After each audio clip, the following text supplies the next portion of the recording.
Happy Saturday. Can you hear me? Everything? I have so many machines and cameras going today. I still need to set up one.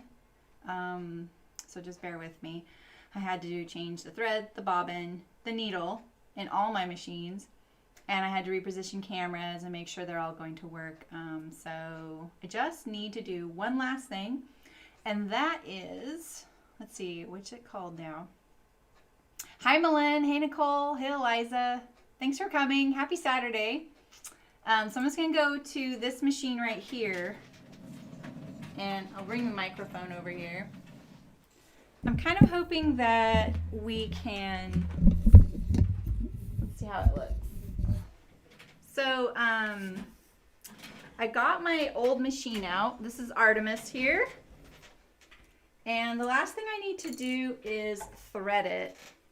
So I got this really cool thread. Let's see. I need to hold it right here. Right here. Right here. Okay. It's called, I don't know what it's called, but, oh, it's spaghetti. And it was weight 12. In case anyone's wondering. I've never used this before. I really planned on testing it before being live. So I'm kind of hoping this works. My backup plan is just to use the regular old jeans top stitching, but I talked to them a bit about this and what it's for. It's pretty amazing. So I have to thread this machine from scratch. I don't get to just pull it through like I usually do.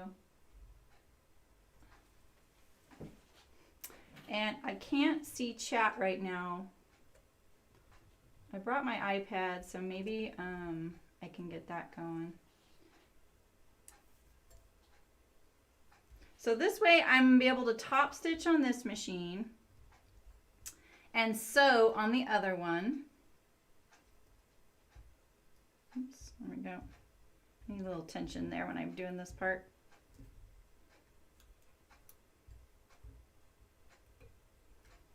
Man, someone was begging me for a video on how to thread this machine.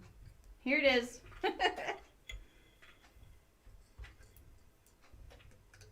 I was wiping it down because when these machines sit for a bit, sometimes the oil kind of seeps out. And so my presser foot was just coated in oil. This is really thick thread.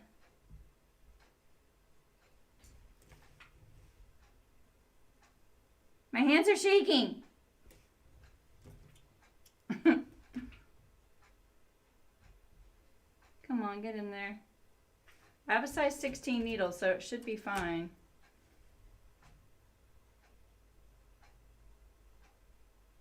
Well, I didn't think of this.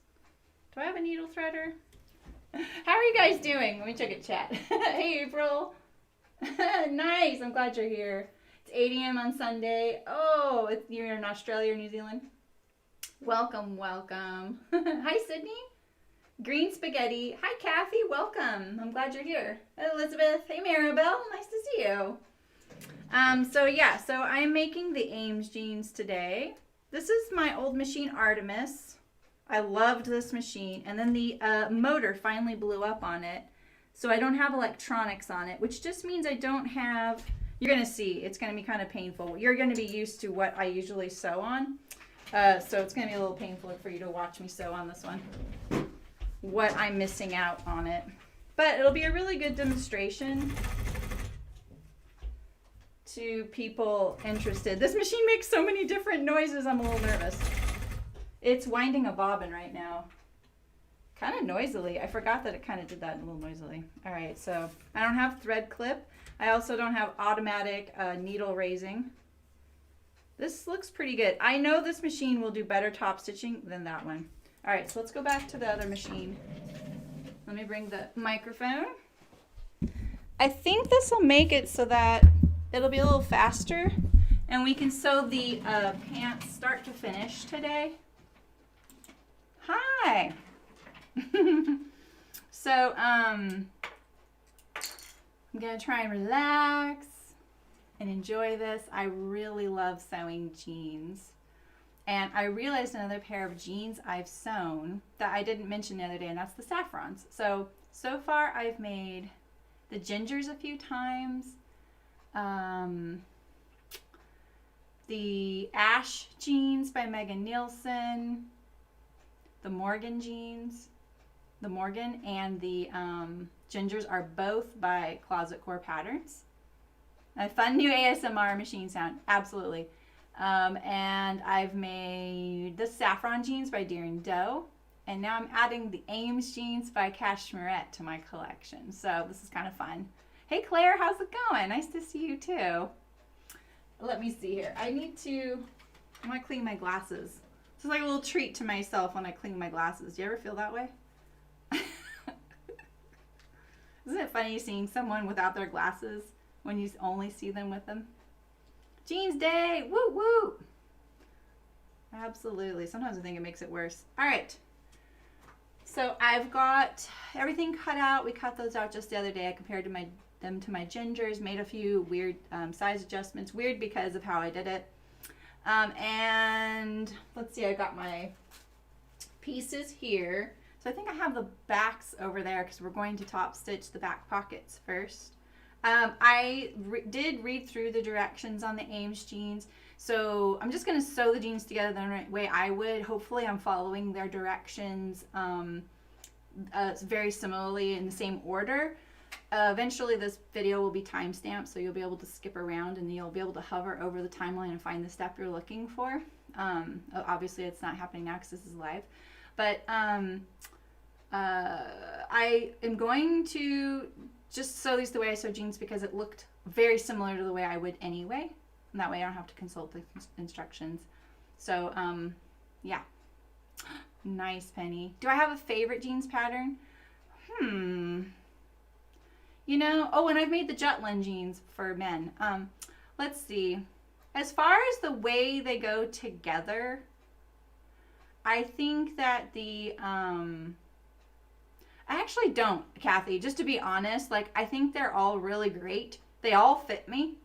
And they all sew together really well. I do feel like, as far as zipper fly construction goes, the way I remember it, the Gingers make a lot of sense to the way my brain works. The Morgans are button fly, so it's totally different, and a non-stretch jean.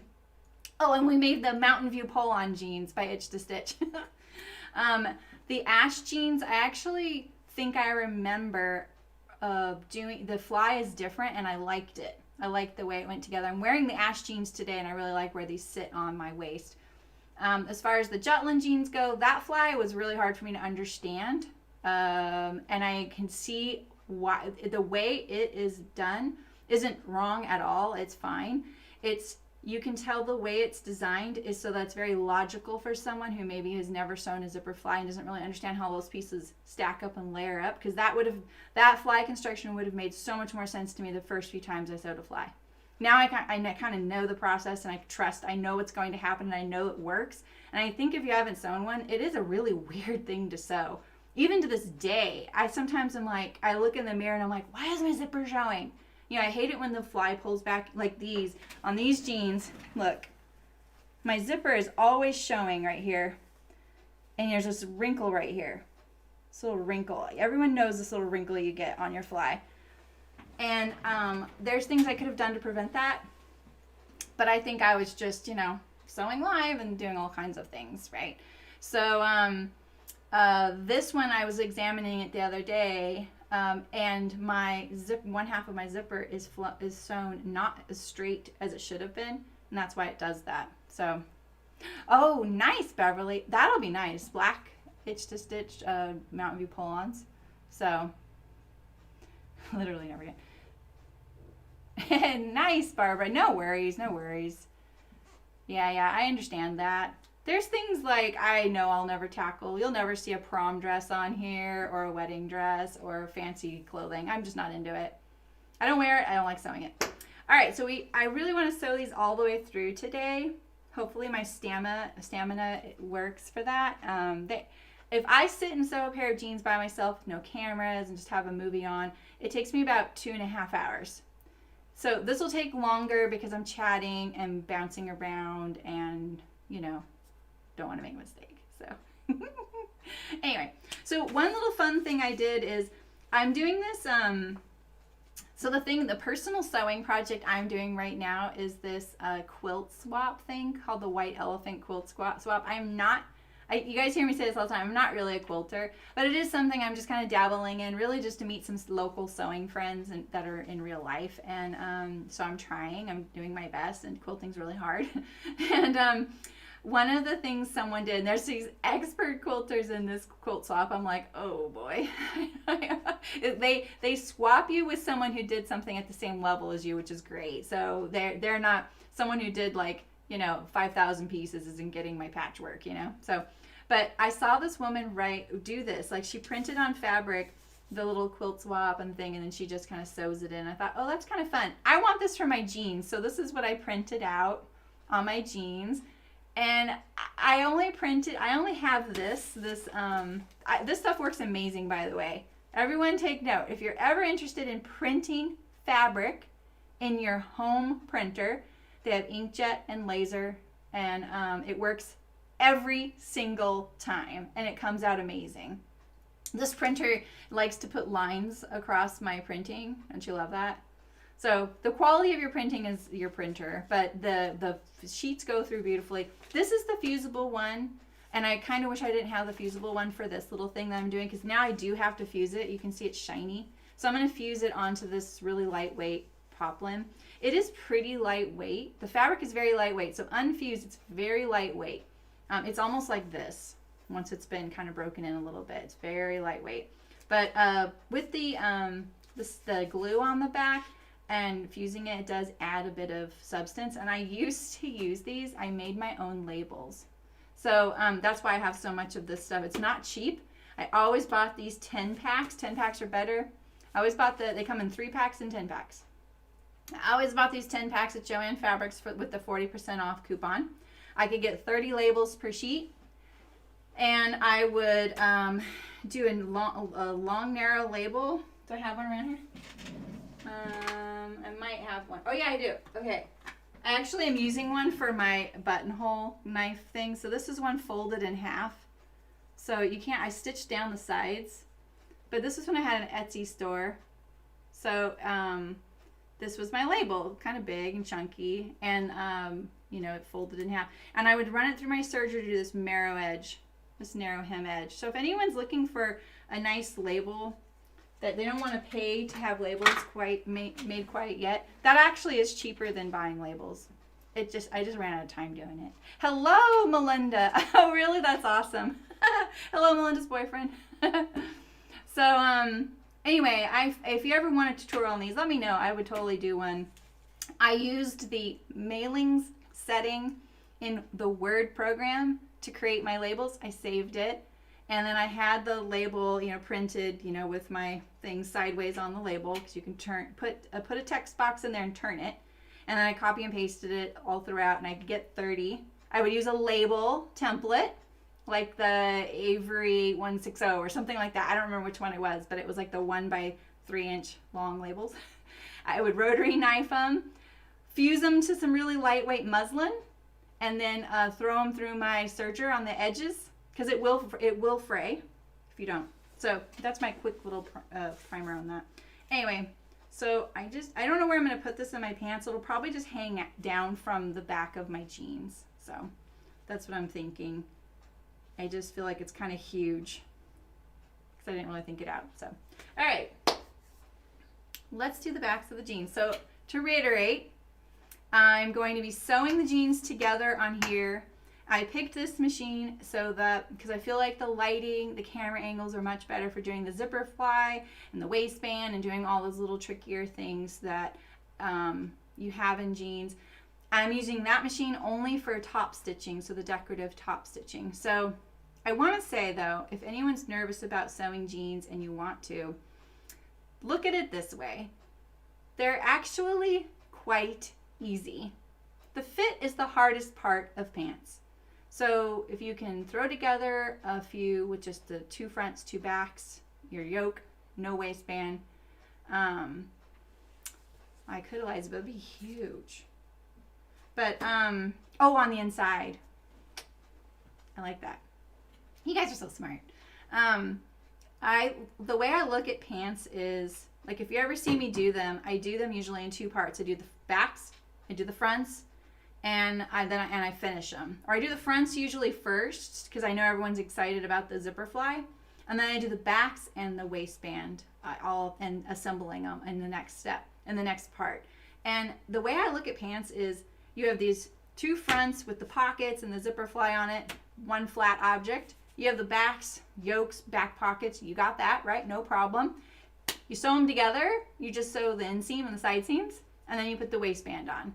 And I feel like the way I put the zipper fly and the waistband on is probably the simplest way and the way that will ensure the best success with your sewing. Now, that doesn't address any of your fit issues, but you just got to sew muslin and tough it out for that. So anyway. And don't use muslin. Even though I say you sew a muslin, don't use muslin. You sew something that's the same stretch as your fabric. So, all right, I need a drink of water. So now let's finish setting up this machine and let's hope that everything works on it. I can't quite see you guys, but I am going to turn and look over my shoulder occasionally. So I'm going to move the microphone over here. Hello, Una. How's it going? Okay. I really hope you're not looking at my head. I hate it when you guys are looking at my head. It doesn't look like you're going to be. It's a little tight over here. So I made some copies of the fabric. I enlarged them, and this is what I think I'm going to do for my back pockets. So I'm going to just cut these out kind of loosely. Sorry I didn't do this before the stream. It's so much to get ready today. The things I do for you. But this is my comfort sewing. I love sewing jeans. I can't believe I didn't really realize how many we had sewn already till I started doing that tally. I kind of now want to be on a mission to sew every jeans pattern out there. Oh, I almost cut his tail off. I'm just going to loosely cut the tail because I'll cut it off right before.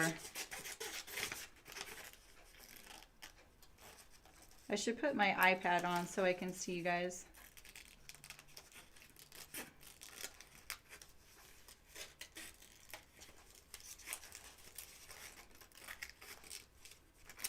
All right. One kitty down. My live chat. Yeah, turn on the live chat, peeps.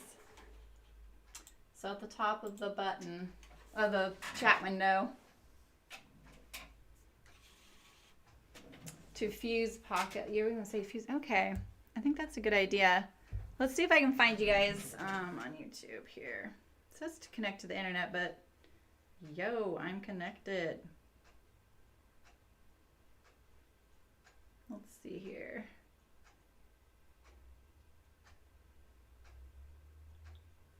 Yeah, there we go. Just turn me down. Oh, there we go. Now I can see the chat. And don't forget to click the thumbs up. You guys are awesome. All right, can you see what I'm doing here? There I am. That's so weird.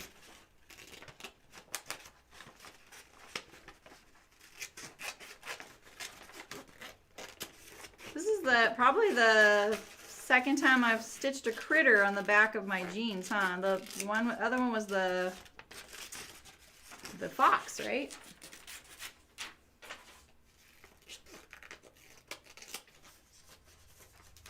Yeah, what's everyone working on this weekend? Great question. Oh, isn't that great, Melinda? You know, I got that from the sale that the Sew Together studio had to raise money.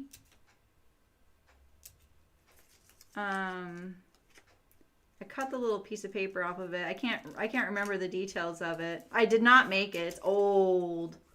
Really old. All hand sewn. A gal walked in here the other day and said, "Oh, you're a quilter," because I think she saw that. I was like, "Oh, geez, no." I have some other quilt blocks up on the wall in the next room too, just for decoration, because my walls are, I think, 10 feet high. At least they're 10 feet high. They're really tall, so it just makes it feel cozier in here. It's a lot of tiny pieces. All right. How is this gonna go? That's a great question. All right, so I already cleaned my machine. I don't need this napkin.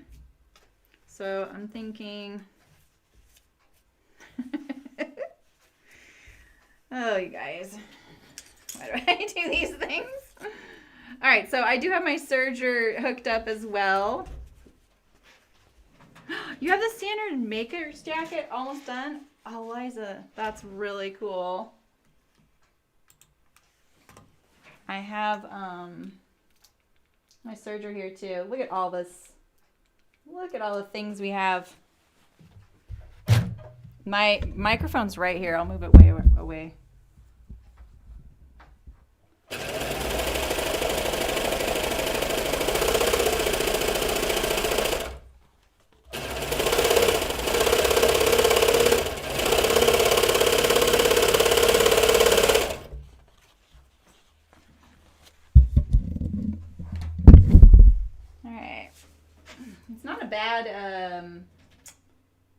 It's not a bad angle, is it? So one of the reasons I did set everything up this way like this today is usually when I sew jeans, I pre-overlock all these pieces. This way I'm doing them in real time. Oh, that's a really wide pocket hem. That is a really wide pocket hem. That looks like such a short pocket. I think I'm going to put it in half.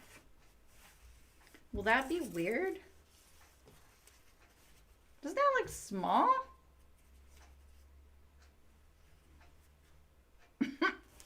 Okay, well, you know, I could sew the hem in navy blue and not worry about it. So I have a knee lift on this machine.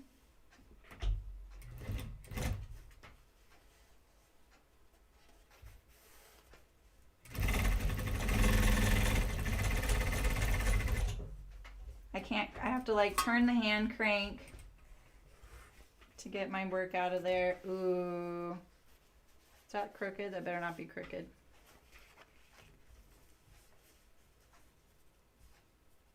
Your new machine gets delivered tomorrow. The one you won, Nicole? Ooh. That's so cool. You're ready. You're binding the bat. Oh, good. If I have time today, I'm going to work on my white elephant thing. You're making the Montrose. That's cool. I think that top looks really cute. I was just looking at that. Why is this? The bobbin winder is so loud.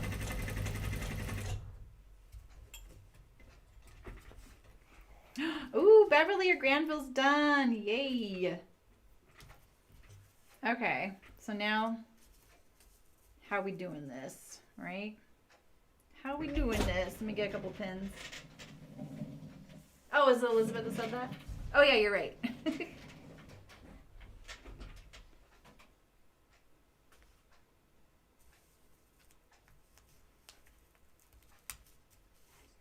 All right, so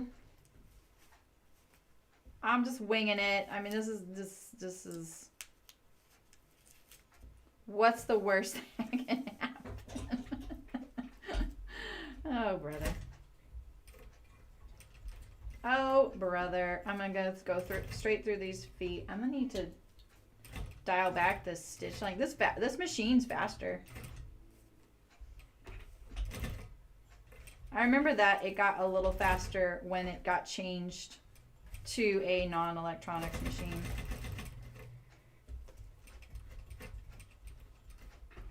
Hey, Terry, how's it going?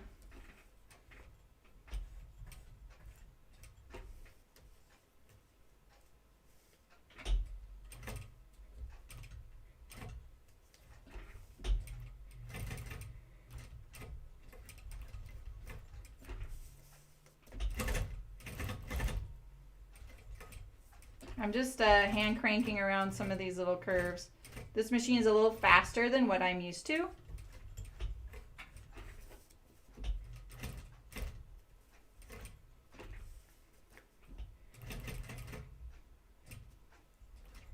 I was thinking I could decrease the stitch length to kind of manage it better.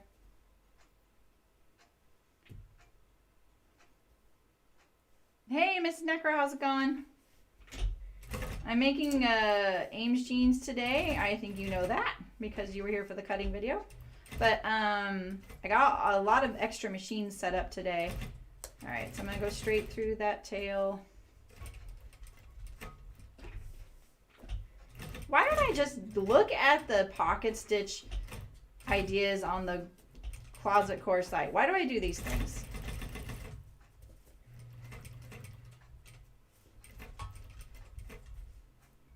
That's a foot. Okay. Chat, you guys are talking a lot. I can't keep up. All right, so I'm not going to backstitch, but I do really want that to. Okay, so I'm not going to backstitch because my plan is I'm going to pull these two threads to the back and hand tie them.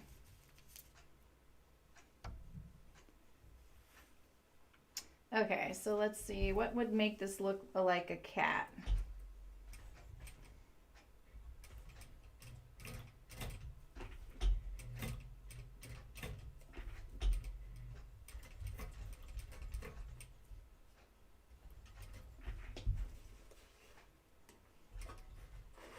Maybe I should have done this before the stream. Let's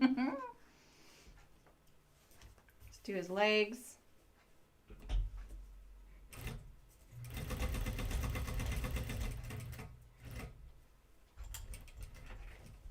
I hope this looks okay.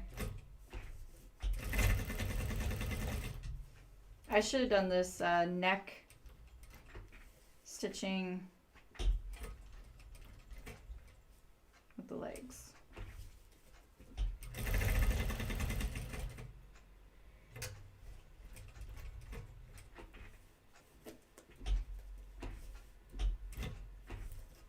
Oh my gosh. Pointed kitty paws.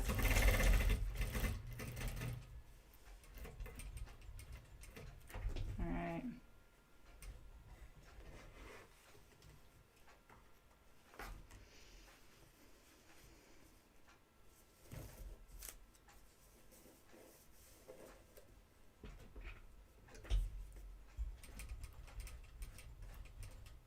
Oh no.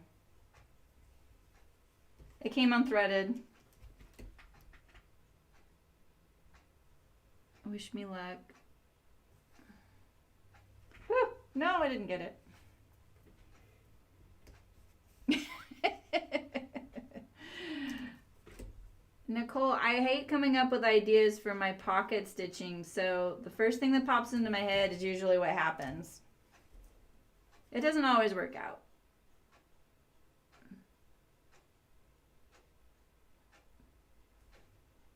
Oh my gosh, this is just as agonizing for me. The eye of the needle is just big enough for this threads. I need to remember that I don't have electronics. All right, so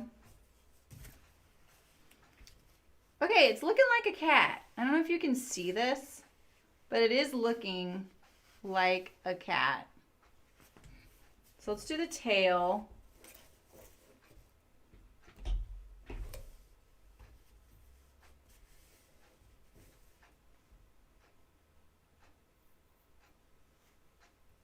Yeah, you can change the machine on an industrial, Elizabeth. It's underneath. This one is a little different in that since it doesn't have the electronics and the motor's gone, how do I say that? Things have changed with this machine. And I'm not sure, this tail got really fat. I'm not actually sure how to do it. Let me look under there. Yeah, I'm pretty sure. Yeah. You can absolutely change the speed. All right, I'm gonna try an eye. No, don't you dare unthread yourself. Don't you dare. What do you think this is?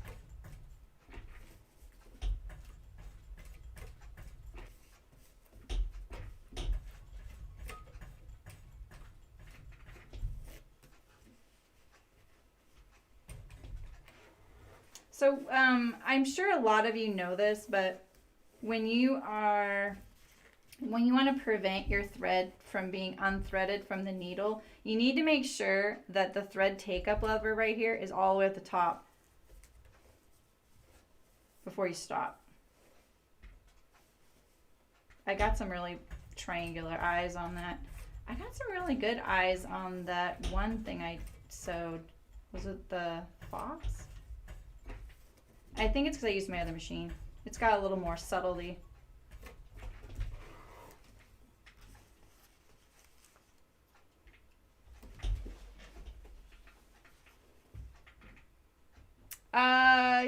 Yeah, Elizabeth, but there is like I can't show it to you, but there on my other machine there's a turtle and a rabbit. It's very, very obvious.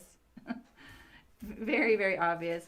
So one of the easy ways to just pull these is to get them to the back. You just pull on your bobbin thread like this.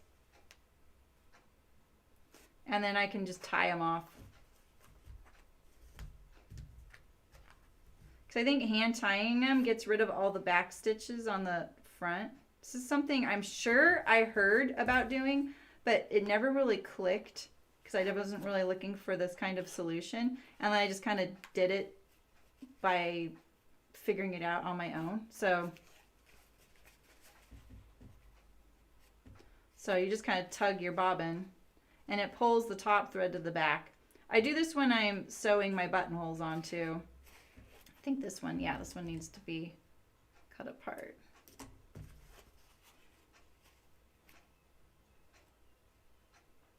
What stream are you gonna go back?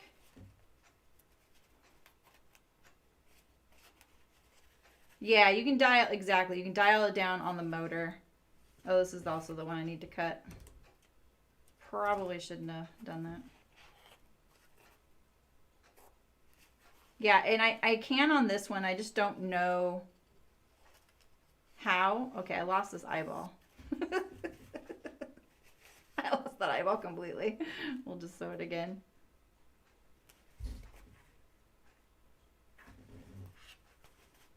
For those of you in the future, you know, you can just fast forward past this. I would. I would have fast forwarded this a long time ago. All right.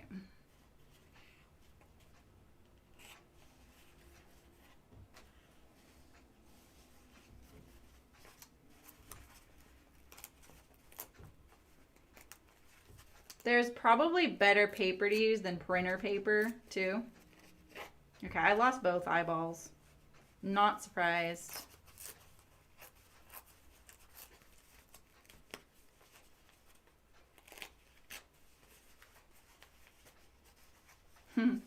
Thanks, Beverly. I love making shirts. This time of year, I get all like, ooh, let's make all of the shirts and collars and things. And I'm like, yeah, we've done that.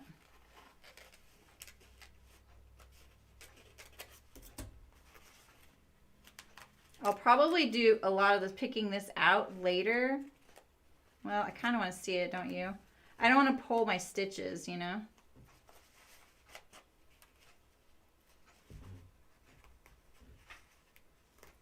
It's looking pretty cute, though. I'm happy. Uh-oh.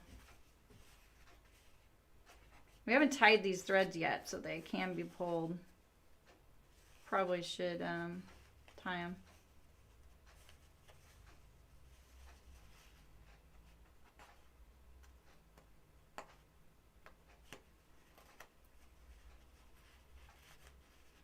All right.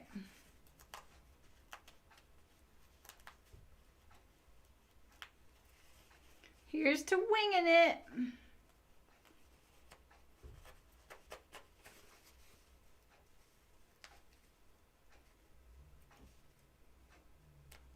Okay. We can get rid of some of that later. Let's pull this to the back a little bit more.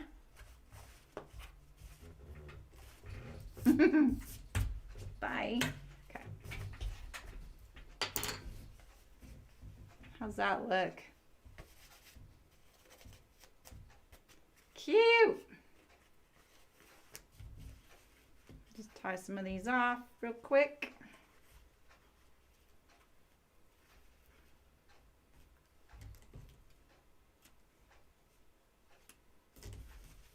I am no hand stitcher, but I know there's probably lots of really great tricks for this, you know?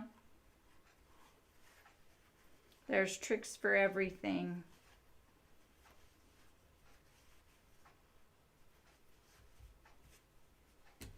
It probably does, Mrs. Necro, but it's such a micro amount, you know?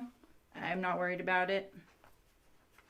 These scissors are got a serrated edge too. I cut my hair with them today too. There's the back. Maybe I'll hand sew the face on there. What do you guys think? Then I could even do a different color. Meow. All right. Can you make it through one more? Oh, I was thinking that maybe we could put a line.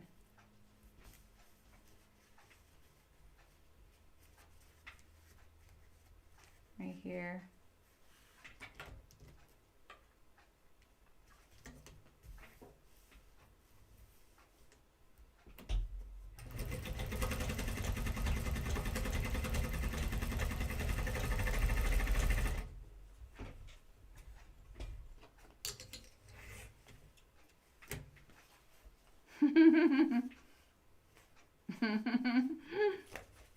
I like it.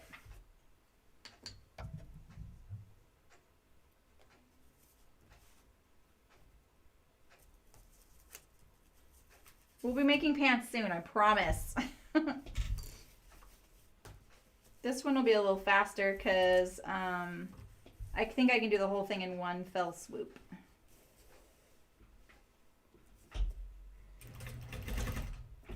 So I can't change the speed of my machine right now, but I can make the stitch length smaller. That would be one way to get around it. Now I'm kind of staying with it because I already made one cap this way.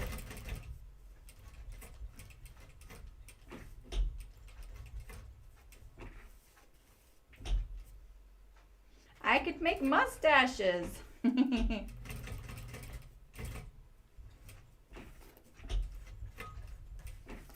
I feel like that I really wanted to go all out on this, on this pair of jeans.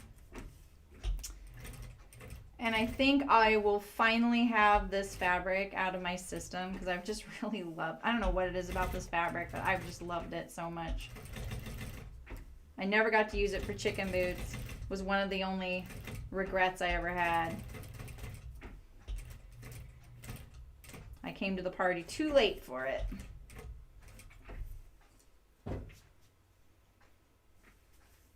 Right? Picking the top stitch, exactly.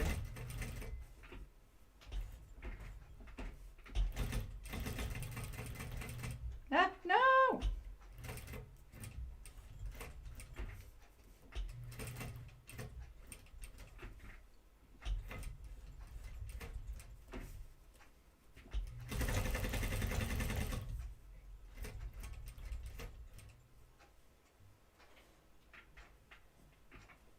I don't know why, but this bobbin is really bugging me. I don't know why it sounds like that. It must have always sounded like that and I never noticed.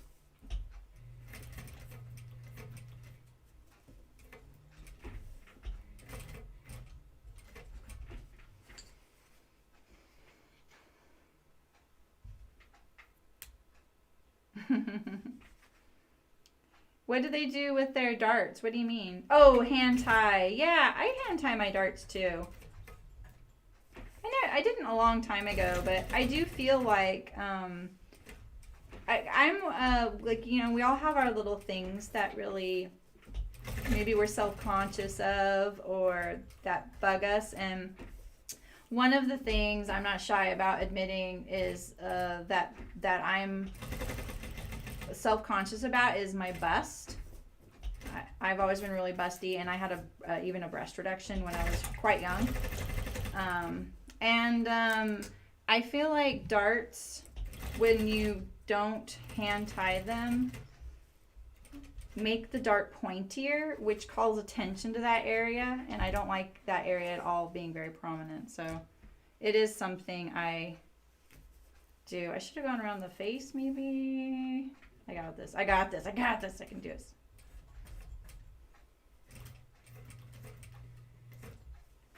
Because if you backstitch, you run the risk of going into the bodice or tightening up that little area and creating this little pucker.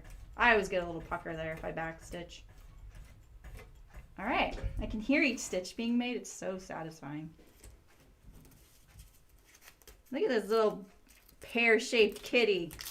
Oh, cute.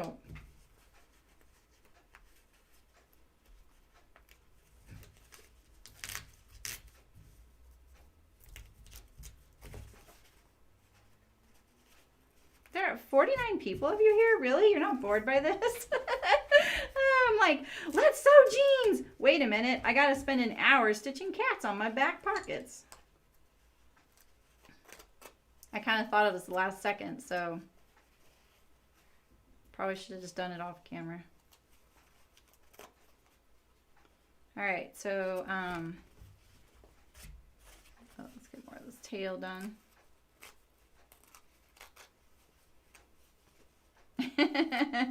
There you go, Mrs. Necro. Totally.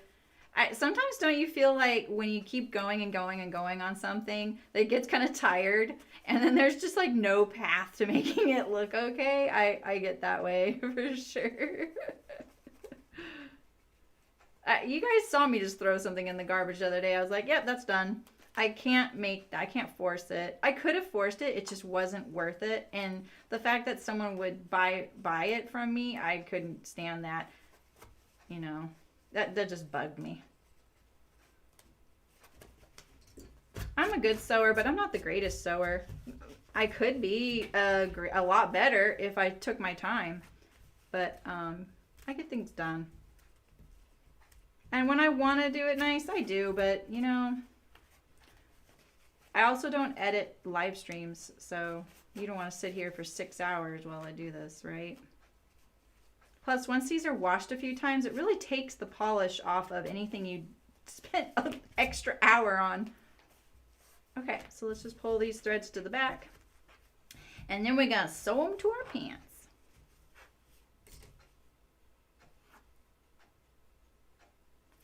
So this is, I don't know if you can see what I'm doing here when I do that. So I just give a little tug on the bobbin, and then it pulls that top thread.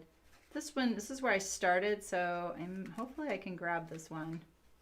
Oh, I see it. There it is. I don't always get so lucky when I'm doing buttons and buttonholes. Sometimes it doesn't come back. Oh, there's another one. What's this looking like? I didn't lose a stitch there, did I?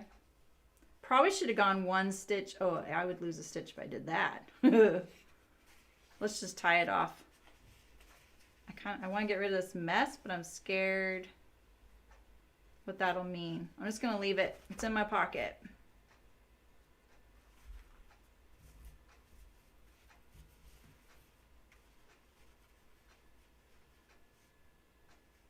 It's just an easy way. You know, Melinda, sometimes I've used chalk. Most of the time I just use chalk, but I'm not very good at free motioning a shape or something. So, especially when I wanted it to kind of echo the pocket fabric. So, you know, if you guys weren't here for the cutting stream, my pocket fabric is this cat print. So that's why it's like that. You know what I'm going to do? I'm going to tie these apart from each other. because I don't want to like make the cat face buckle. So I'll just tie these two together. I'm so excited. I'm a little shaky. Sorry. Sorry for my Band-Aids too. All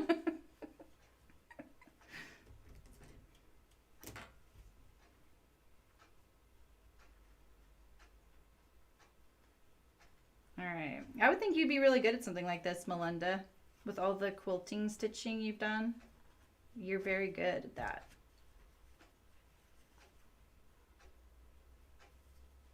I try and get that knot to be tight above the fabric. You know what I mean? All right, so super kitty. I have a little paper right here. Look at that. It'll come out in the laundry too. Well, that's pretty cute. Maybe when I do his eyes and face, I'll do like a little butterfly he's going for or something. I thought my tail touched right there. That's what I was like, no. But it actually looks pretty good. Okay. So now we're on to the pockets. So let's put those on. And then we're also going to do the yolks right here. I need to sew those on. So what do we think? Do we want the pockets? Do we want him flying towards the back? Oh my God. Did I really just put cats on my butt? Oh, I don't know. Oh no. Oh God. Okay. I'll do it. Like this or like this? Which one's more slimming? Can you guys see those? I feel like that camera could be sharper.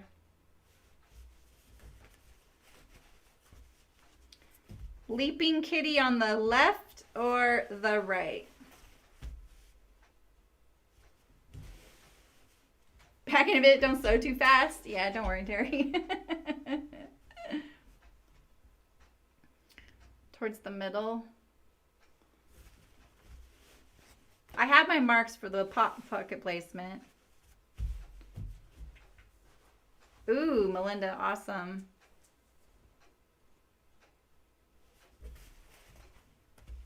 I kind of like him going away. You like it on the right? I do too, Elizabeth. Okay, you say left. Yeah, right, Melin? Okay, so I have 2 left, 1 right.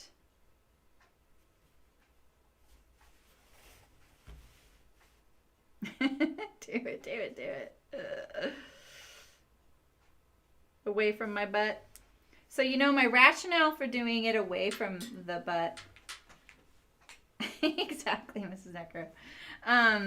The reason I think of this, he's towards the other kitty. True. Or away from the other kitty. Well, I won't even explain why. On the left. Okay, you guys are all over the place. I think I'll just do what I want. I'm going on the right. Leaps off of you, not to your rack. Leave it to Michelle to put it in a way that definitely makes me think about it that way. Okay. Let's line up my pocket to where my pins go in. And I'm just going to pin in the middle here. Let's get rid of some of this here.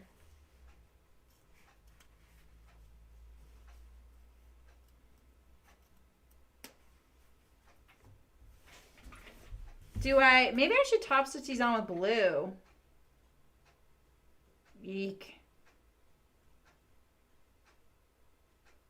Yeah, well. I'm all in at this point. YOLO. I think I'm going to do a triangle at the top instead of doing 2 rows of stitching around, so that's not so heavy on the green. By the way, this thread looks really amazing as a top stitch. So Just think about that, like all the rainbow of colors for top stitching available now to me. That's pretty exciting. No! I thought I left it on the top. I looked. Jeez Louise. You guys already think that paying the extra for my electronics has paid for itself now? The funny thing is, I can't see the thread take-up lever because of the guard. So visually, I actually can't see it. And there is 2 spots where your needle goes up, but only one of them is when the thread take-up lever is at the top. So I'm looking for a bit of oil. I need a little bit of oil.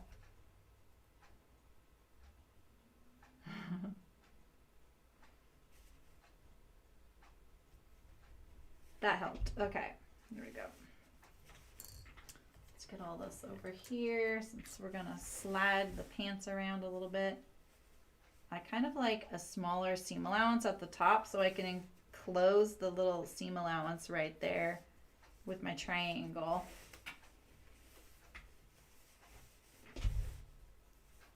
I don't like that little raw edge, you know, poking out.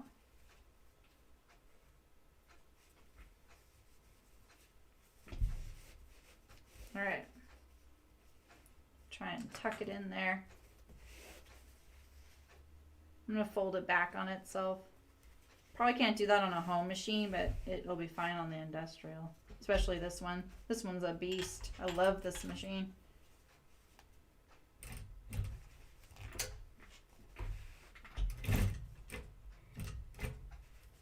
Yeah, this machine's fast.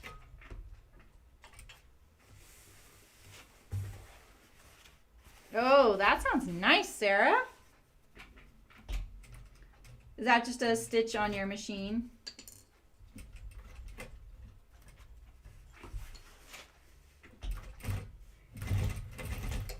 Okay. Now we're ready.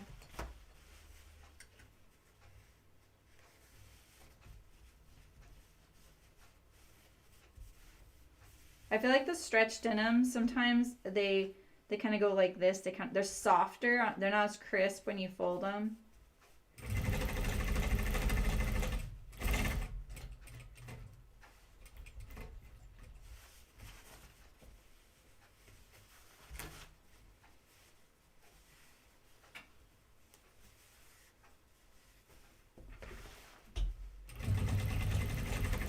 Now, when you're top stitching this kind of stretch denim, it's gonna get a little wavy. Wait till you see the yoke. The yoke always gets really wavy when you sew it, especially because it's going across the stretch. But it always calms down once you've been washing and wearing it and ironing it and stuff. I don't iron my jeans, but you know the first. Let the blue fingers begin. That's true. That is absolutely true. I'm going to fold down that little corner. Oh, look at this nice long thread in here. Let's get rid of that.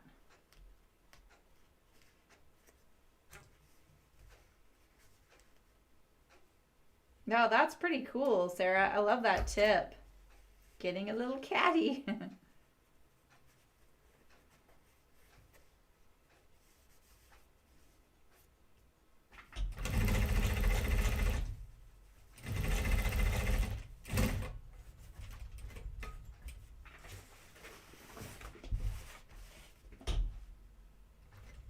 One, two, three.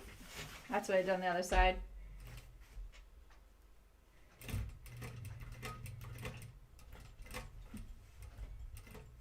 Complete the stitch up at the top. Here we go. Now we're good. And leave a long tail so you can make sure. Let me hand tie this real quick. I won't hand tie all of my top stitching, don't worry. Just the spots that are visible where the back tack is, like this one. But the things that are in the side seams, I won't.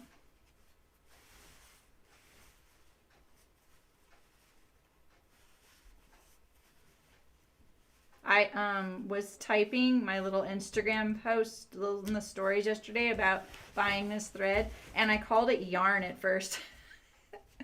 And then I just thought that was so funny because anytime I've taught someone how to sew, or I've talked to someone who doesn't know much about sewing, they always call thread yarn. Oh, I can't get this one to the back. I sewed through it. And I thought that was so funny that that's what I did. It's really thick. So I can understand why someone would call this, I mean, it is, like Sydney said, green spaghetti. It is called spaghetti. They had, so this is one thing I learned. So when I talk about the thread in my machine, I always say, when someone says, oh, what weight do you use? It says Tex 40 on my thread. And most thread at a fabric store is, I'm like a little distracted by those, but it's okay. I think it's cute. Is Tex 27. So on the little spools, that's Tex 27. So when I went to buy this, you know, it was covered in plastic, so I couldn't really look, but it looked thicker. But there was one next to it. And so I asked a bunch of gals, you know, okay, so what's the difference? Because interestingly, the thread on this, at this company, the smaller the number, the heavier the weight. So this is the 12. And the 50 weight looked like what you would just normally sew with. So it was completely the opposite. Get rid of all these little threads. Can't trim them once they're in there. So I just center it between where my pins go in. That's how I'm placing it. Typically, these are drill holes, and they're meant to go, like, say if this is the finished pocket, they're meant to be, like, depending on what the pattern drafter wanted, I would have put them a 1/4 of an inch down and a 1/4 of an inch in. So it would be like, this would be where that marking is. Or an 1/8 of an inch down, 1/8 of an inch. And you do it on the inside. You do it within where that seam allowance folds back, so that at a factory, if they actually drill this with a fabric drill, there's a clear hole. And you need that hole to be encased in that seam allowance. You know, you need it to be covered and secure so nothing happens. And but you never know, especially with home sew or indie patterns, what they choose. So you can kind of tell if I center my pocket between these two spots where it goes in there, that the seam allowance is actually quite small, because this is where it's at. Or they didn't put it on the inside of the seam allowance. They put it actually where your pocket is, which is totally fine. You know, it just doesn't, you don't know. But I'm not actually lifting it up and going like this. I'm actually just putting it directly on there, because it's just easier to line up, and I don't mind if it's a little bit, you know, higher than it's supposed to be. But judging by how these are marked, it's marked on the seam line. So I'm actually correct for once doing it this way. So, okay. What is that? Oh, my fingers are turning blue already. Sheesh. That means my machine bed's going to turn blue, and it takes a while for it to recover from that. All right, let's start over here. Let's turn back this little corner.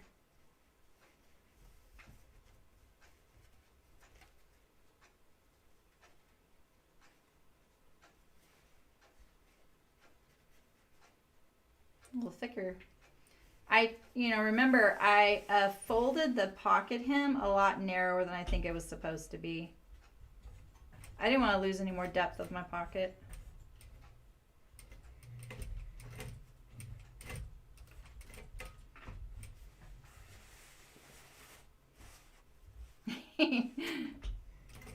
Your boyfriend used the wrong terms for everything. Oh, I do that. I'm so famous for that. Is this in my house? My husband is so smart. I always feel bad that he has to try and decipher what I'm saying.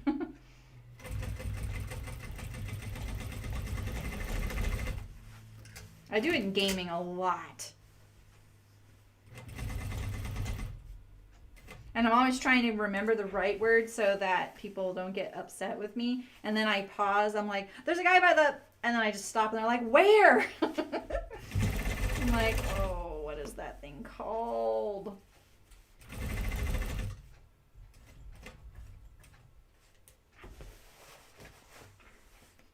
Stop, needle down, and turn. I gotta take my own advice here. This pin, man, keeps poking me. It's bent a little bit, I can tell. Make sure that's straight.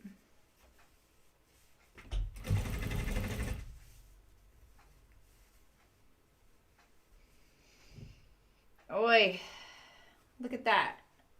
You know, I stitched this line right here so that the cat oh boy, was straight. But I saw that it was at different spots on the sides of the pocket, but I didn't think anything of it, and now I'm realizing it's going to look crooked because of that. Why didn't I think of that?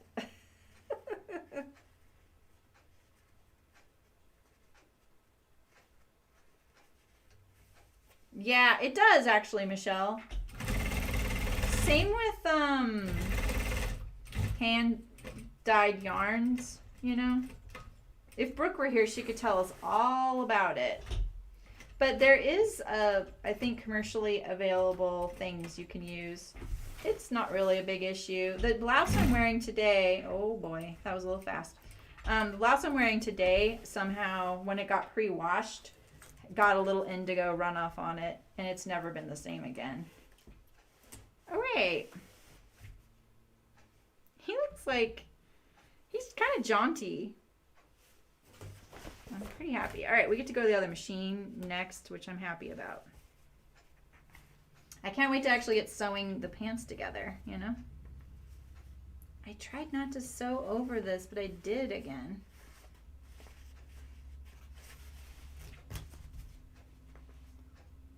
Okay. Wait a minute.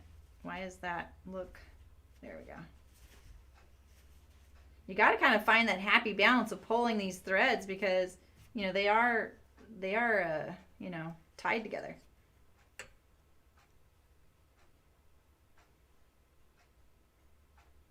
Ooh, I totally think that would work with flannel. That'd be cute. Yeah, and if you only have scraps, you could do the front and back different fabrics. I've done that a couple times for my daughter, and she wears those all the time. It's a good idea for like sleep shorts. Can I get these? I made a pair of those recently, and I put them through the binding machine, and fastest shorts ever. Same with I've done the lakeside pajamas. That was before I streamed though. Dang. I might not be able to get this one. I'll just pull that to the back eventually. Okay. I really want it there though. Let's see. Come on, baby.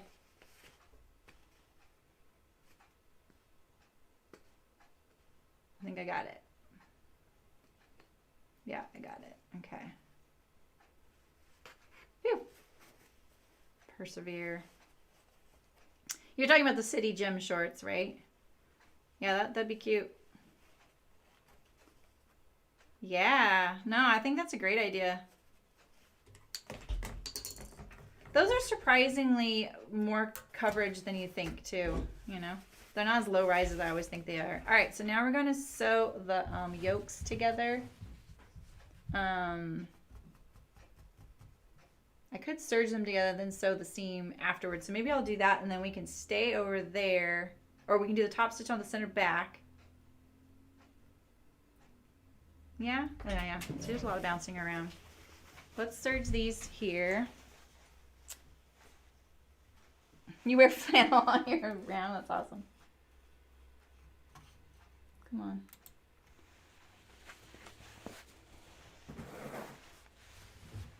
All right, so the deeper yoke goes to the center back.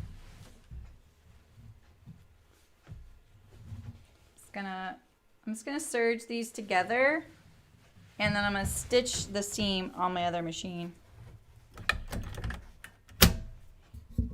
Move the microphone so I don't blast you guys with serging noise. So usually I would pre-serge these pieces, and it means I'd have two separate layers, and it's bulkier.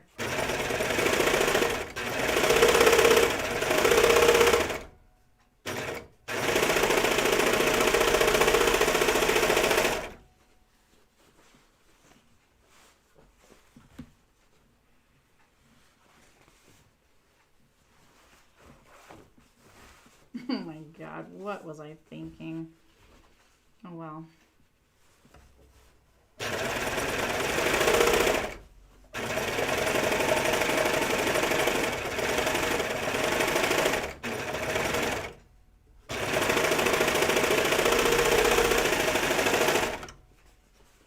Alright, so I need to still put in my seam. And then we top stitch it. I could probably top stitch it, it would be secure, but we'll put the seam in. Woohoo, jeans! Precisely. Rebecca!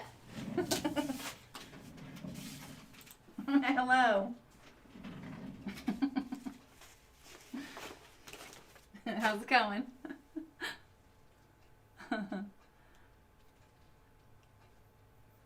All right, let's do the seam here.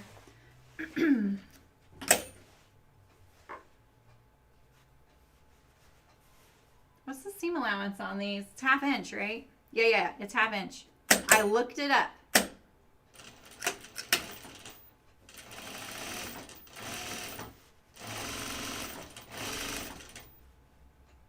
My yoke is it's struggling to match. I could tell in the serger too.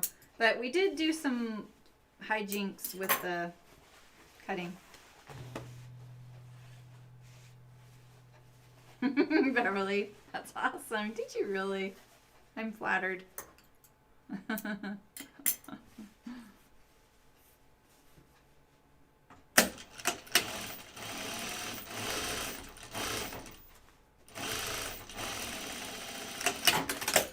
Alright, so I need to do the top stitch. Bounce over here again. That's not that one, yep. Thanks, Derek. How are you? Wait, you didn't tell us the weather report. What's the weather report in Scotland?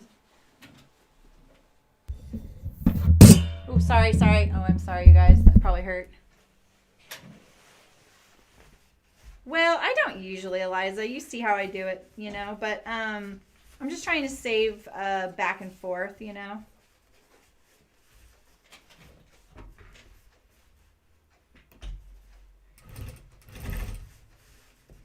I think today, because the thread is so prominent, I'll probably only do single needle top stitching. I mean, single row. Oh, I'm like pressing down on my presser foot. Oh, nice, Rebecca. Those are good ones. How many of you guys have made the free range slacks? Give Rebecca all your info. About those. Usually serge after the seam and trim. Yeah, right, Eliza? I know. I mean, there's obviously, you know, it's not the most accurate, but I don't have any problems with it. I typically would sew the seam first and then serge, but I don't like to trim a ton off in my serging unless it's something that needs to be kind of tidy. I'll get my foot off the pedal here since I'm leaning way in here. We're going to spend 2 hours sewing jeans and 1 hour threading this needle today. That's how it's going to go. All right. Don't really like the way the yoke lines up, I have to admit. It looks like there's an angle at the center back. So can you, oh, I'm still trying to cut again with my foot. All right, needle is up, long tail. So this is what I'm talking about. Can you guys see this waviness? Let me see if I can see it on the screen. Can you see the waviness? Let's see. So maybe at this angle here. Cold but dry and dark. Yeah, it's so dark here too. Wait, who's playing Fabric Chicken? Oh no, Sydney. Sydney, you just bought some fun stuff too. Okay, so This waviness that I'm talking about here is because you're going across the stretch of the fabric. It's gonna be fine. Don't stress about this. It really does calm down. Remember, when these are on you, they're gonna stretch a little bit. You know, they're not baggy pants.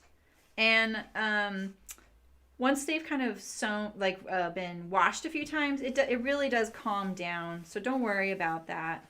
Okay, I know that always makes me a little bit on edge when few times, but it is really fine. So, all right, so let's sew the center back seam together. We could serge it actually, but let's just sew the seam together first. I'm just rolling and rolling today. Yeah, I know, Nicole, exactly. Yep, exactly. So now I'm like, my knees swinging over looking for the presser foot. One of the biggest reasons I had to switch to this kind of machine is I had to get rid of the knee lift because I sewed so much that it kind of injured my lower back. You don't really have to worry about that. Most folks don't sew as much as I do. Or did. I don't sew as much now. But it wouldn't hurt as many people either. Which is one of the weird things my body didn't really like after all that time.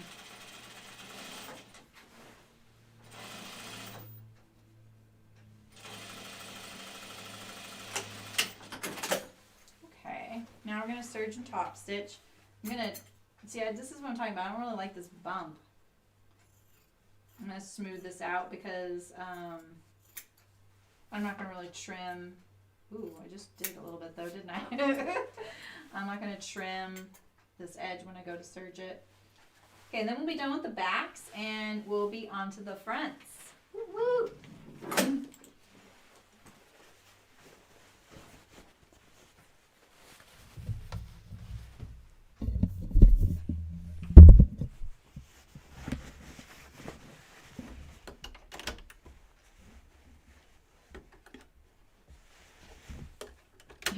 One of the problems with standing and sewing is you have nowhere to set anything.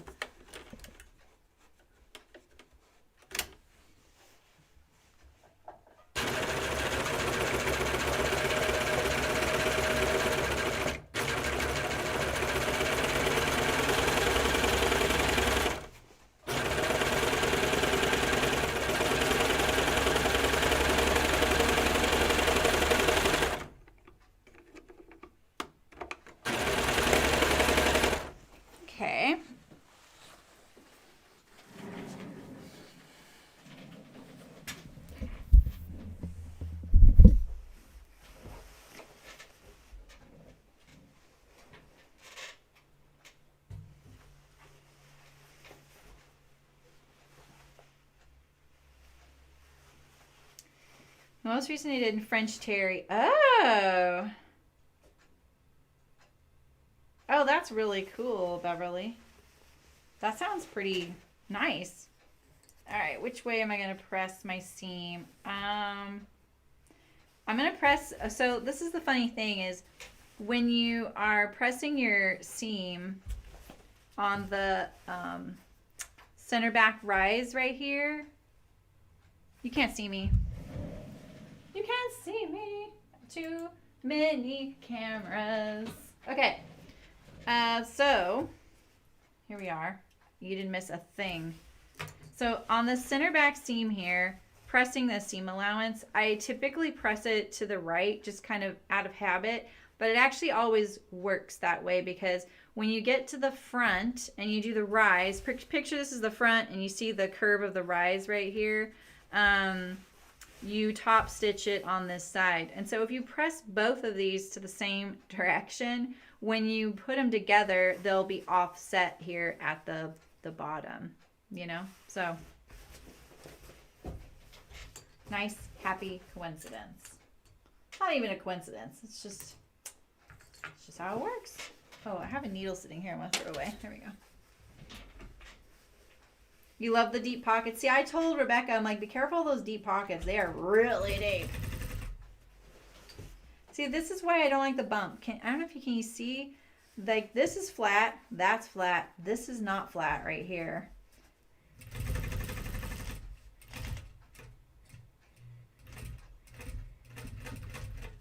And that no matter what, even if that's to create some sort of shaping, nobody has a bump right here on their butt. I see this a lot in jeans. I don't know why it's like that.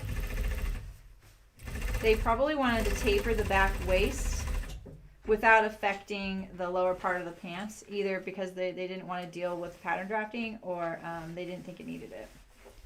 So, yeah, there. All right, so now we have our back pants, and we're gonna do the fronts now. Let's see.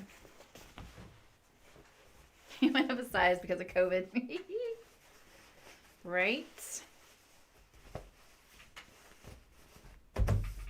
Oh man, my floor is dusty. I sweep all the time too. All right, let's bring all these tools here, and all right. Is my first step at the other machine? I have to remember. It might be. I may have to serge these pockets. So one mistake I classically make every time I make the ginger jeans on camera is I get so excited I do the zipper fly first. The problem with that pattern is that there's the pockets have a built-in pocket stay that goes all the way to the center front, and I always get in a pickle. And you get to see me get out of that pickle, but it's not graceful. So this has the exact same pocket setup, so I'm just gonna sew it the way it's intended for the first time ever. And the reason I don't usually is because I cut off all this fabric that gets turned back on itself, because I don't really want all that bulk there. And it does kind of pain me to do that, to not do that this time, but I'm just going to try it, you know? All right, so we're going to, so let's see, what do I need to do first here? We have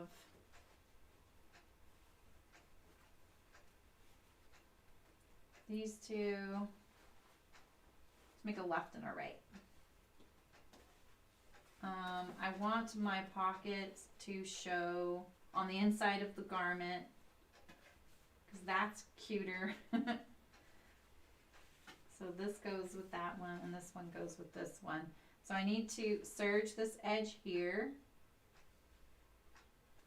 and I'll probably do my pocket bags once the seam is sewn. I have to think this through because of all the thread stitching. What's wrong, Eliza?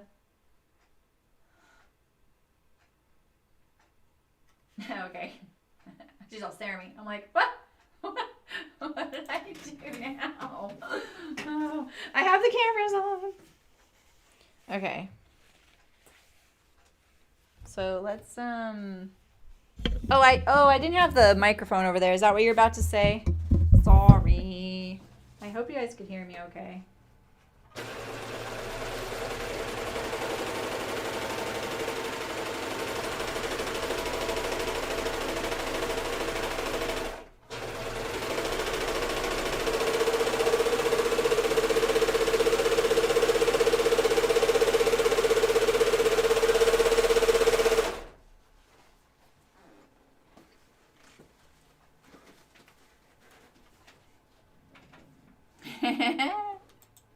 Me too, Eliza.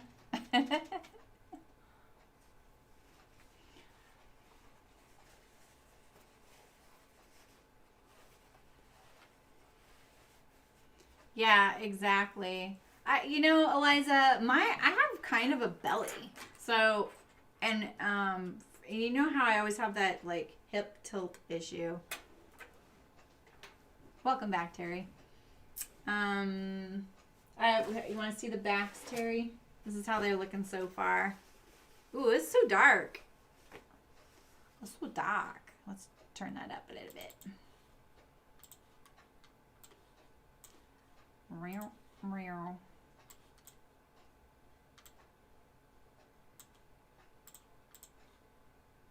A little bright. Nice green. There's my other one. Oh, I don't know, you guys. anyway. All right, so this one goes here and this one goes there. So every time I want my pockets to show on the inside, the fabric, I always do it wrong. I always make it so the pockets show to my hands. I don't really want that. So I'm going to stitch down. If you have the coin pocket, you need to assemble that and put that on. Now, you can do it through both layers or just this layer. So I'm just going to top stitch this down in the serging. Just by lining up those edges there.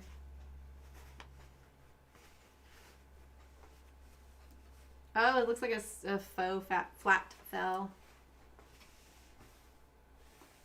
That's true, Sydney. That's a good point. I do have this Archer, this green Archer that I made for the local fabric store, Honey Run. That would go really good, but it's kind of matchy-matchy.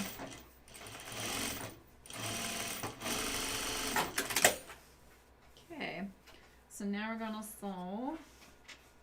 So now I feel like now I can't make the mistake of putting this fabric on the inside because now it's a done deal.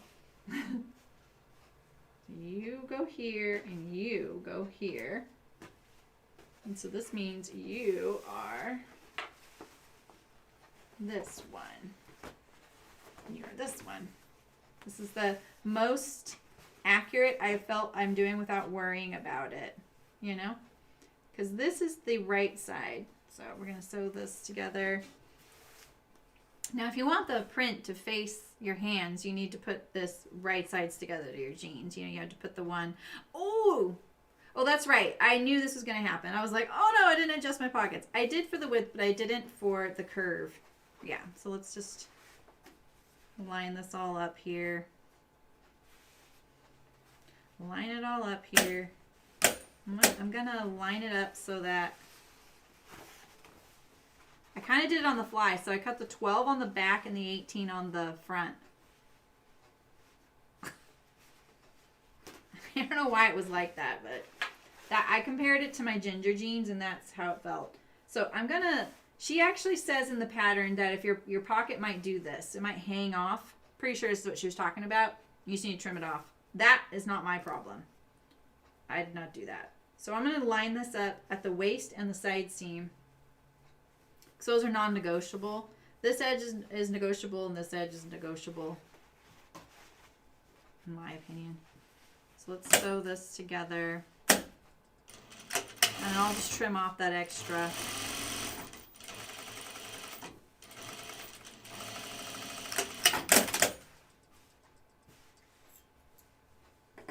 That pocket deserves a timestamp.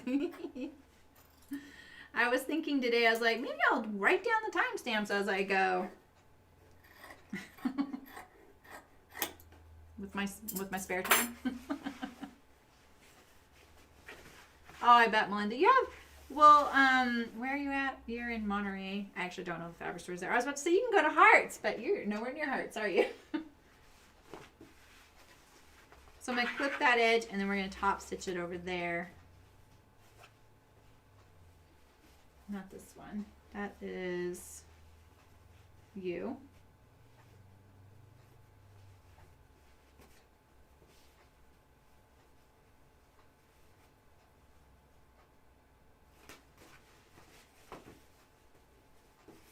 Don't mind me.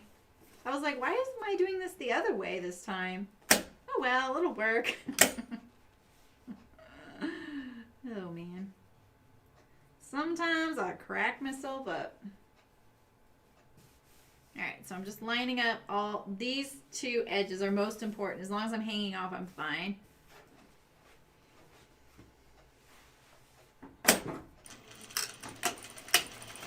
This is literally because I made some sizing adjustments on my my fronts, and you know, the pockets didn't have those, so I just cut the size 18, but the length of the 12.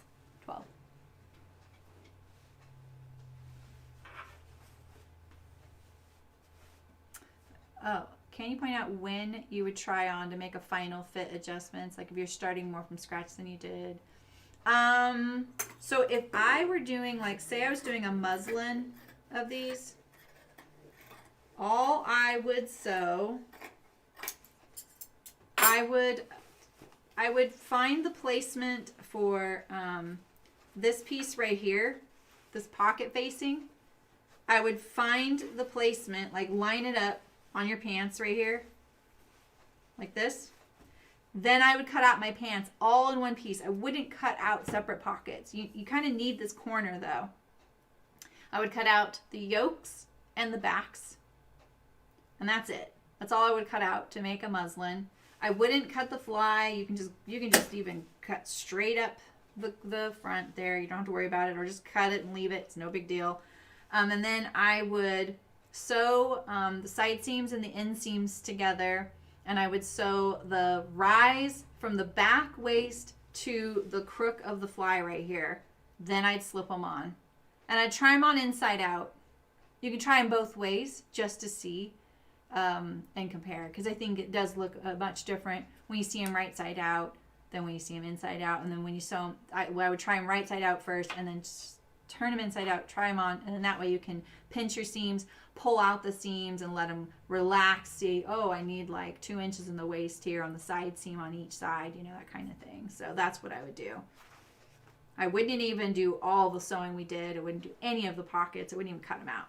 I would just line up that little pattern piece right there on the table and then cut the front pan out whole as one piece. Does that help? I kind of just get it to the finished basic silhouette and then cut it out of your sample fabric and then see where you're at. I think it's more enticing to sew the trial when you don't have to sew all the way through. That doesn't say that's not to say, like, if you want to practice sewing a pattern together because you're like, yeah, I don't know how to sew this, so I'm going to actually practice. That's a great opportunity to do that too. Even if you just finish them all the way through and then donate them and don't change them, you just make your notes and do it. At least someone will get them, you know. I'm a little lost in my pockets here. Did I trim this? Oh, I did. I just didn't trim this. I knew I didn't trim something on this. I mean, these kind of are a muslin for me because I didn't actually try them on, right? I just have my tried and true jean pattern to kind of rely on. So that is kind of nice. All right, I'm going to look.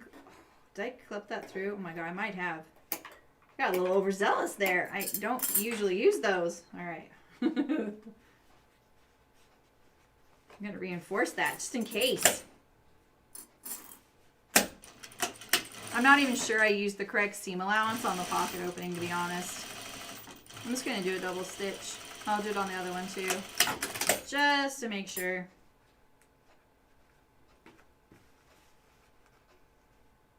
I still need to clip this curve. Now I'm a little nervous.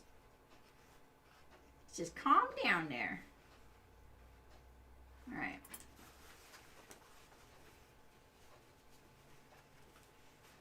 All right, and so now we're gonna top stitch this opening right here.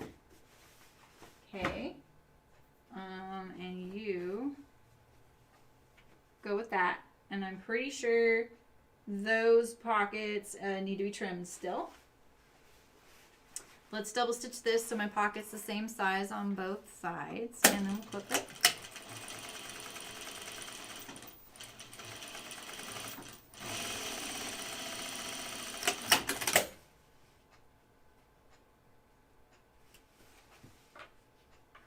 And that's what I would do on like a shirt even, Sydney. I wouldn't do the collar. I wouldn't do the facings, the pockets. I would only do one sleeve. You know, I wouldn't do the buttons and buttonholes or zippers or anything like that. I just do the kind of the frame of it, kind of the basic schematic of it. Okay, so this one needs to be top stitch. And then we're going to put the pockets together. But I kind of want to look at these pockets now since I don't have a table over there. So let's just look at how this is going to sew right now. You know? Let's get this lined up.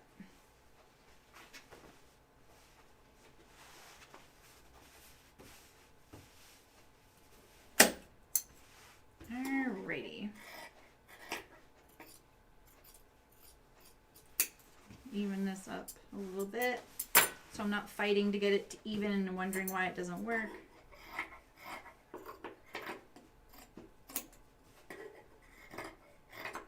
I'm not sure what her reason was, like why that you might have this little bit not line up. It was something about the grading, but it is normal and it says it in the pattern. That edge is pretty good.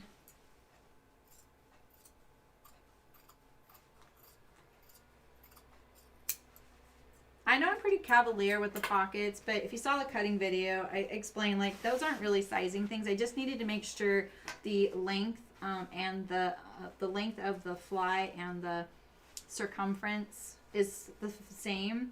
It doesn't matter about this edge right here. That has nothing to do with sizing or anything. Okay, there's one. Get it out of my way. Let's check this one.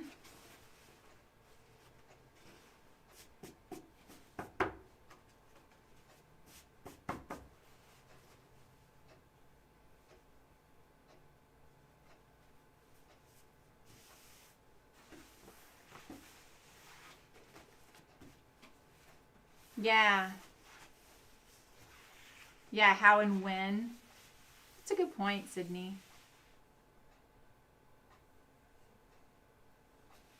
Yeah, I think, actually, thank you for saying that, Malin, because the waistband is actually kind of helpful. But what I do is I sew the waistband folded in half. And I don't do it prettily. I'm trying to see. So say this waistband were seamed together at the center back. I would, say it's a straight rectangle waistband, not the curved kind. I would just fold it in half like this and then sew it to the waist seam. I wouldn't even finish this edge, just line it up. All you need really is just to have this height and the feeling of the structure that it gives. And it actually is really important to the fit. I've definitely tried skipping it, and it takes something away from the fitting process that's kind of crucial. And for these curved ones, you could just do one, like the outer waistband, and that's it, and sew it to the waistband kind of sloppily. As long as you get it on there in the right way, it doesn't have to be like finished and completely clean edges or any of that. You just need something to go by. You're not doing couture. I mean, if you're like, I'm going the extra mile and I really want my pants to be perfect, then by all means, I would, go as far in the finishing as you want. You just don't have to,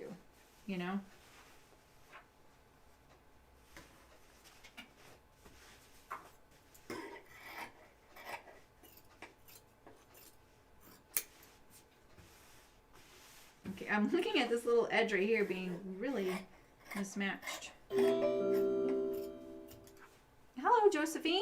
Welcome.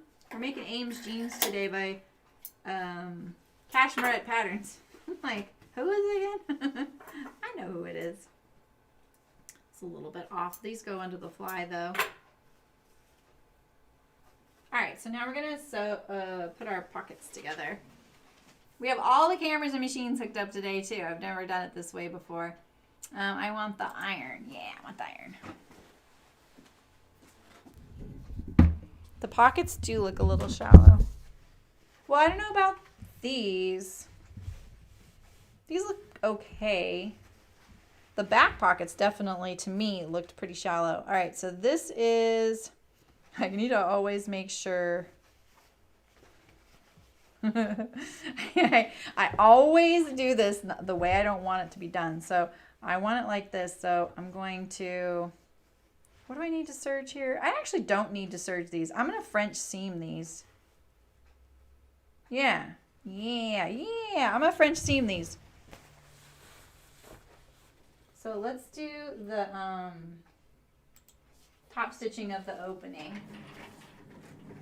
Or maybe I should iron them. Let me just give you guys, you know, vertigo here by switching cameras so much.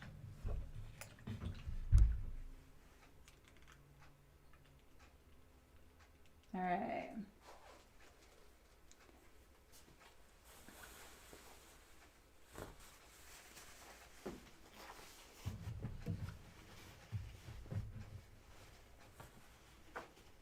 So I think I'm just gonna top stitch this pocket opening here on the old Juki, and then I'm gonna French seam the bottom pocket. I'm not gonna serge it out. I don't know what I was thinking. I never do that. Oh man, I haven't turned the iron on yet.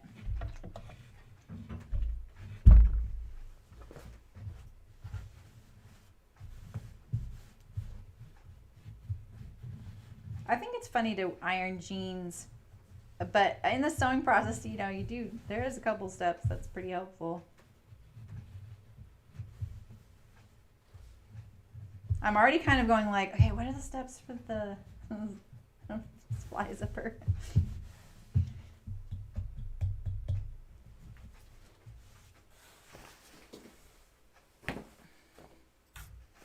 All right, let's get this one ready here while we wait for it to warm up.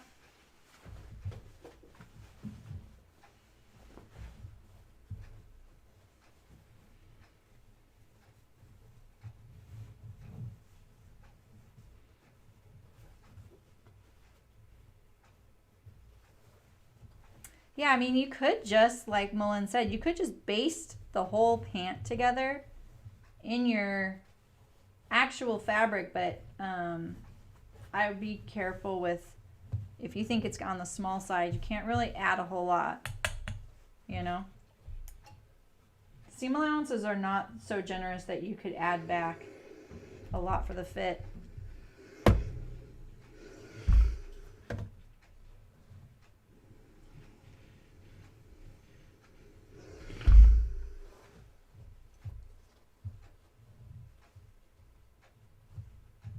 Okay, nice smooth curve because we clipped it twice. Because somebody clipped through the stitching. I'm not gonna name names. All right, let's go to, these are not my usual camera setup. So this one right here in the scenes says pattern table. I'm always like, wait, which one is it? And at the last second, I switched the iron. So I'm glad I did. It's easier to keep track of. Okay, so we're gonna top stitch these openings here.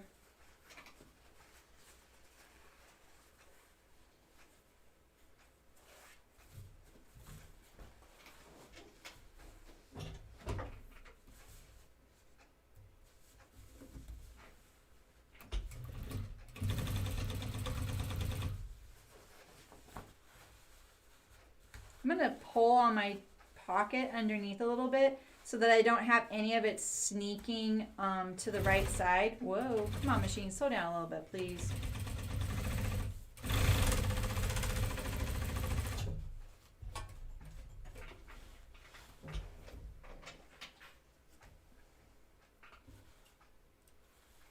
Now say, like me, you didn't get this very straight. That was pretty much like the machine got a little bit out of my control. The thing is, don't be too hard on yourself. If you want to remove it, go for it. But remember, it's going to be sitting on this pocket fabric, and it's kind of going to, that discrepancy is going to kind of disappear. So if you're having a bad day, you're just over it all, don't take it out. Just remember it's going to kind of disappear when it's on that pocket facing, you know. I should have held my tail. All right, let's do the other one. Man, jeans are always like slipping off the table. It's really annoying. Okay, and so when I was showing you I was pulling on my pocket underneath, I'm just trying to get it so that none of this fabric is kind of creeping like this, you know? Because you don't want it to look like that. I've had so many things look like that before. So, and so as nice as it is that your pocket stitching being uneven will disappear on the background of your pocket facing, your pocket sneaking out doesn't. And like this one almost does show. Look at that. Let's see. It almost shows right there. So make sure you're pulling on that pocket lining. You could, if you're just really, really, really nervous, you could understitch it first and then go back and top stitch it, but I don't think you need to do that really. I think you can handle it. Just make sure you clip the curve, press it good, and keep that pocket line to the inside. Or just use a pocket lining that matches. That's even better. And you won't have to worry about cat bellies showing on the other side. All right. See, always in that curve, it shows a little bit. Okay, so now let's go back to the other machine. We're going to do the French seams of the pockets. And then we're going to do our zipper fly. How many times do you think I can drop these? Sheesh. Sheesh. With my wad of pants here. Okay. Okay. Good thing I did recently sweep. You two go together. I know most of you probably don't check 5,000 times if you have the right pocket, but trust me, I always do it so that I end up having the fabric not showing, and it's kind of a bummer. All right, so it's a little awkward that I do it this way, but put it wrong sides together, whatever that is for you.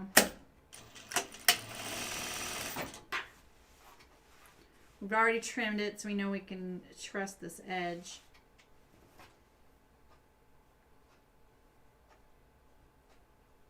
Why is it curved right here? I know it's curved because of the fly, but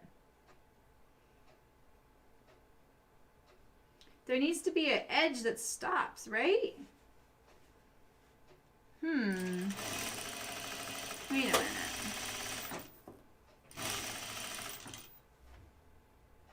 Do you see what I mean?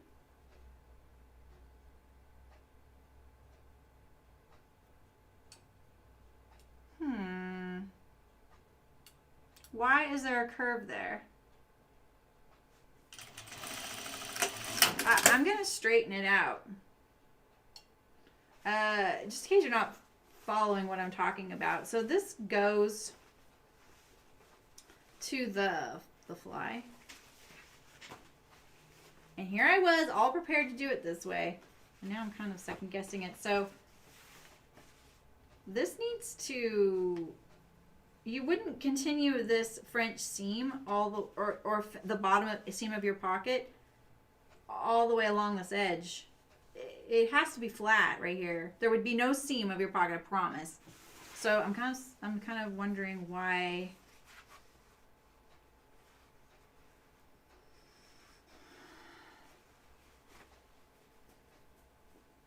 I'm gonna cheat and not iron my French seam.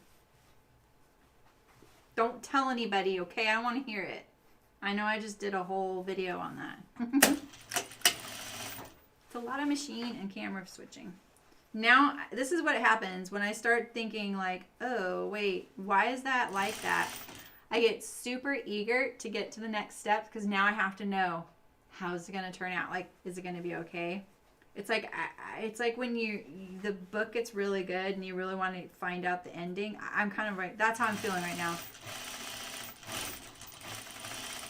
And at least those of you in the future get to fast forward and find out what happened. See, like you have to have like a straight edge, you know?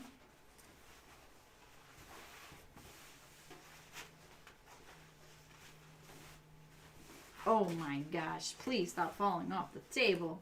My legs aren't that long. I wish. See, so this is your pocket. right?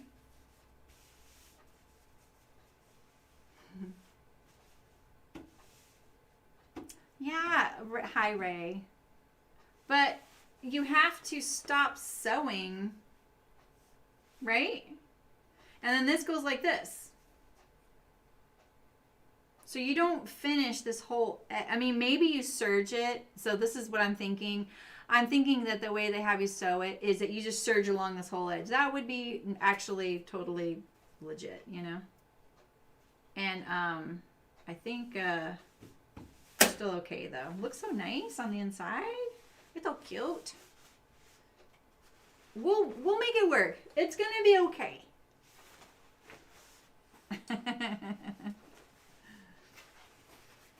Thank you so much for keeping my secrets, Eliza.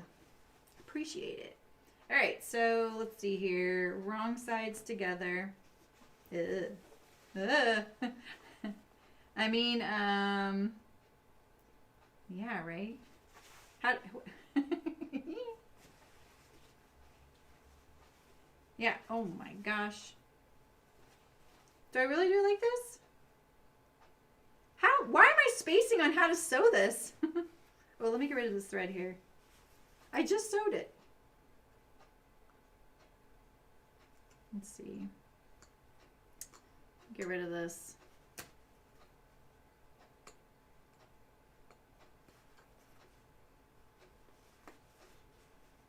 There we go.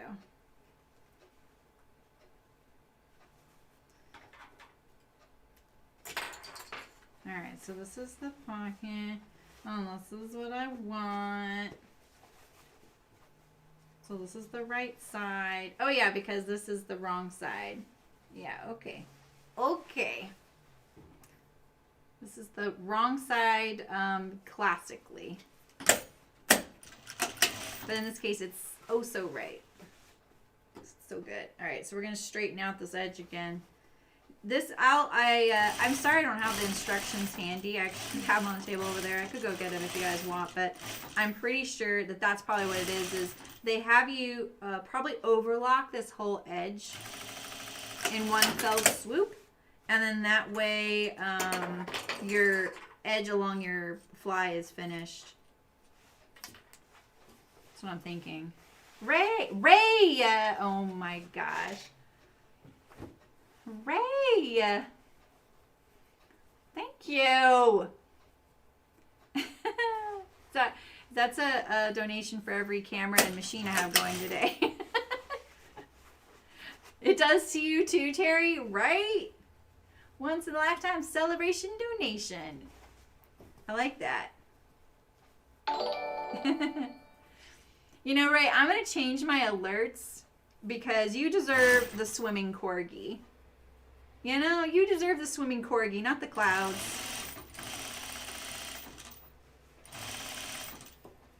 And I just need to update it. Because I think, like, isn't this one... Oh, that's the donut Pusheen. I can't remember. Who gets... Which one gets the corgi? The corgi's so cute. Okay. Alright, the suspense is killing me. Alright, I'm gonna tack my pockets here on the sides.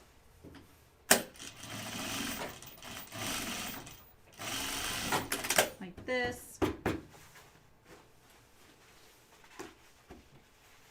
You know, honestly, this is what I want to do. I want to go like this. I want to roll up my pants like this. And then pin them.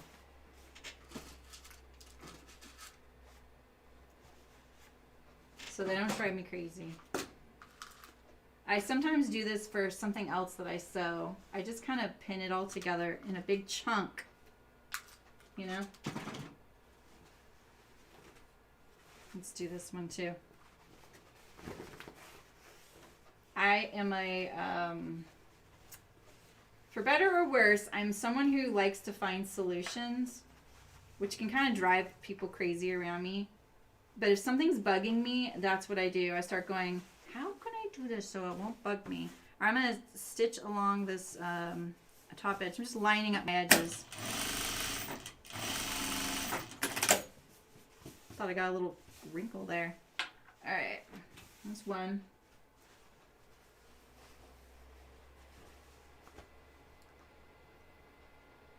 Yeah, but so Elena, but the thing is, and hello, I think not everybody has a serger, so I'm gonna look at the instructions later and see, because if you wanted to do a nice clean pocket, this doesn't allow for that, because you wouldn't want this French seam. Also, if you did do the French seam and you followed that curve, it would end up like this far away from the edge. So you'd have this ridge right down the middle of your fly. So I'm sure that I'm just not thinking of something, and I'll just have to look at it later. So I'm going to do it the logic that makes sense to me right now. And I'm very confident it's all going to be fine.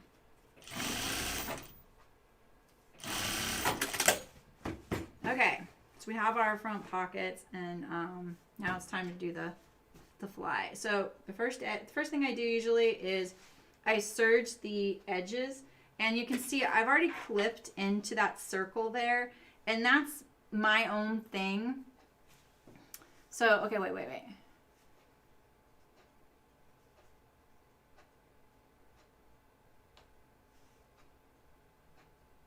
Oh, yeah, I do. Yeah, absolutely, Nicole. I always straighten it out.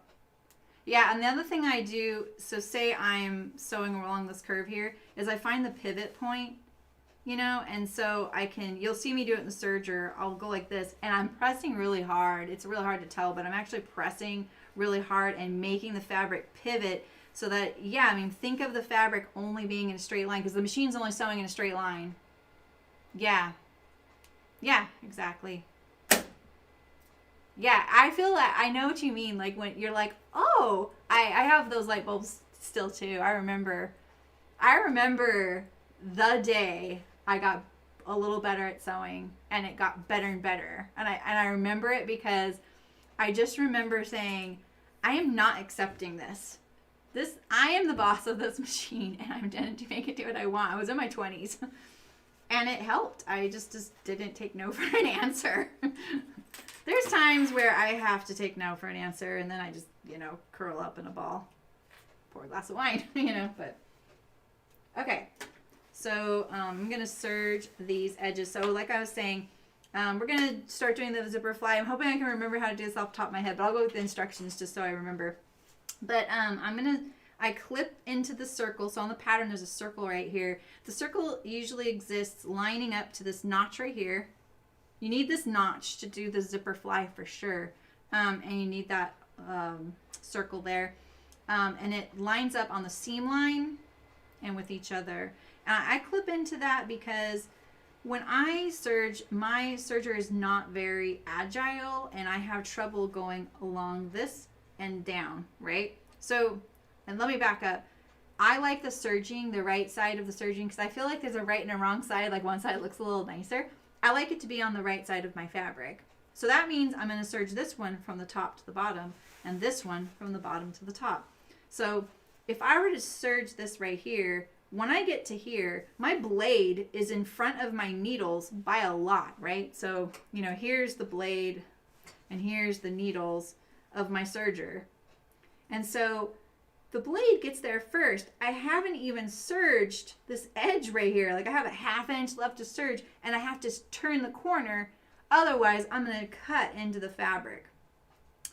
Maybe other sergers are more agile. Maybe it's me and I'm not very good at it. That totally could be it. But what I have found is because you have to clip this anyway, I clip it and then I can do this. I'm going to serge here, and then I'm going to pull this back, and I'm going to do my best to get onto here and serge around the corner, and I'm going to do my best not to nick this at all.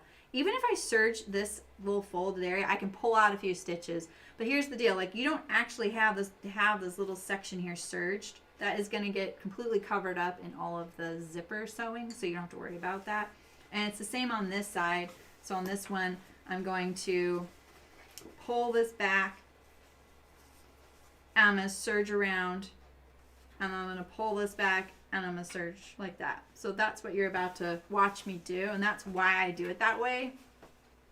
Mostly those instructions will tell you to serge this and then clip into the circle. So I am doing it a little out of order, and it may look like it's a little messier, but it's the cleaner way I can do it. So, all right, here we go. This is me procrastinating putting in a zipper. No, I love putting them in. I just know I want to do it right the first time, you know? It's been a while. All right, so we're at the bottom here, and we're going to pivot the camera here. Doo-doo-doo. Okay, Mrs. Necro, have a good luck with your homework. I think you can hear me okay. I'm gonna leave this microphone right here. You're always welcome. Hey, Barbara, how's it going? Okay. And I also don't fold it back under. I fold it on top so I know where it's at. We ain't messing around.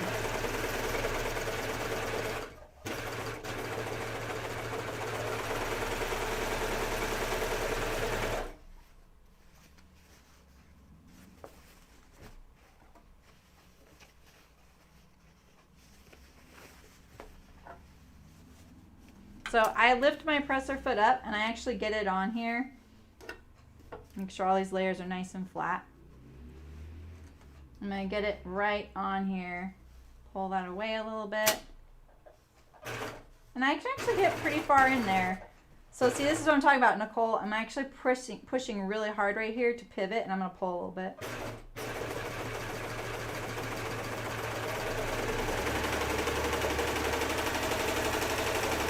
All right, so that turned out pretty good. Look at that. I got my serger all the way into that little crook right there.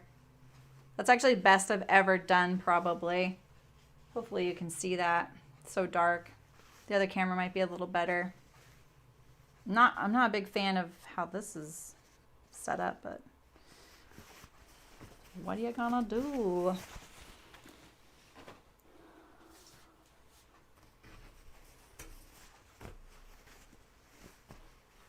Melinda. I have a dedicated video to it, Melinda. It's like 10 minutes long, I think. If you ever want to watch it. So you don't have to, watch me for hours. So now this time I get to go off the edge.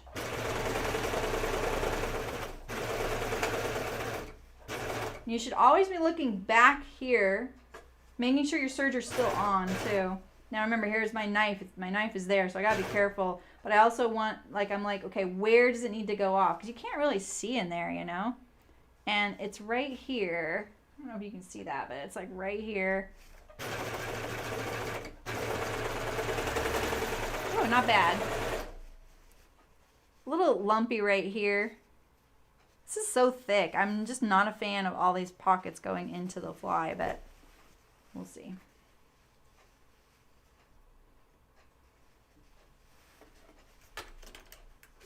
Just always remember, you can put your presser foot up to get up there.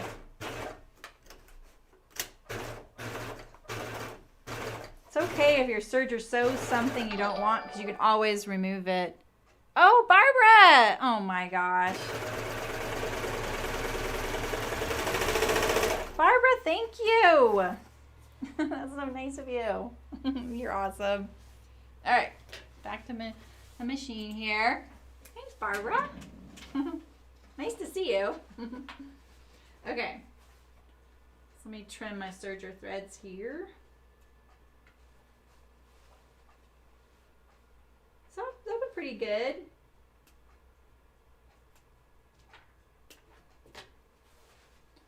That's pretty good. So I got the serging all the way up to the edges, even into this little crook here.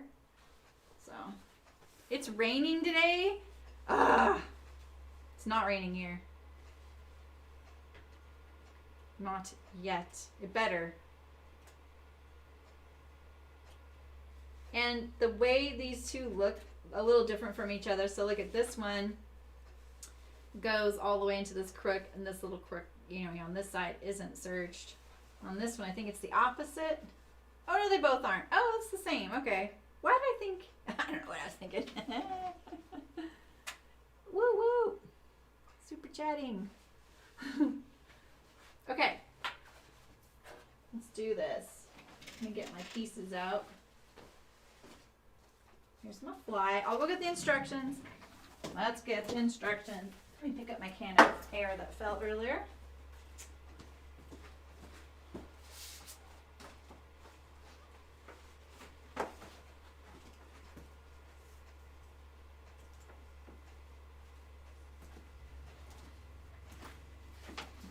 Wait, look at this picture. It goes straight into that.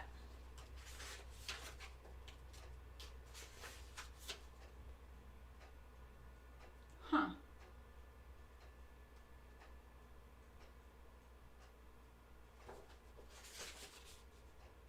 Oh yeah, they just kind of stop right there, just like I did. Wow. Okay. I guess I was right. I'm shocked. I wouldn't usually do it that way.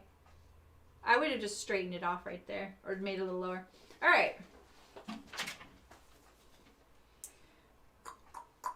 Now we're going to bounce between the two machines a couple times. So the rain might have a double meaning. I just love when it rains here because this area can be kind of dusty because of all the agricultural fields. It does kind of bring it all down. Okay. Maybe I have my little cheat sheet. Do I have my zipper fly cheat sheet? Oh, I do. I have this one. I have the Ginger Jeans one.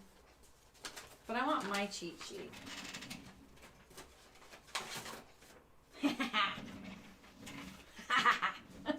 I love it when I have my little cheat sheet. Okay. Serge curved edges. I am so happy that the first step on here wasn't something else. That I'm still okay. Okay. Base, center, front, and notch, and continue. Yeah, all right. We know that. Okay. All right. So we're putting in a zipper fly. Where's my zipper? I got it here. I don't know why, but when you buy brass zippers lately, they're really long. Nicole! Thank you! You guys are awesome! I don't think you guys have ever super chatted this much. Thank you, I appreciate it.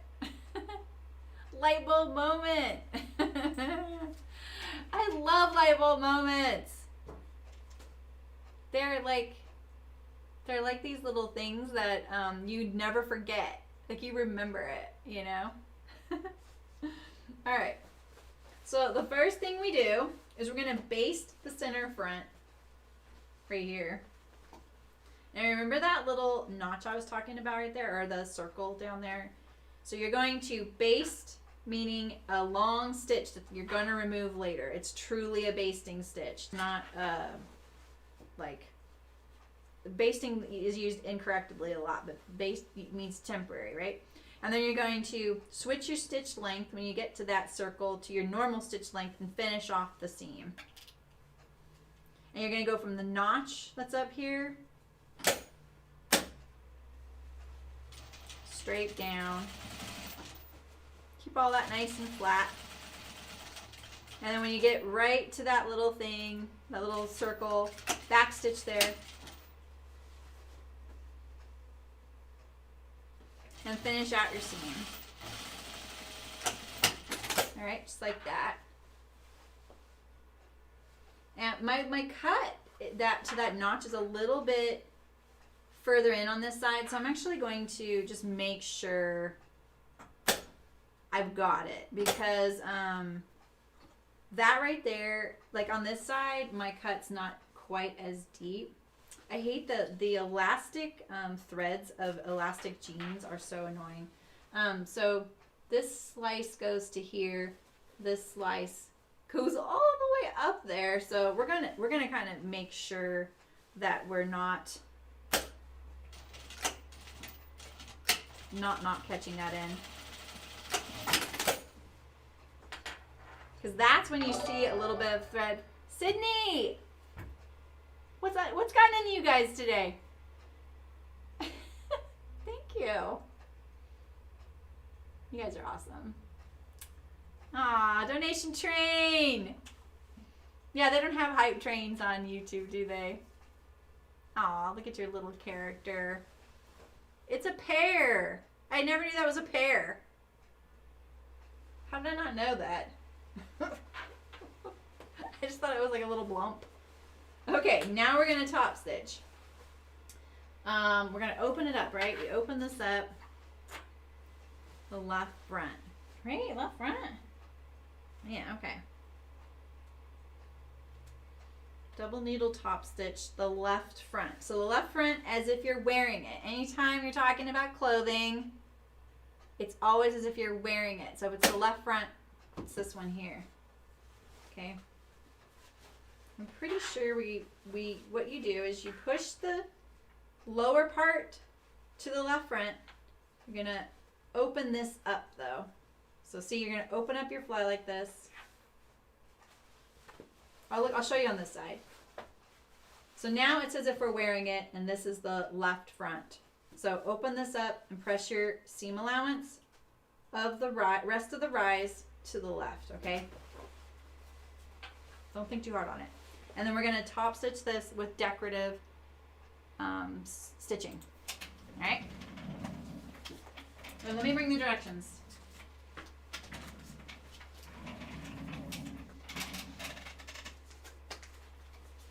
All right. I barely fit. Ugh. I'm the pear here. Okay. You guys haven't been complaining about the microphone. I keep forgetting to move it. All right, so we're gonna top stitch along the center front opening there that we basted. And remember, the fly is open. So see, that's open. I'll hold my tails so I don't have to dig them out this time. Do a nice stitch here. You'll be happier.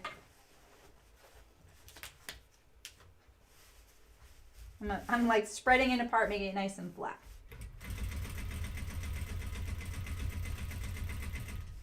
And then you'll kind of feel when you get to that point down there,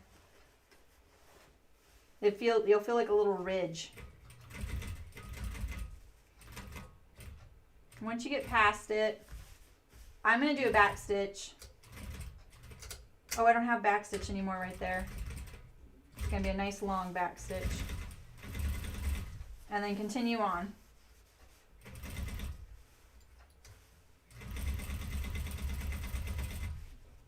Like that.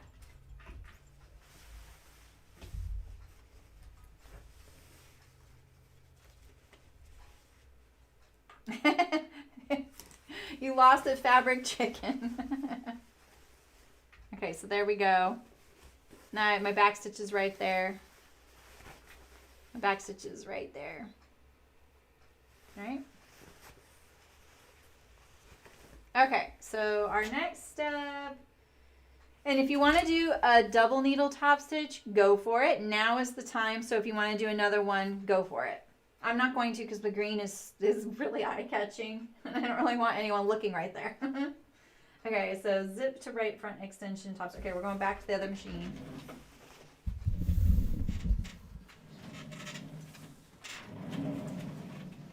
Meow.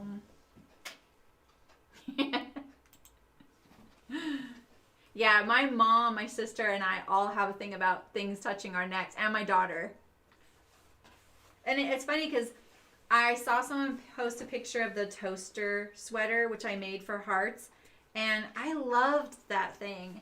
And it's kind of sits away from you, and it looked really cute on me. I had to send it away, but to Hearts because it's theirs. But I was like, oh, maybe I'll make one of those. And I was like, we need to be honest with ourselves. Are we really going to wear it? Because, you know, it might touch my neck. Okay. Zip to right front extension. So now we're looking at the pant as if we're wearing it. I'm so nervous I'm going to make a mistake because so many of you are watching me today.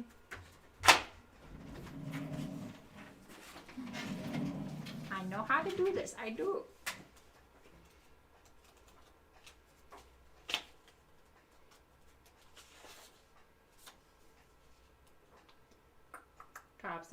Yep, zipper. Yep. Flip. Flip. Top stitch. Yeah, I got this. I got this. Okay, so when you have one of these zippers, if it's too long for your opening, it all has to go above the pant. And it's going to be okay. You have to shorten it from the top, though. And that is precisely because you don't want to break your needle when you go to do the decorative curve stitching around the fly. So when you line up your zipper, you're going to move your pant out of the way like this, right? So now your fly is just out here. And you're going to line up the tape to the bottom of that curve right there, okay? Not the teeth, but the tape. You have to have space to go around here that does not interfere with the brass stop at the bottom, okay? Neither could Rayanne. She always sewed barefoot. I just hoped OSHA never stopped by. Okay. And I'm making sure. Yeah, okay. So I line up the tape to the center front seam here. The seam, not the stitching, but the seam. I don't have a, I'm not going to put my zipper foot on, just so you guys know. This is really the only time you would need one if you did have one, though. On this step, I'm pretty sure. Okay, so line up your tape there. Just like that. So we've sewn to the right there. The zipper was face down.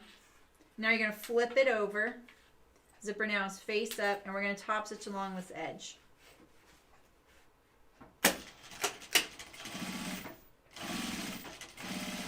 I can really feel all of those thicknesses in there.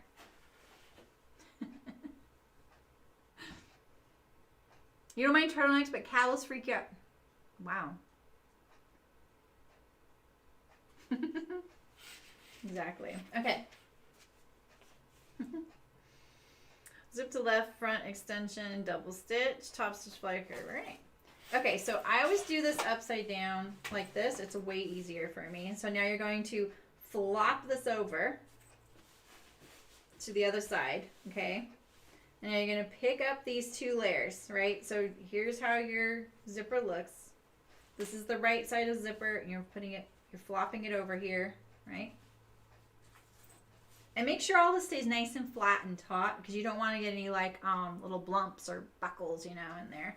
All right, now pick up these two layers, and I'm going to do 2 rows of stitching here because you really want to reinforce it. Remember, the fly gets a lot of, wear and tear and tugging and stuff like that. I'm going to rest my presser foot on the teeth here.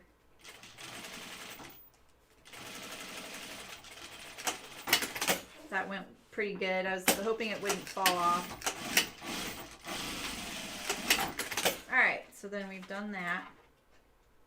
And so note, like, I'm still cutting it pretty close between the edge of this curve and the stop of the brass zipper. So remember, we need, if you were going to put 2 rows of stitching on that curve that shows on the outside of the jeans, you need to allow enough room for that. All right, we're almost done with the zipper. So now we're to the decorative stitching of the fly, right? Yeah. And I have my fly shield here. So we're gonna go to the other machine and we're gonna top stitch this curve right around here. This is how it's looking so far. See that? So this is when you really want to reassure yourself.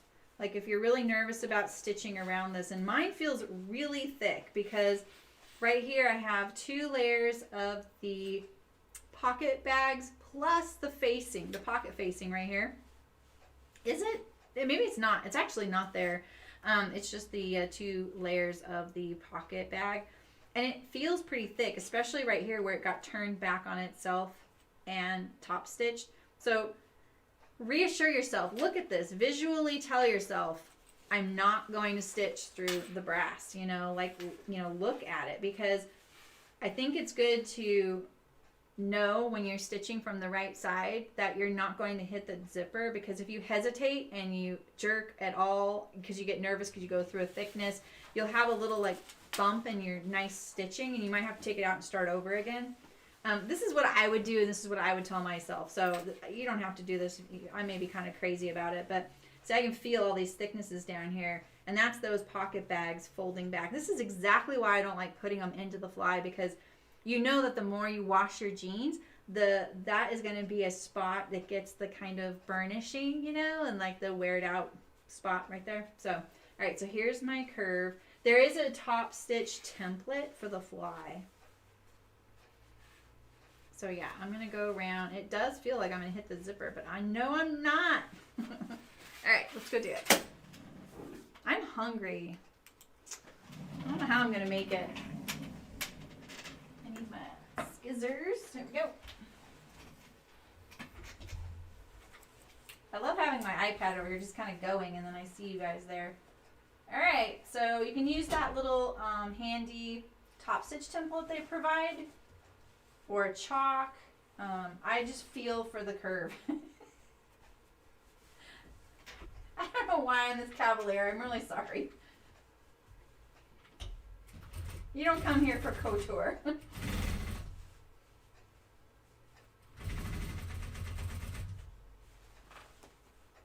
It's kind of hard to feel the curve because of that pocket bag, but I'm going to start turning now. I'm so nervous, but that's it right there. Okay, it's so thick.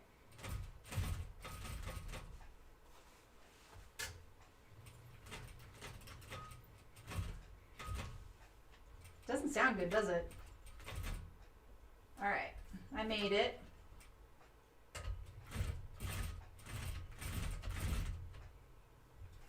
I don't do a bar tack, I just do a few back stitches. Oh, I should have pulled that to the back, huh?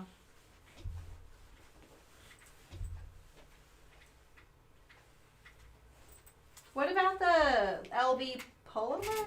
LB.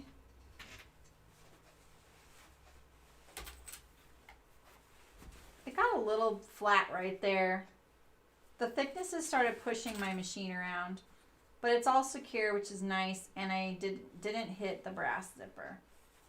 We're good. All right, so now we're gonna do the fly shield. I'm gonna need to use the serger for that.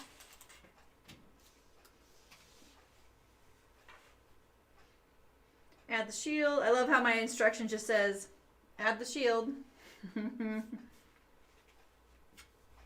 So,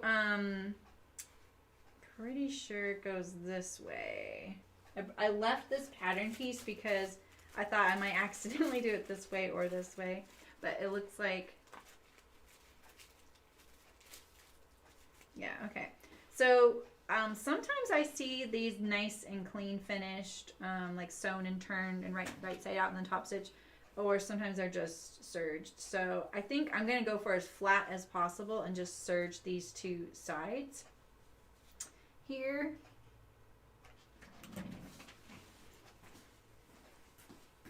Just like this.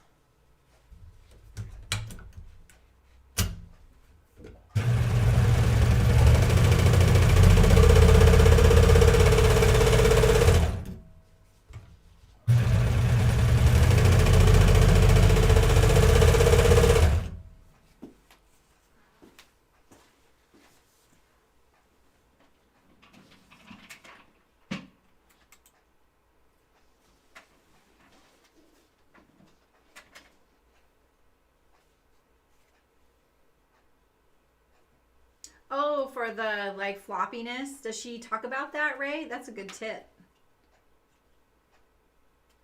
I know like the toaster sweater, that worked out so good because that fabric selection was so good. My trash can's way over there, so I'm just like, ah.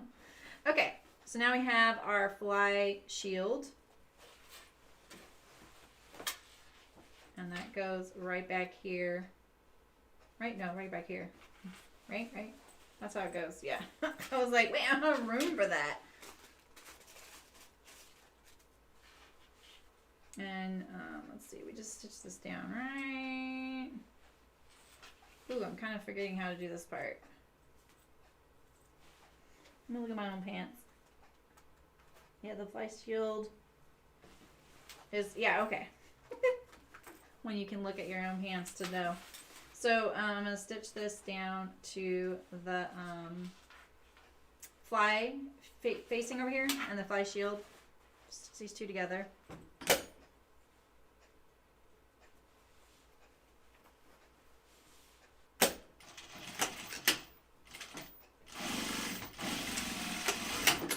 It's like that. So I stitched it to the right front fly, the one that's still loose right there, okay? And now the way that that gets secure is with the bar tack at the end, you know?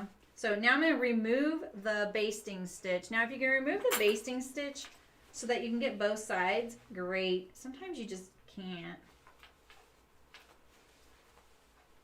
Is this the basting stitch right here? Yeah, this is it right here. Like you're only going to be able to see one side of your basting stitch because the other one's enclosed. So just remove that. Otherwise you can't open your zipper. I cannot see this thread is so lightweight. I tried to pick the heavier one.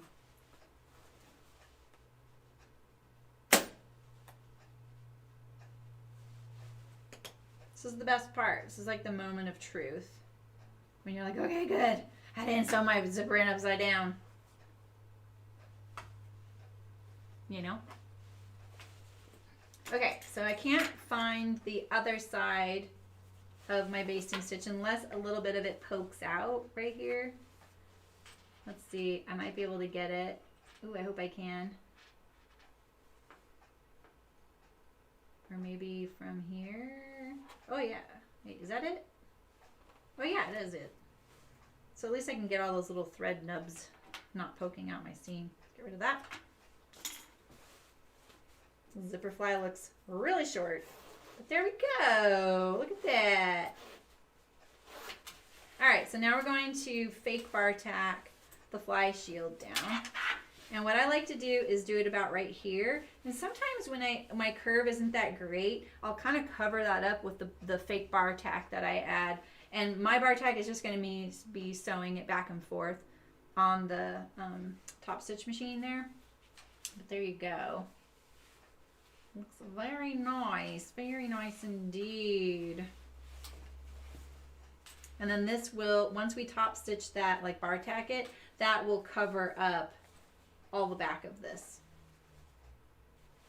Very nice. And we don't have any raw edge right there. It's the other thing I look for. Remember when I saw that I kind of stitched really close to that clip in there? This is where that was. That is where that clip was. That's why I wanted to make sure I enclosed it. So that's why I stitched a little bit more. But this looks really nice. Zipper's way back there. It works really good. Kind of a heavy duty zipper. Like that, this is no joke. All right, let me bar tack that really quick. And then we're on to finishing up the assembly of the jeans. She's a cowl fashionista. Ooh.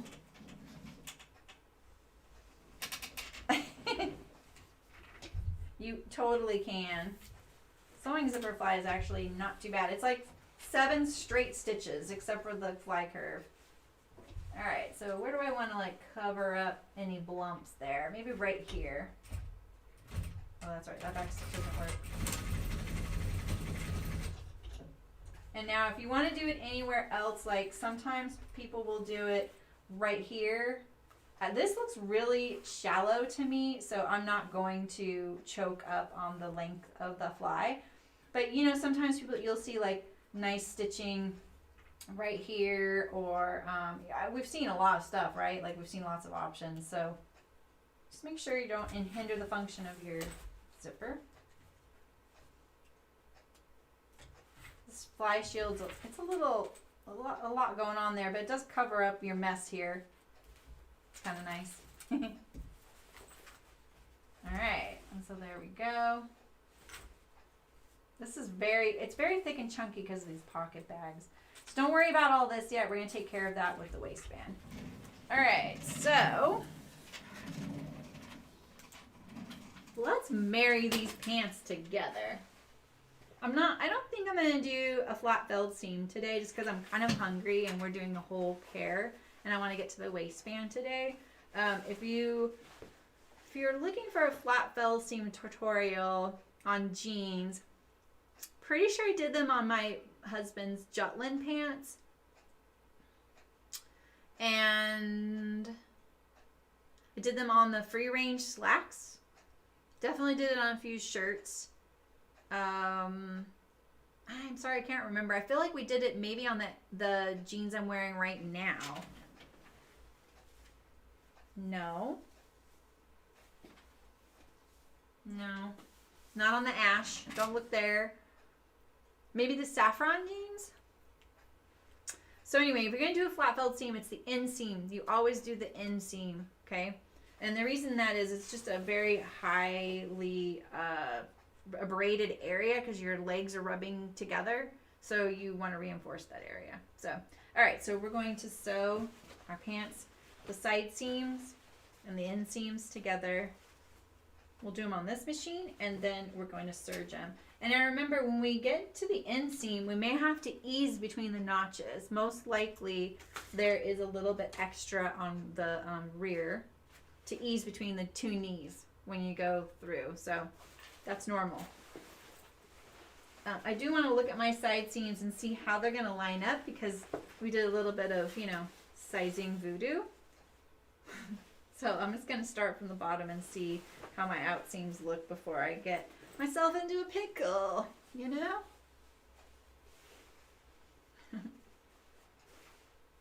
Oh, not bad. We got this. That's great. 'Cause that's about where the seam allowance would line up. No problem. And when I get a top stitch, let's see. We top stitch the inseam, right? So let's sew the inseam first and serge it and top stitch it, and then we'll do the out seams. It'll be easier if I don't do it all at once just to save a camera change. So, how did I do the back pocket cats? It's a magic trick. I printed them out on the printer. Like I enlarged them 134%, cut them out, and I literally stitched around them. I didn't do anything fancy. Yeah, I'll show it to you in a second. They turned out really fun. All right, so see now how I was talking about because we top stitched our rises both pointing to our right as we were looking at our pants means that they're offset when we get to the juncture there, so it's not this big tangle of, thickness right there where we don't really want it,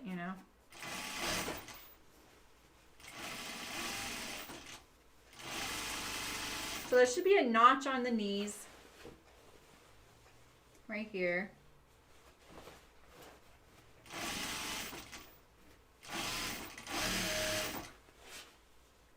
So we know the pants should match up to that point. Here they are, right here it is. And now let's see. It might match, it might not. So it seems like it does match. Typically they don't. Typically one is longer.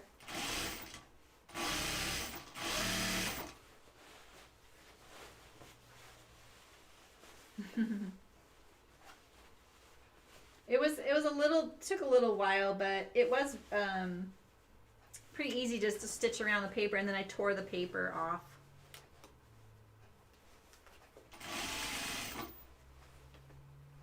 I'm just going to nestle those seams against each other. No one is going to see this spot. I actually saw in one of the Men Who Sew hashtags a guy that actually sews a lot of stuff. He was having trouble getting that to match. And I have to tell you guys, and I'm sorry for the guys here, but I could tell I should not have commented. It felt a little bit like, get out of here, lady. And I was like, okay. But I was just trying to help. I was just like, oh, you know, between the knees, it probably doesn't match, you know, so it's okay. You just need to start from the hems and then notch to notch. And I saw them delightfully all having conversations in the comment section, and I was like, thought I could be a part of that, but I guess not. So I just got out of there because I felt like, oh, maybe I shouldn't have said anything, you know. All right. Pattern table, right? Yeah. Yeah, I always have to remember. I need a drink of water. Oh no, I want the serger. Yeah. Okay. So now we're just going to serge this really long seam here. I'm just going to trim a little bit to tidy it up and to reduce some of the bulk.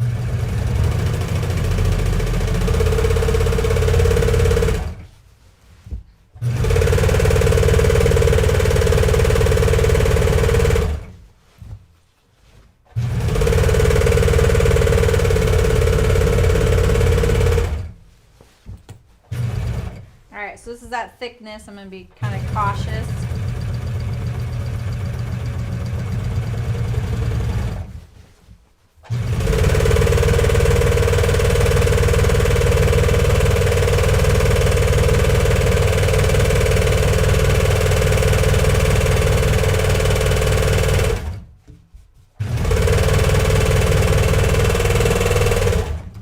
All right, now we're going to top stitch.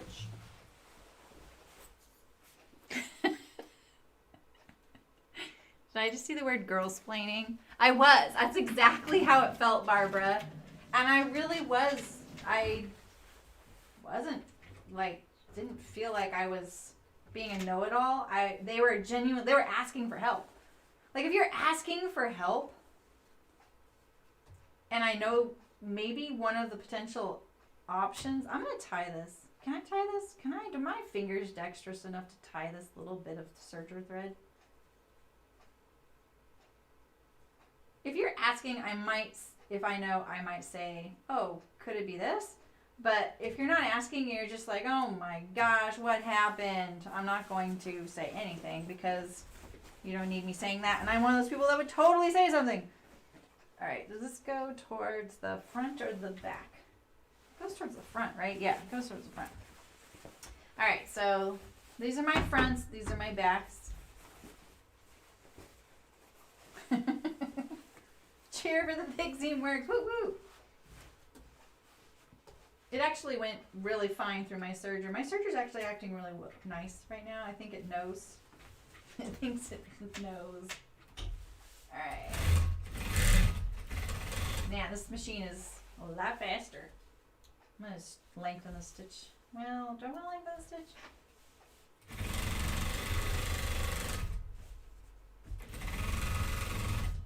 Oh, I ran out of bobbin. Well, phooey. That's not what I would say if you weren't here.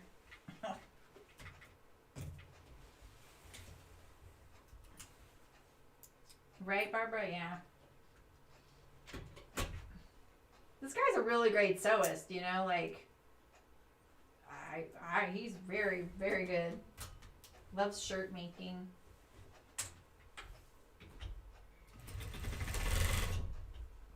I keep trying to press on my heel to cut the threads. Guess what? That don't work. Do I want to take that out? Not really. It's down here in a spot on my inseam. I'm going to try and line up my stitching with these holes here so that it looks like I did start.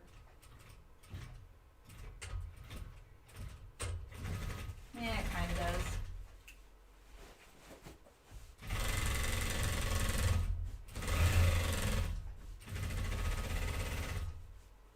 This machine, the sound is so interesting. I think it's because I sewed on this machine for years when it had all the electronics. And I didn't sew on it for very long without the electronics. So I'm thinking it's partly the thick thread and partly the you know, non-electronics. And I'm just not used to it. All right, remember, keep your seam pressed towards the fronts.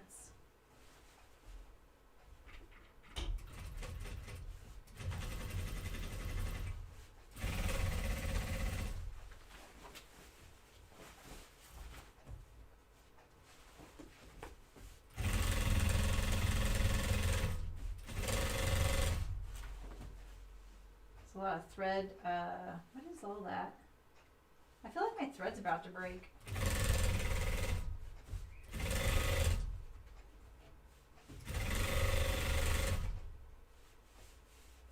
So one of the things she told me about this thread when she was telling me all about it and what people use it for is that it's something called double gassed. Basically, they make it so that they get rid of all the little thread fuzzies that occur on the thread. And I see a ton of it, so I'm kind of surprised. Oh, I don't know. It wasn't in a stream, Terry. It was just on Instagram. I don't know any guy, well, there are some. I can't remember their names, though. I have to think about that. None of them are live streamers. Okay. This is, yeah, we're good. Let me think about that, Terry. I actually stumbled upon one this summer when I was looking for something, and he wasn't always a sewist, and I think he was getting into it more during the pandemic. But and so his tutorials were a little rough quality wise, but the content was really good, and you can tell like the way he explained things really appealed to people because the comment sections were really great. They were really great to see. And probably because he was a guy, he was getting a lot of views. So, I don't know who that was. I hadn't heard of him.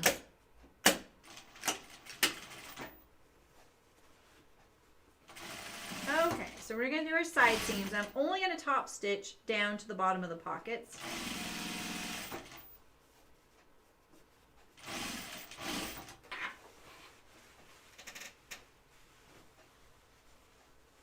How long has it been since I used it? Since, well, a couple of years. Pretty sure. I don't think I've used it. I've used the binding machine. I'm trying to think. Let's see, when I started the stream, I still had chicken boots for the first few months of it. And I was still using... I actually started the stream with that machine. Right? Didn't I? In my very first intro video, that's the machine I'm on.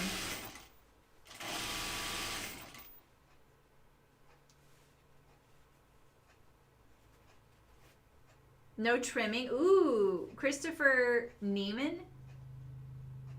Oh, cool. He doesn't trim. What if the fabric is really thready?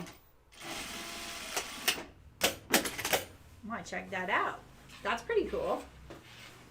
Christopher Neiman. All right.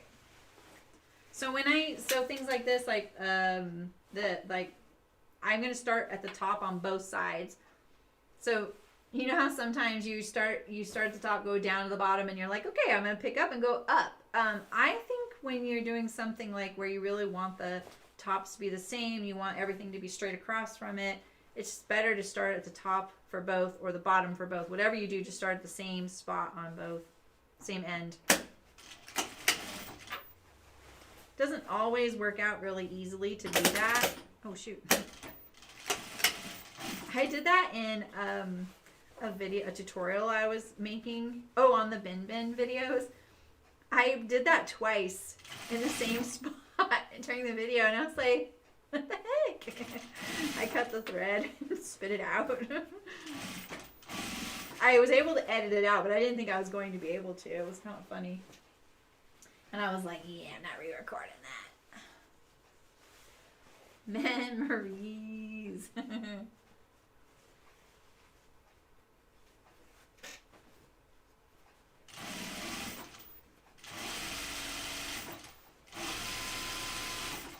Keeping my seam allowance nice and lined up. Now, if your side seam doesn't match for some reason, it's good to kind of figure out where it should match because you don't want to get your legs torqued. So if you're like, well, heck no, I don't want to adjust anything at the top. I'm going to start from the top and go down. Make sure that that's not going to get you into a pickle because the way to think of it is that with the leg, you know, you want this, whatever, you know, like if this was if the grain line was drawn on this pair of pants right now, you know, it's imaginary right now, we can't really see it. And on a twill, you can't see it either. This is one of the hardest things to cut on grain when you buy it because of the twill weave. But if the grain line, we could see it here on the fabric and we could mark a squared off line across the pants, and it hit this spot here and this spot here, you would want those two spots to be across from each other when they're sewn as well. So if this gets like this is when if your top hair, like your backs are off and your fronts aren't, that's when torquing happens as well. So you got to be careful with that. So if your side seams aren't matching up, lay down your pants and kind of make sure that when you line them up that they're not going to torque, you know, and then make your adjustments. All right, so let's serge these, and I'm going to top stitch here. I'll probably top stitch the hems too while we're there, and then we're going to attach the waistband. Dun, dun, dun. Christopher Nageman, something like that. Yep, the Google machine. Oops, sorry, just whacked you guys. Dang, the subtitles are so good. I mean, I don't watch them religiously, but I'll sometimes just glance at the screen, and I'm kind of surprised, like, it's spelled torque correctly. It didn't say twerk.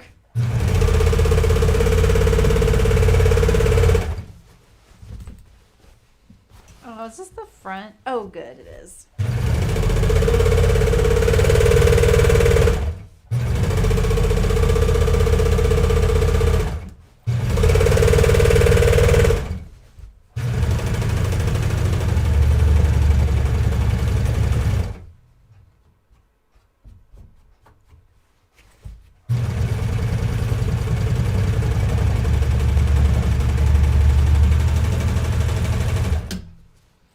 I wanted to serge on the front so that when I top stitch and press this seam this way, it's the nice looking serging going towards the back.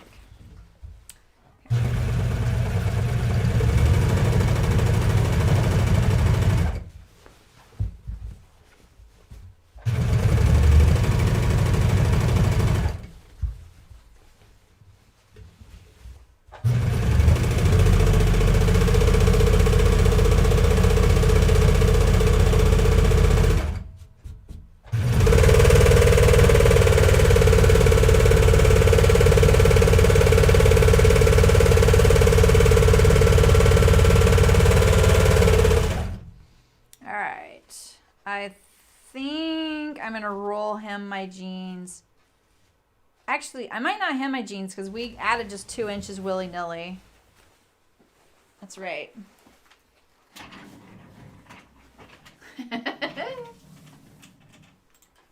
Whoops, wrong one. This one. Exactly.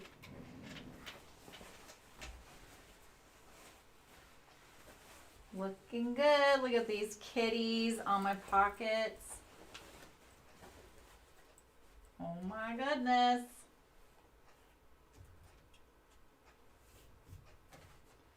All right. So we're going to push these to the back. And I have top stitched all the way down before. It's actually not as bad as you think. So if you want to, you can. But you really only need to top stitch down to the bottom. That's the custom, down to the bottom of the pocket bags. get this kind of situated here. Do it from the inside of the pant here. Yes. Yeah, exactly, Melinda. Typically, you only see them go to the bottom of the pockets. Just kind of tames the pockets. This is also a high abrasion area, your side seams. But you can go all the way down. It's actually not that hard. I've done it a few times on camera. Mainly because I get carried away and I forget to stop. Like now. Where's the pockets? Oh my gosh, I already missed them. Alright, so we'll stop here. Oh, that's not my back stitch. Okay, so my fake bar tack right there. So now I need to make sure I do the same length as the other side. Try and scrunch this up so I can cut my... So yeah, so there's my pocket. And if you look at most jeans, that's how they are. They stop right here. My pocket bag is actually way up here though. Whoops. I couldn't feel it. What's this thread here? What's this thread here? Okay, so that was like a fat inch past. Alright.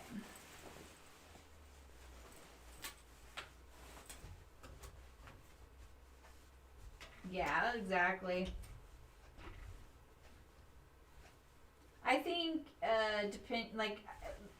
the reason I'm not going to go all the way down is because my thread is so visible. It's probably not as visible to you guys, but it's pretty out there. I don't really need to go all the way down to the bottoms of my hems, you know? It's a little overkill.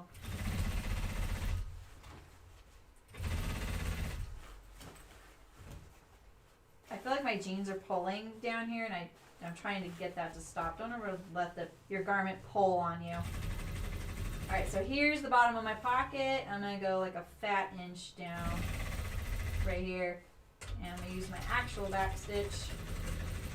I lost this one right here when the electronics came out.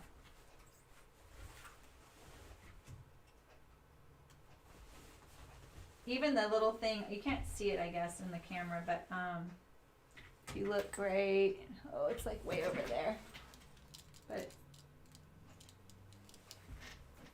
this right here, that's the old electronics board, so it doesn't work anymore.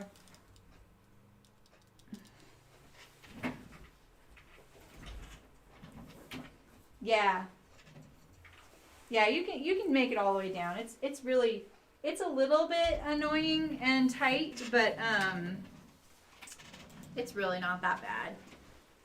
They just don't do it in production because it would be kind of hard. But you do actually see it more often in ready to wear, and I think it's because they have a machine set up to do that. Like a specific machine. It's probably got a free arm going down the center like this.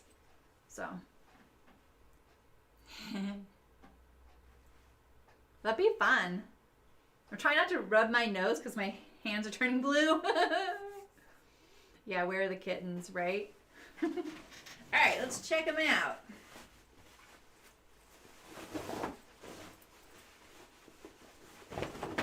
If you guys weren't here, I'd be trying them on.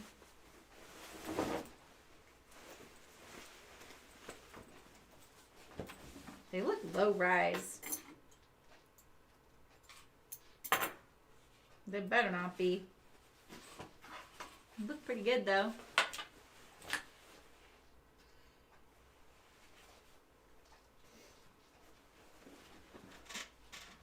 Yeah, that's all I have to say about that. And there's my inseam, the offset. The seams line up. The top stitching won't. That's fine. Side seam, top stitching right there. We're ready for the waistband. So we're going to let's make our belt carriers first.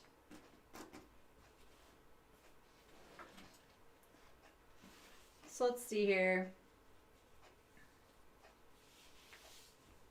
I want to think about this because I don't want to sew these and turn them right side out. Maybe I do. Do I?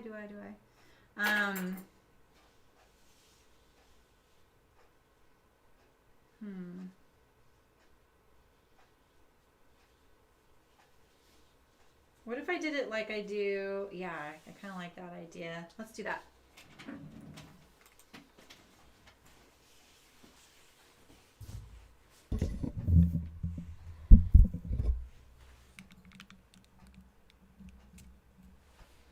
All right. Look at all this.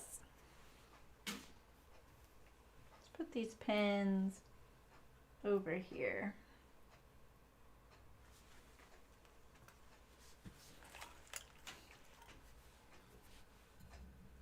I need it straight. So I think the way I'm going to do these, the reason I'm like thinking about it is, I don't know, I feel like my belt loops never really look how I would like them to. So I can't really like put my finger on it. I'm not even wearing a belt. So part of me just wants to leave them off. But let's just make them. And then we can decide. Okay, so actually let's do this. I'm going to sew them without having to turn them right side out. So we're going to fold it in half first. I learned this trick from Noodlehead doing her making backpack. And this is how she does the strap. And now I do it for everything. And I give her full credit for this trick. It's not even really a trick. Like, people did this. I just never really thought about it. Ooch. Until I saw it done on this, on the thicker fabric, you know. Let me move my serger out of the way so I have some room. All right, so I'm going to fold it down the middle. And now, remember when I got chalk on here? It's still there. Because now I'm going to fold them towards the fold. Fold them towards the fold. That's what I said, right? Down the center.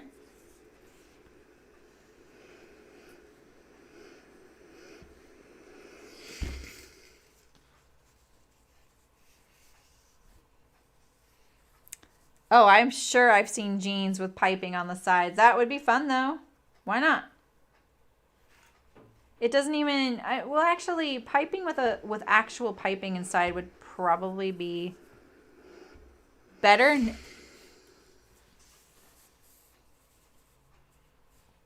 Yeah, I've done that too, Sydney. I think that's a good way to do it because it's nice and flat. Yeah, I think I'm going to not put the belt loops on, but I'm going to show how to make them. Okay.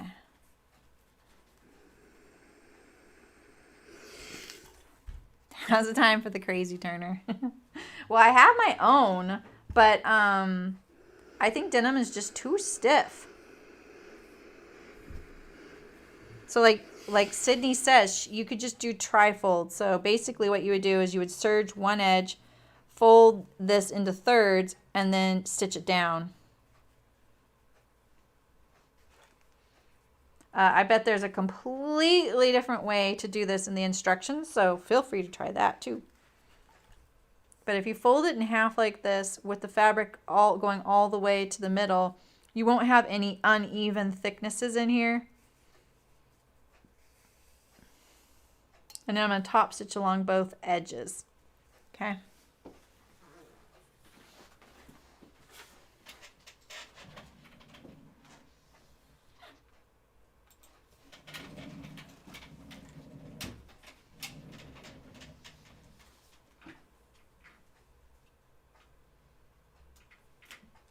I really want to see the piping pants. Look at all this thread on here. It looks very shiny, this thread, like it's polished. I'm pushing with my knee and it's pushing me away from the machine. I'm like rolling away. All right, I'm going to start like a little bit onto the fabric so I could tell it wouldn't probably do that.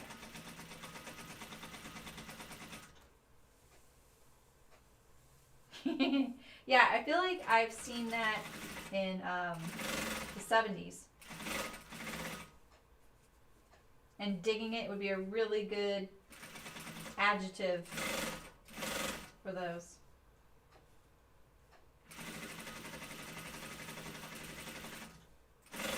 You just need to make sure you iron all this so that the edges really line up well.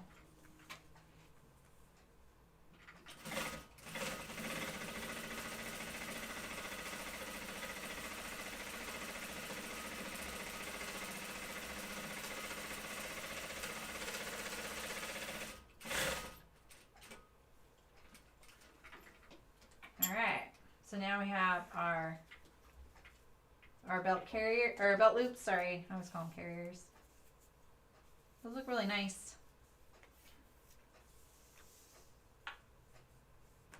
All right.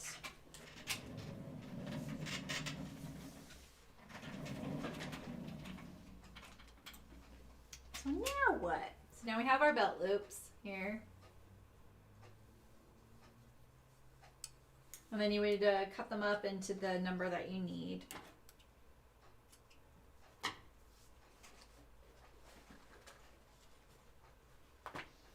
And then there's notches on the pattern specifically for the belt loops. It's just a muslin. That side panel, Rebecca, is super confusing on those free range slacks. It's really easy to forget, or not forget, but to not know which is up and down and what is like what's top, bottom, front, and back. Oh, that's nice, Terry. The best decade of the 70s. Okay, so we have our waistband. So I'm gonna sneeze. I fused the interfacing. So I'm gonna do the center back seam, and I have a notch there telling me that that's the center back seam. My knees like going because I'm looking for the knee lift. All right, let's do this one.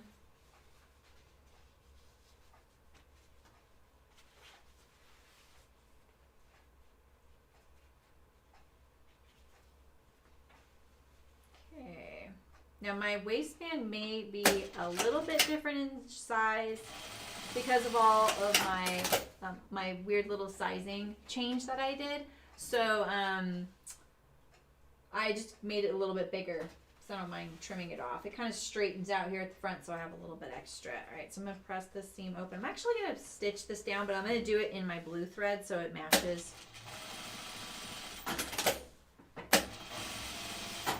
So it's nice and flat.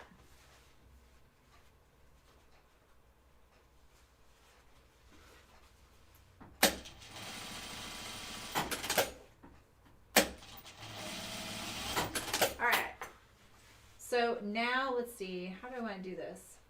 Okay, I wanted to ask you guys, would you guys like a clean finished waistband or a binding on the inside finished waistband? So do you know what I mean by, so do you want the waistband to be clean finished inside and out, so it's turned under inside and out like that?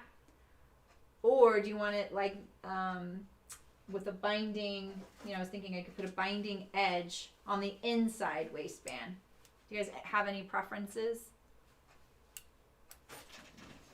I haven't done the binding finish one, I don't think. So I decided to offer that. What? I did not mess her up.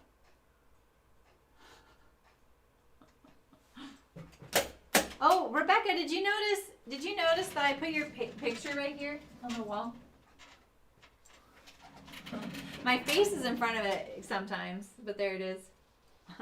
Now I have something from you and Kathleen. Kathleen's making the Tamarack jacket. She started yesterday. Cut it out yesterday. You want to see the binding, Beverly? All right, Beverly wins because no one else commented. Sorry.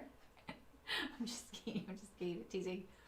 I have done the waistband with a clean finish many times, and I haven't done one with binding but maybe once in my life, so I think it could be fun to do that.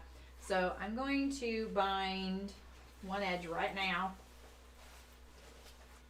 and let's just hope I do this the way people say to do it. Edge of our seats. I gotta change my thread color. Ironically, I gotta change my thread color to do this.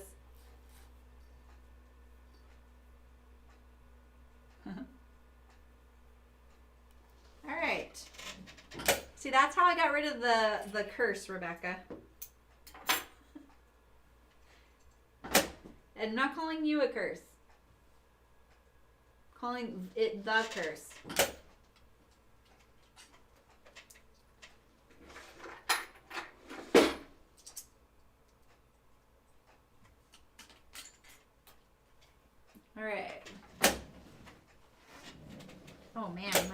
about to die over there.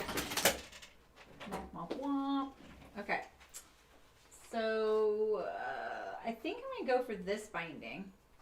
I brought two over. I have this one and this one. And I wasn't sure what kind of thread color I was going to find. So let's see how this will look against the pockets here. I have this little bit of binding. I think this one's going to look better though. Yeah.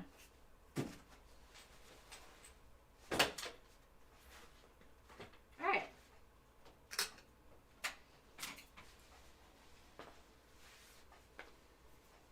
Ooh. I'm gonna get a marker for these notches.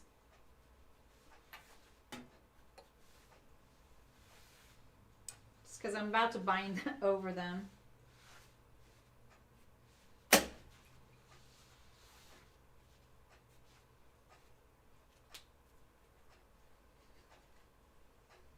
Hey, Kathleen, nice. Oh, the lunch sounds so good. Yes, I have converted so many people to binding. I am not sorry for that. So if I remember correctly, if you bind this edge and then when you go to put in your waistband, it's bound like this, right? At the edge, you kind of turn it under like this. That's what I remember.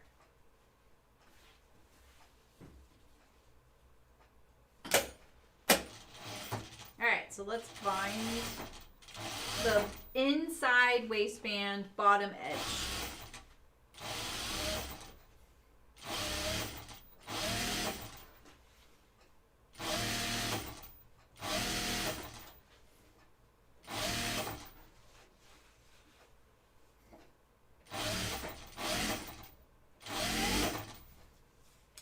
It's my standard 1 3/8 inch wide, Terry. So if you wanted to do that pre-fold gizmo, I think it's 35 millimeter. Sydney. So funny.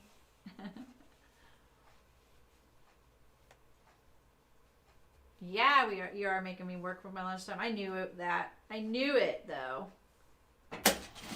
I could do an intermission. Like there's some streamers that do an intermission, but who are we kidding? I would never do something like that. You know? Kathleen, we have so many birds. I really wish you could come out and see all of our birds.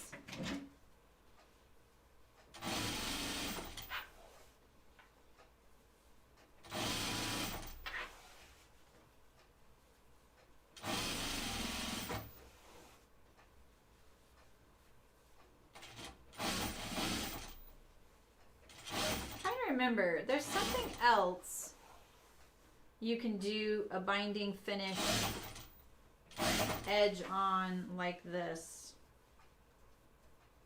What is it? I actually think I'm going to regret not trimming this down. I think I should have trimmed down the seam allowance. Maybe not though. I can't remember.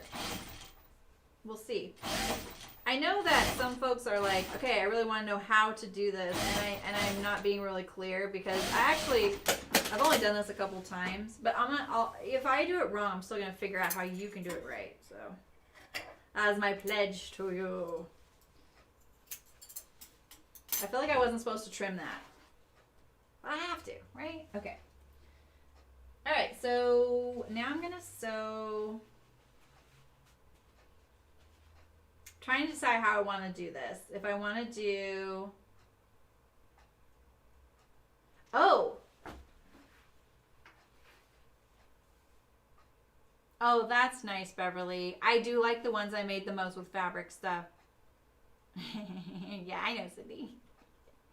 Okay, so when you do it this way, the one interesting thing is if you ever have seen me do a collar or a waistband, I always sew it from the inside of the pant or the shirt for the collar to the outside because I feel like that ensures success the best. But you don't do that with this because you can't sew this seam to the waist first, right? So that's kind of been taken off the table. I'm not going to sew my waistband together first because I'm not sure it's the right length right now because of some of the sizing adjustments we made. So we're going to figure it out. All right, so now we're getting to that scary part of trimming your brass zipper down. Don't trim it down with it up, okay? You need to pull your zipper down, okay? And now we're going to trim across here in between the teeth, so be really careful with your scissors. You can't use this stuff, so just throw it away. Just trim it flush with your waistband.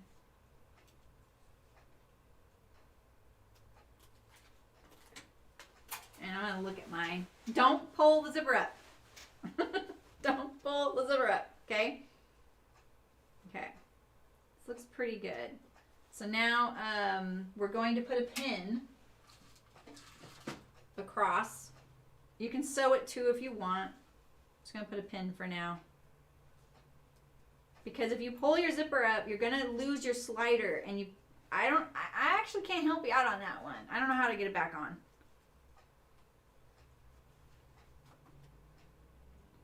I just recorded a video yesterday on how to put sliders on zippers. But not that kind. I don't know how to do it on this. So you probably would have to take it somewhere. Okay. I don't even know where that somewhere is. So. Yeah, we cut them out together last year. Or was that this year? That was this year. Holy crap. What a year. That seems so long ago, Kathleen. That was this year, right? Yeah. Oh, do join the quilt coat craze.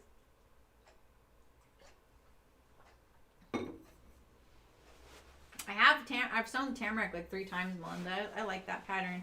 But I have tips on fitting it. I think the armhole's kind of tight. I'm pretty sure I made Kathleen drop her armhole. Okay, let's get the binding out of the way. So I'm going to sew my outer waistband to the pant first, which I never ever do. It's the first for me. I always do it the other way. I'm going to start from the center back actually because I do want this seam to line up, and because I'm not sure how my length of my waistband is going to be. Oops, wrong side. I'm going to kind of look at it. It looks like it'll be okay. So I'm going to line up that seam to the seam of the center back waist. Do I want to? I might want to put my pants. Oh, I need to change my thread color. Oh gosh, those Merchant and Mill fabrics, right? We cut out in February. Holy smokes, that feels like so long. Yeah, well, you can, that is what the little tool looks like for those plastic ones I use, but I've never been able to do it on a brass zipper. I'm just saying, if you can put it back on there, great. But if you don't know how to, don't slide that zipper pull 1 inch without securing the top edge.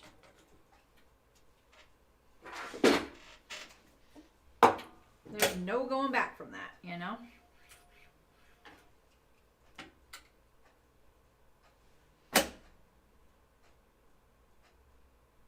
So if you're going to put your belt loops on, now's the time to start thinking about that, since I'm of 2 opinions on when to do it. So part of me likes putting them flush with the raw edge of the top of your waistband. And then once your waistband's all complete and sewn, your little belt loops are kind of flapping around, then you fold them under and top stitch them down on the body of your pant.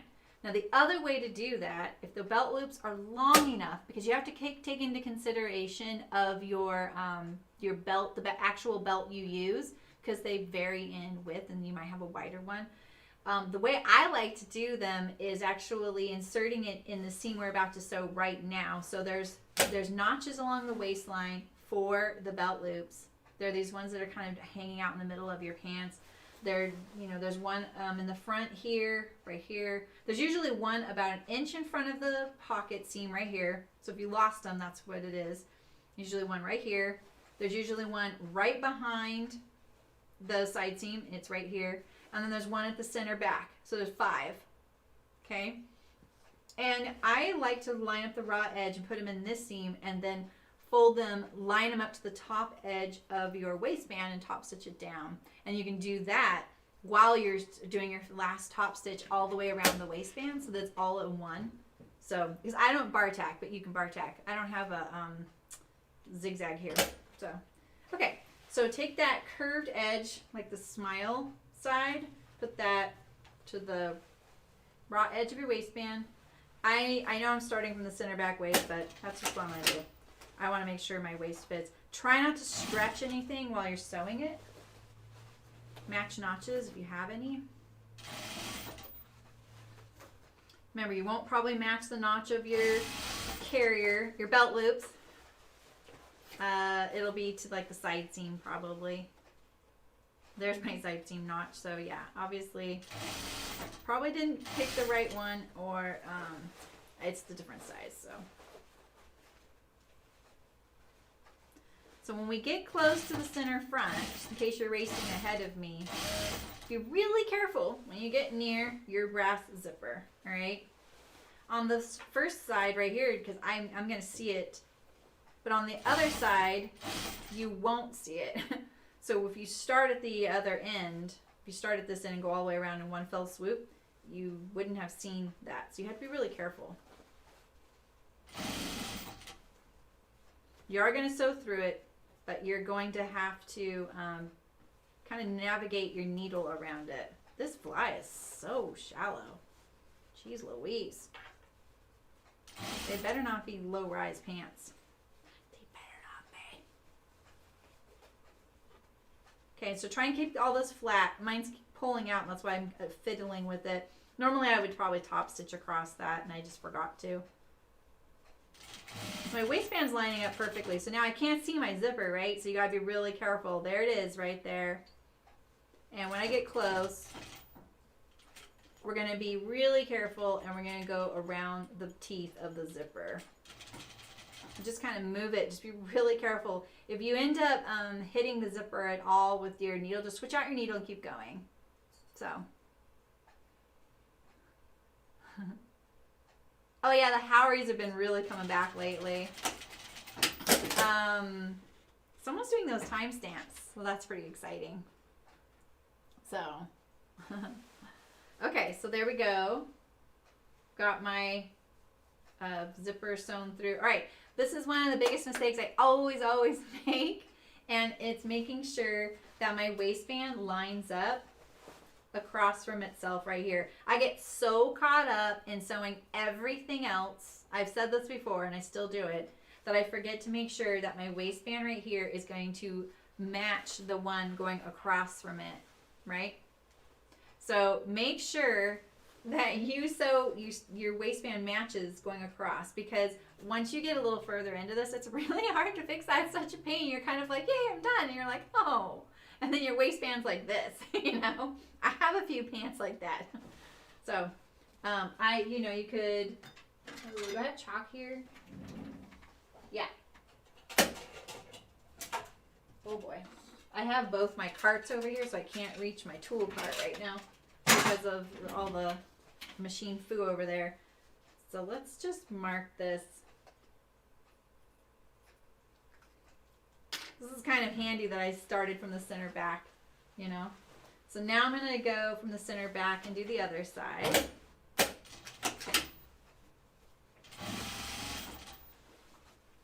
What is this long thread? Oh, okay. Don't stretch that back yoke.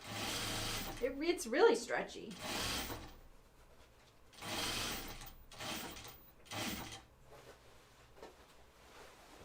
Aw, you guys are all loving each other.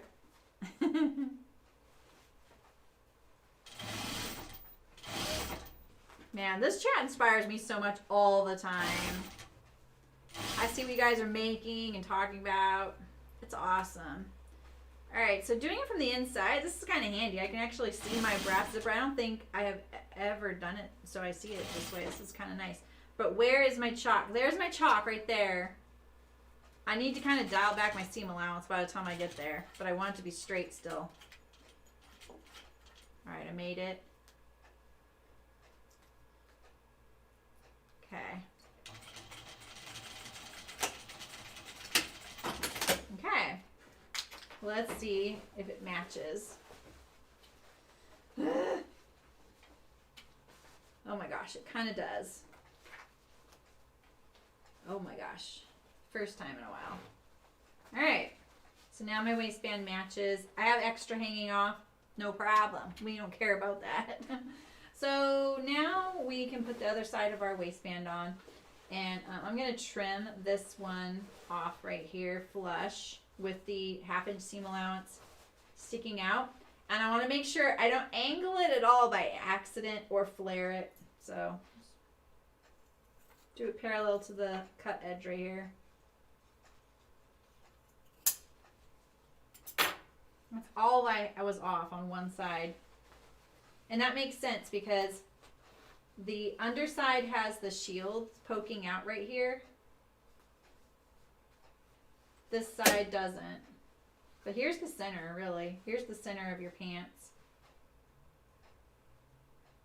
Isn't that interesting how it works out? It's so dang cool. Whoever figured out the fly zipper, amazing. I sometimes get lost in thought about that and think about it sometimes. Like, that's really cool. Okay. Let's do our other side now. And I'm going to do the same thing so that my waistband lines up.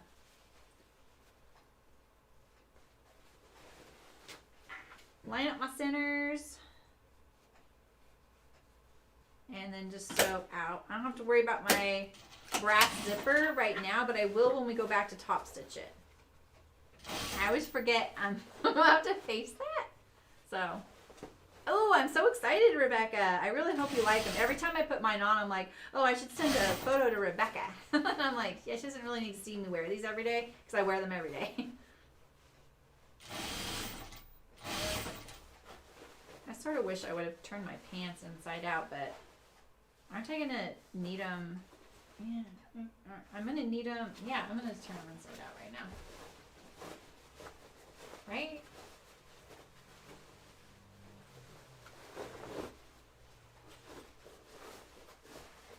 I could never do this on the other machine right now. What is this? What's this? Oh, these things are touching the floor, man. Okay. Now I'm in a pickle here. Now at least, okay, now I can see the inside of my waistband. This is great.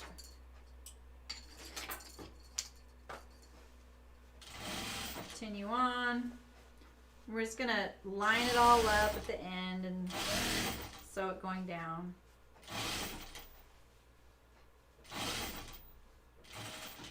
So remember that's your edge right there. Now if you want, I would just sew off straight off the edge and then come around to line all this up, because I kid you not, like sometimes when I'm trying to get this lined up right here with the fly shield, it'll do this type of thing and you don't really want that. So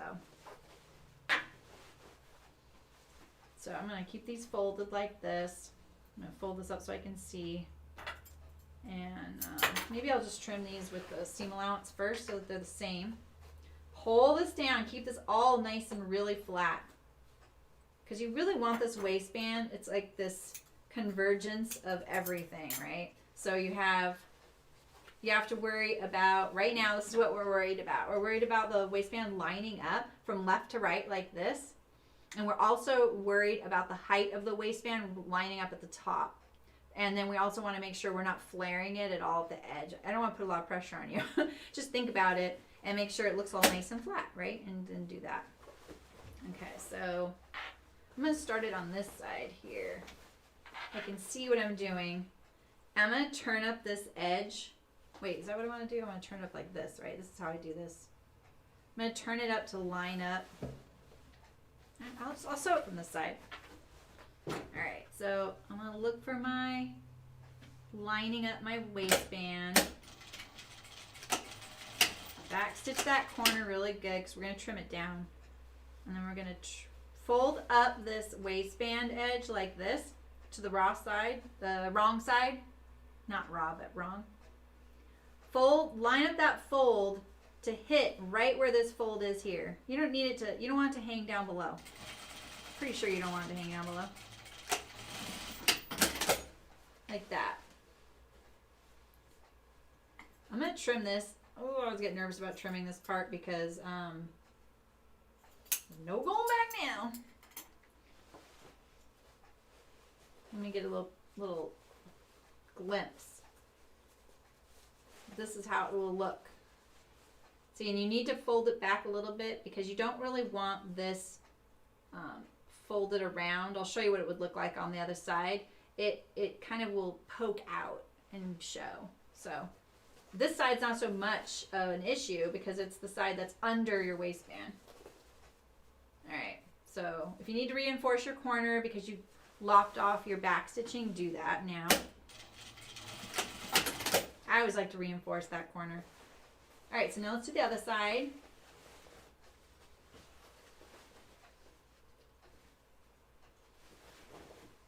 If you forgot all of your belt loops, you can always do them completely at the end, not inserting them in any seam too.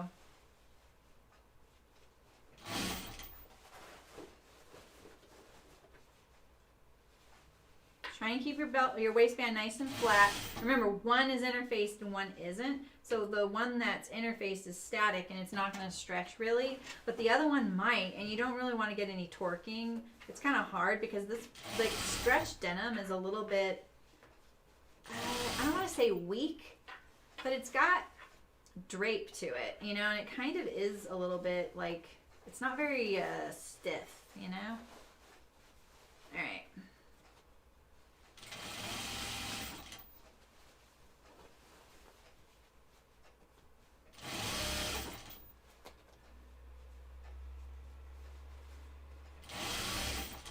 All right, I'm just gonna go straight off the edge.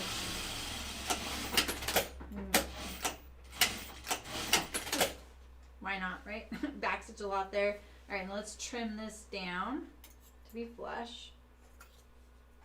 The seam allowance.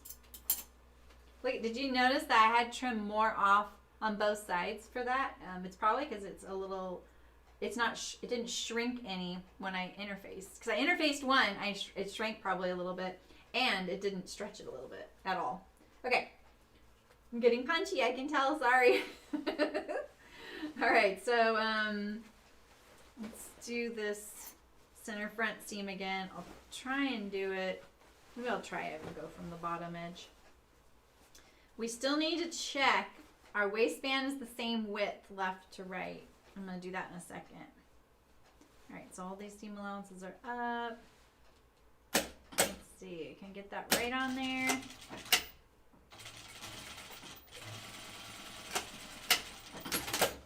Alright.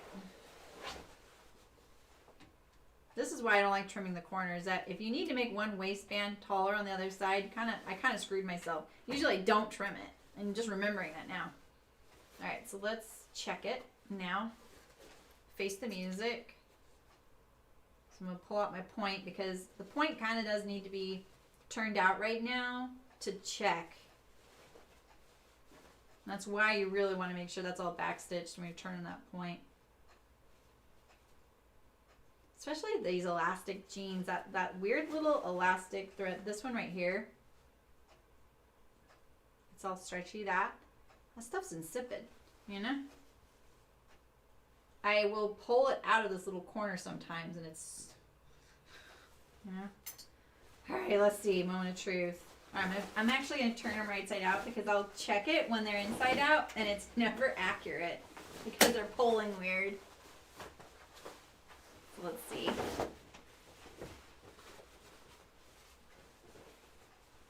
My iPad hanging on over here. 5% battery. I just blew through 85% battery. Now it's not top stitched yet, so it is kind of hard to really tell. You're going to have to just do your best. make sure now. So just kind of roll it in your fingers to kind of get that edge right on there. Nice and flat. I can't wait to know. How did I do? I feel like this side, yeah, look at that. So this side right here could come down a little bit. I don't know if you can see it. So if this one, let's pin this.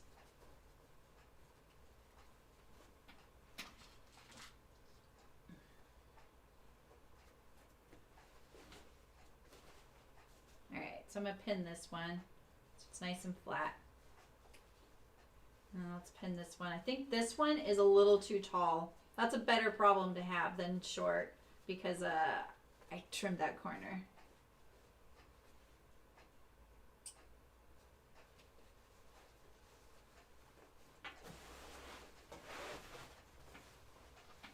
Yeah, see, so it's a little bit taller. Look at that. Look at it's a lot taller. Can you see it? I don't know. The camera's not directly above it. There. I'm trying to see.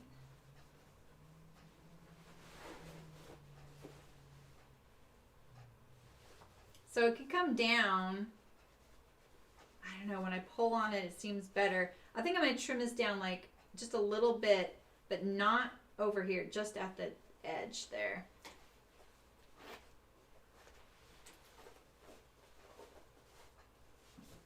All right, just a little bit.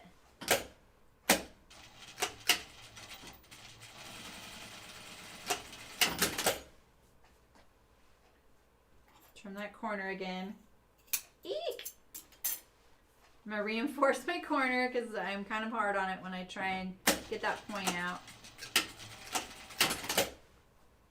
And I think I'm going to trim just down just a little bit. I don't trim this way down because, and I've explained this before, it really has gotten me into a terrible pickle when I've trimmed this way down.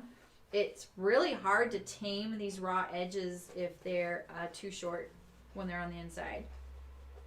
I can't really explain it. I'd have to kind of have that issue again to know. But, oh yeah, I know why. It's because these little folded edges here, if they're really short, they kind of splay out and they want to creep out of the bottom seam. Now, because I sewed these more traditional way with the outer waistband first to the waist seam and not from the inside to the outside, that wouldn't be such a big deal. But a lot of times, this is the outside of my garment that I'm about to top stitch down. I'm about to turn this under and top stitch it down. And if I can't tame these little raw edges, it's kind of a big pain for me. What time is it, Eliza? Oh, I know. I want to do these all the way through, Eliza.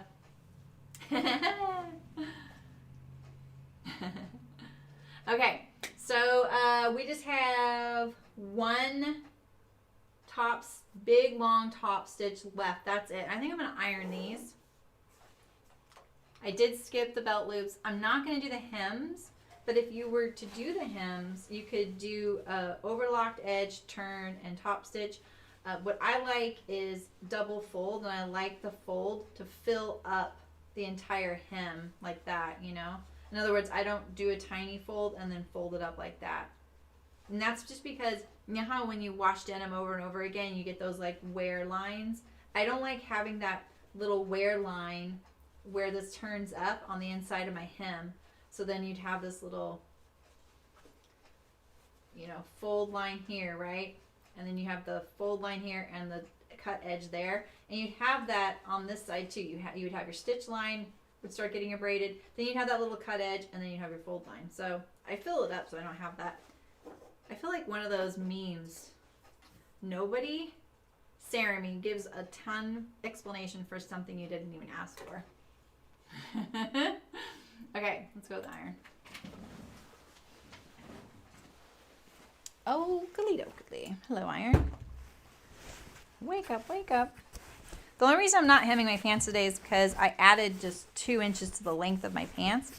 I think I might even serge the edge and wash them a few times before I hem them because I feel like they just keep shrinking sometimes, you know? Well, let's trim up some of this. We're on our home stretch. We only have to top stitch down the waistband. You're going to see why people really like doing this is that they don't have to turn under this edge and get it perfectly there. You don't have to do it on the way I do it normally, though. You can't, you know, you do got to still be accurate because you don't want to get any torquing. All right. So let's, oh, I don't really feel like turning those. I'm just going to try and iron these from the inside.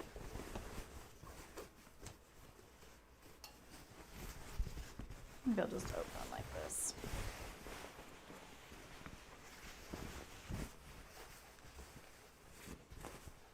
Okay. Green jeans. This is kind of tricky to iron. I should just turn them, huh?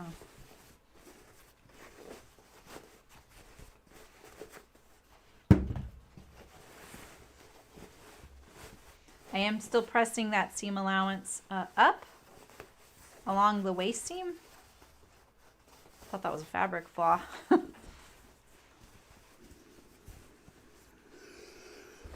And I'm just gonna press this seam, press the waistband opened along the top edge for now.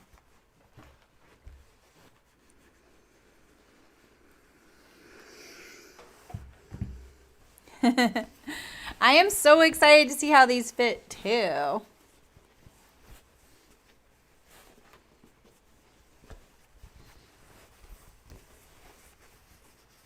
I kind of want to make that Sienna Maker jacket too. There's this guy who has made all these beautiful coats. I think he was featured on the Sew Over 50. Did I burn myself earlier? Dang. He has so many coats. If you follow the Men Who Sew hashtag, I bet it pops up. It's pretty cute. He has them all on the fence behind him, and they are beautiful. And he's just like, I'm never stopping. It's like, I don't really need another coat, but I love making them. All right, so now I'm going to press this.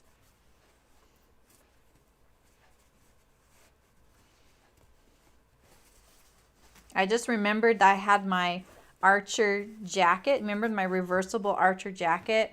Because, you know, someone had done the timestamps. I think that was Lisa who did the timestamps, Lisa Pinto. And so I was like doing a little, I'm going to push that back a little bit. Doing a little like, hey, there's timestamps on this. And I got all my Archers out. And then I was like, oh my gosh, I forgot about my Archer overcoat shirt thingy. So I realized it was in the other closet. I put it away for summer. Make sure you pull your waistband apart.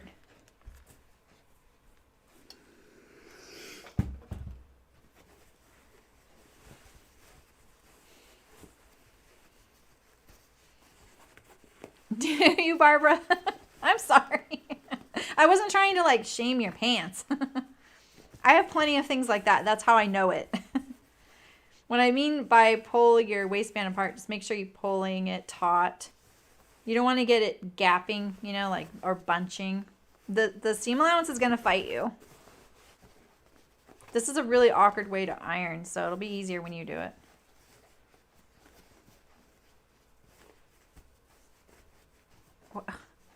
This feels really weird right here. Actually, I'm really glad I didn't trim down the seam allowance. I don't think there would have been enough.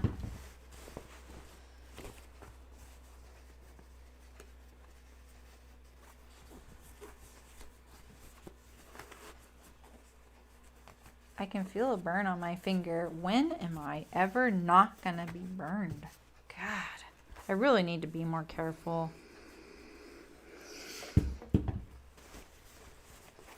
Good thing I don't do this professionally, you know, like on a TV show. They'd be like, wait, you raked in the yard and now you have blisters in your hands? And can we put some makeup on that face? Wait, you have allergies and we can't put makeup? Be a mess. Like manicures. Too much work. Okay, let's see, we're almost there.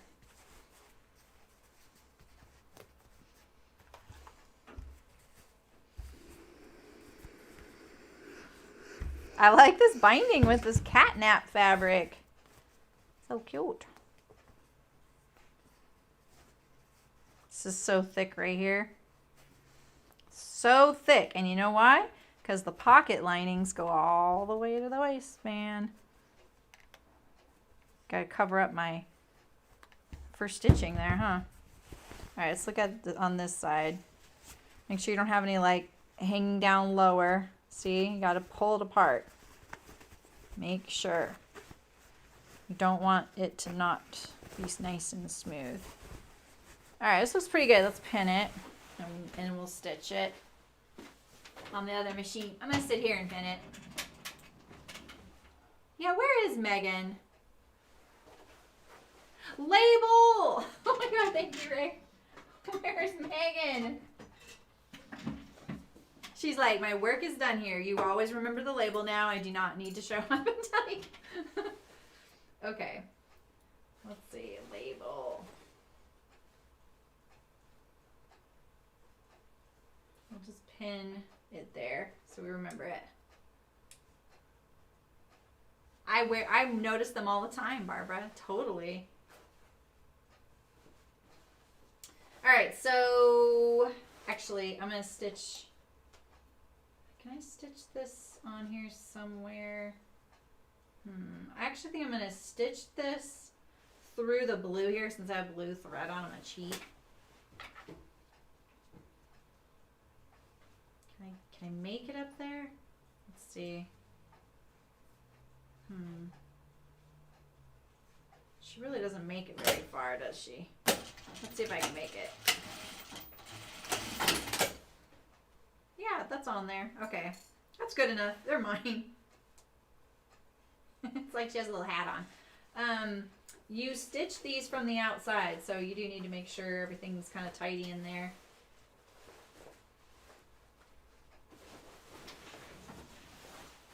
Oh, the label I printed! Oh my gosh.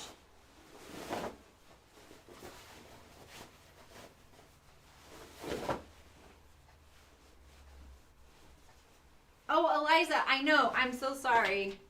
I thought I sent it yesterday and I realized I didn't. So which one do you want to do? I'll just send you the steps for both and you can pick. I thought I sent that yesterday, but I may not have. I will do that today. And Louise too. She asked to.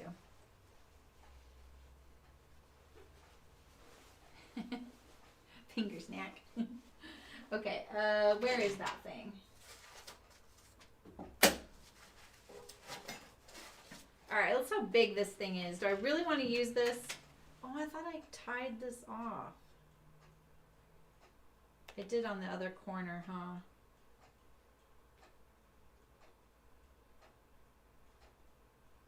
No, this was the corner. I see the other. I just tied two of them.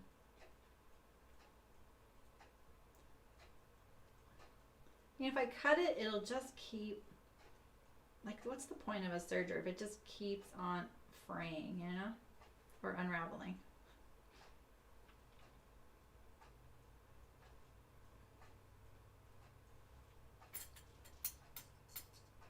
Backpack of the Tamarack, yeah. I think I'm going to give you the Tamarack.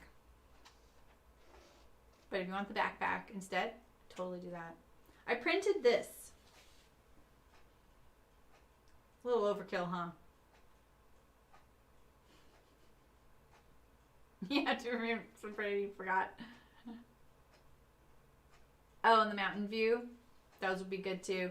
Mountain views, that's a lot of videos, Eliza.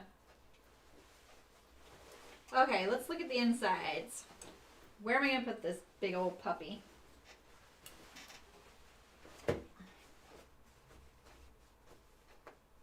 I see people post these beautiful pictures of jeans and I'm like, oh, wish I would do that.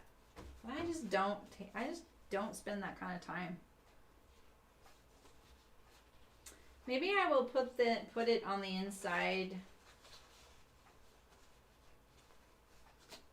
I don't really want it.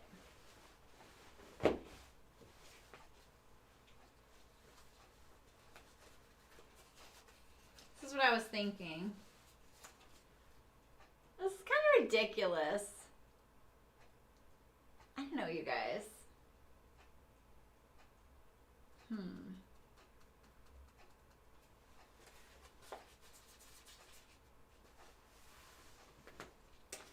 I feel like it's a little overkill. But it has my it's like, I don't know, I feel like it's my dirty laundry.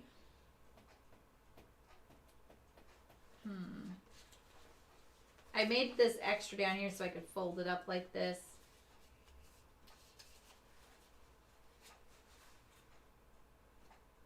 Why not? Alright, let's iron this on here then first. That's true, Melinda. It's way too big, right? I think so too, Glenn. I'm going to see how soft it gets when I do this, because I don't feel like it's going to be.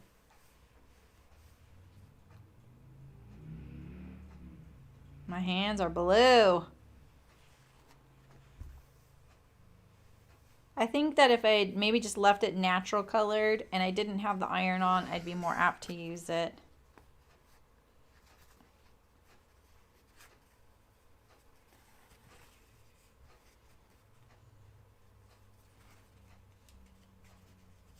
It's hot.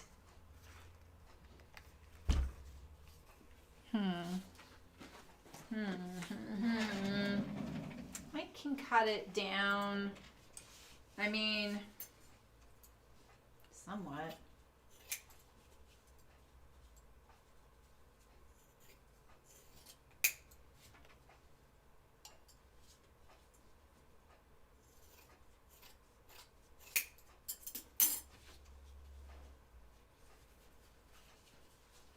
And they're just going to hang down.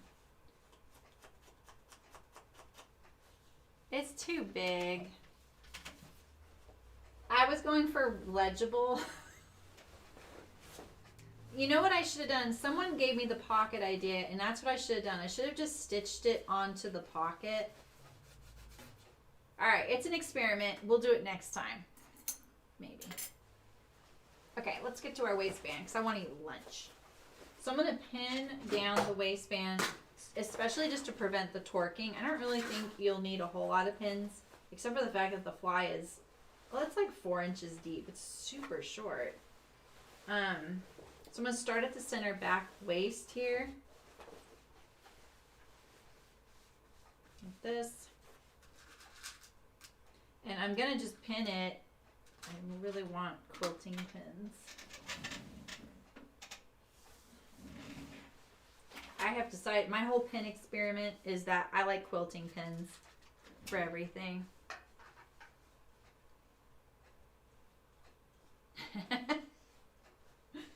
Exactly, Ray. Okay. Just making sure it's nice and flat, and I'm pulling it apart, you know, kind of stretching it so we don't get any torquing.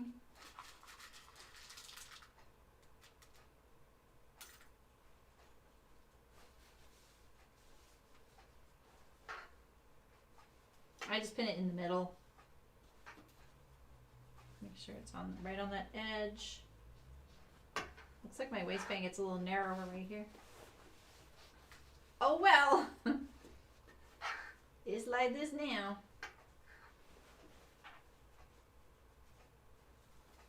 See, so what I was gonna say earlier is the reason people really like doing it this way is now they don't have to worry about catching this fold, right? But the thing is, you don't actually have to sew it in a way where you would be sewing this fold blind. If you do it the way I usually do it, whereas I sew it from this side to the outside, turn it under on this side and sew it down. You know, like that's the way. If you watch the collar video, that's how I do it. I'm losing my voice now.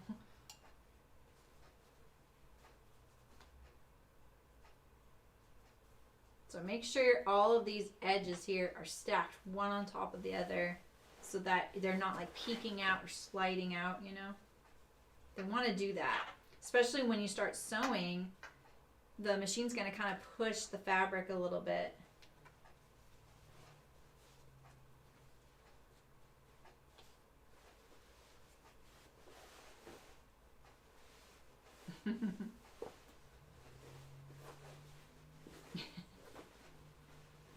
yeah, I think that tag, I like the idea of it because I saw it on that white elephant quilt swap, and I was like, oh, I love that. And I think, ouch, I think I just need to dial it back. I need to trust that I'm going to be able to read it, even though it might be looking kind of small on the screen, you know.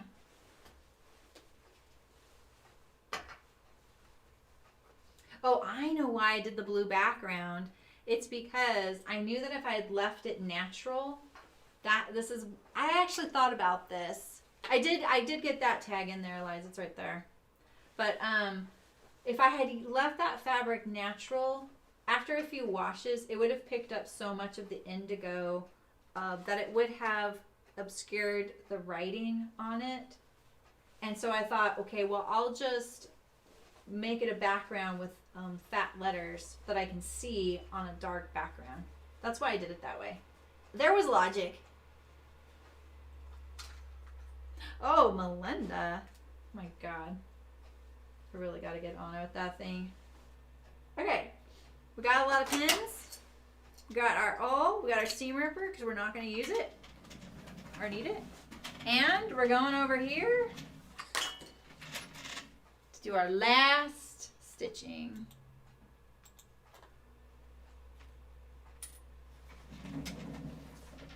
Oh, and I lost the iPad, so I can't see chat. Sorry. So I'm definitely going to start at the center back waist for this, and then I can pull the threads through the in the back side. I won't even have to have a back stitch if I don't want. I don't mind a back stitch right here, though. Man, my pins are all pointing the wrong way. All right, can we see okay? Because I won't be able to see chat to know that anything's off. Okay, so I'm going to start at the center back. Make sure everything's nice and flat and there's no torquing. I have a pin there kind of in the way. So I'm going to kind of go a little bit away from it to get started.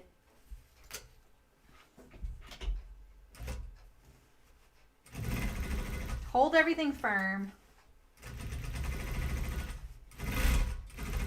I have navy blue thread on. I'm really hoping it's not landing on the binding. It doesn't feel like it is.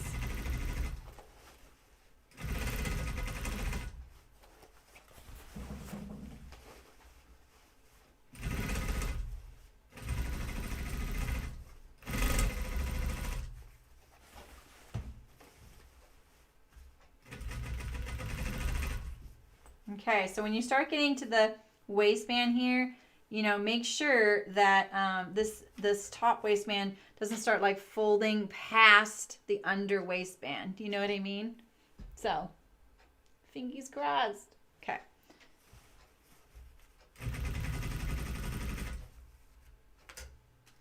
All right, so now we are approaching our brass zipper. There's still brass zipper in our seam allowance, so be really careful.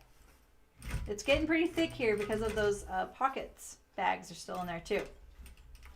All right, we're gonna walk.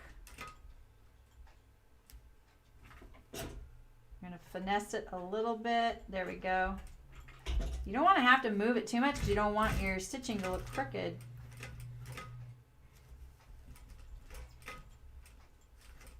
One more. All right.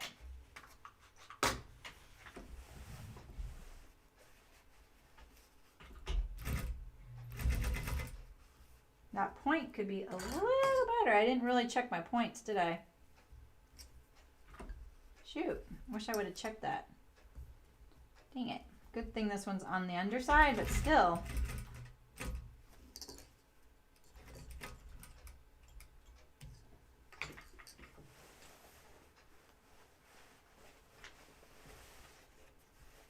There's definitely people that sew jeans that, oh, they do such a beautiful job. If this is all you do, you can get some really amazing tips and things like that on how to really nail it. So yeah, so now my pants are going to be under the machine head because I do the continuous box. So can you see? Can you see? Hey Dagmar, how's it going? Welcome from Germany. We're on the home stretch of my jeans. Usually I don't have all these cameras We have some extras. I'm not usually over here.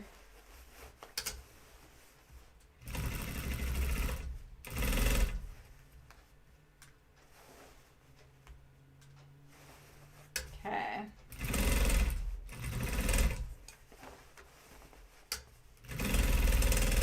I hate sewing with the pants under the head. Get rid of that tail.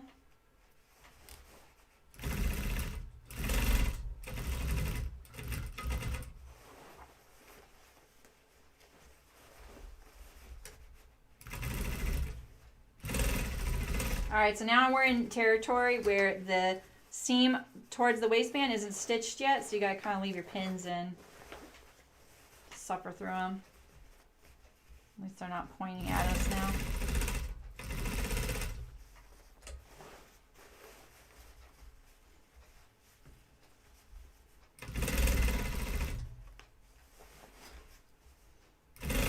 My waistband definitely gets a little narrower right here. Give it an extra tug while I get it through there. It's funny how she said this thread's all is extra gas, but there's all this thread fluff coming off of it. So imagine if they didn't do that. All right, we're getting towards our waistband. And remember, you cannot see your zipper. You have to be careful once we turn the corner here.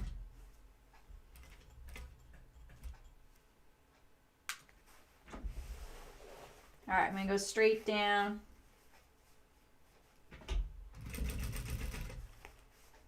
Ooh, this is so thick. Be really careful. The binding is really taking it up a notch. Ooh, I'm stuck. Am I stuck? Ooh. No, I'm not stuck. I thought I was for a second there. All right, we're back in pants on this side. Okay, but the zipper is right here. You gotta be really careful.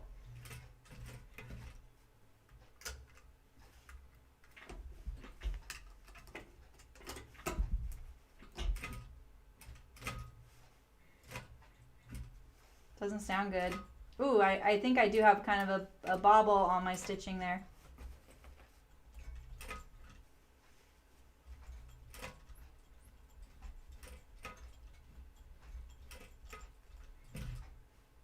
Oh, I broke my thread. Dang. Dang. That's a bummer. All right, well, we're doing good. Otherwise, but look right there, that thickness. That thickness right here where I started getting the binding. Didn't like that. Let me look at chat. The jeans are almost done, yes. The video will be uploaded. It's already uploading. You can rewind it right now even, I think.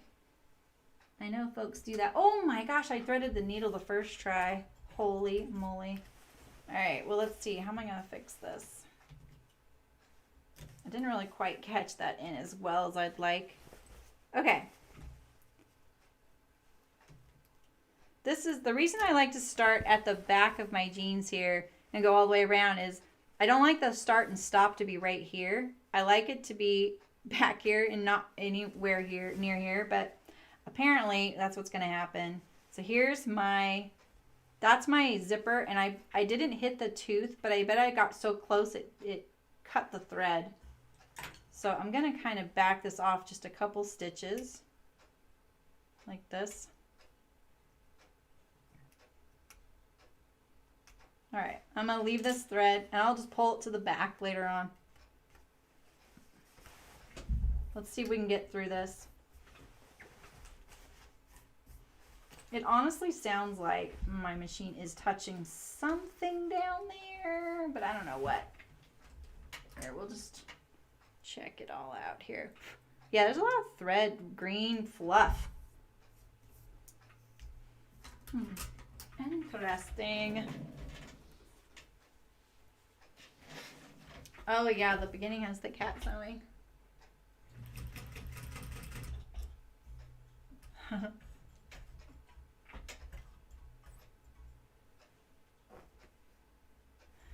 what? Oh, you already finished? That's awesome, Rebecca. I'm glad you like those. Yeah, there's just something about the free range slacks. They're just really great. What's going on there? There we go. All right. If I can't do this, I'll just switch to my other machine and do it. But yeah, it is pretty thick right here. Look at that. I can't even get it under there. I'm going to scratch the fabric probably a little bit. Let's see here. Oof. Maybe binding wasn't the way to go.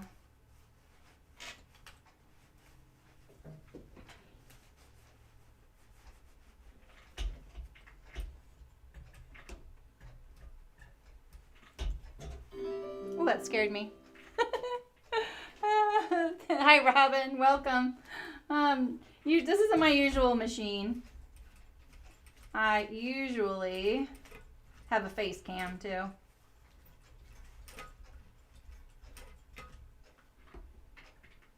My thread just broke at the worst possible moment though.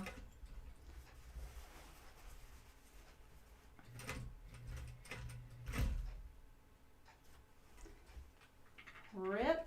Okay. All right, let's move to the other machine.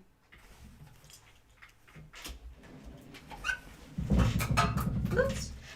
Let's move to the other machine. I feel like, I don't know. I feel like I can do it better on this one. Hello. Ooh, I don't know about that, Sydney. If the free ranges are significantly different than the Ardens at all. I'd have to look at them. Aren't the Ardens... I don't know. I get the Arden and the Aeronite confused. Sorry. Yeah, it would probably... That, you know why, Dagmar? Because I decided to use binding as a binding finish on the inside of the waistband. It's not typically how I do it. I usually just roll it under. But I also don't typically let the pocket linings go all the way to the center front. So right here, there is binding and then all of this fabric. It's just a lot, even for my machine. And that one, it's just not as great as it used to be. I'm kind of hoping this one will work better. I'm a little nervous now, I'm not gonna lie. But let's pull out this. I don't need double start and stops. Crazy. That's what I thought. No, the free ranges just have a straight hem, but they have the possibility for having a cuff. Right? A cuff. Or roll up or something. I'm trying to keep this away from that front edge there, but I don't like the way this looks at all. I'm just gonna take it out. Sorry guys. I hope I can get it out.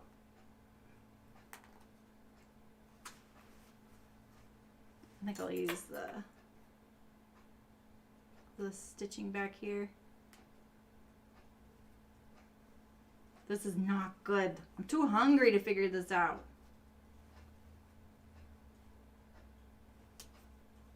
There we go.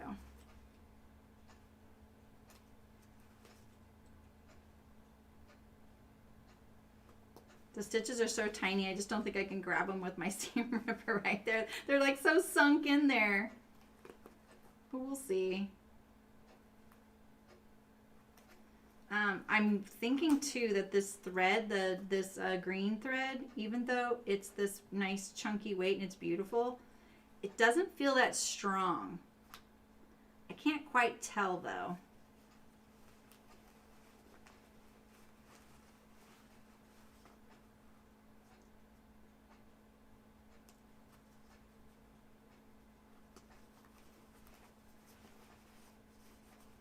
Yeah, but the pocket stays are really nice. They really are. They look beautiful. It makes the inside of your jeans look so nice and polished, you know? I'm digging deep for this stitch here. There it is. All right.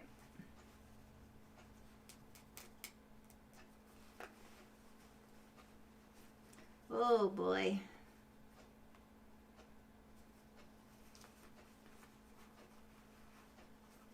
Get those. I have like 3 stitches I want to get out there.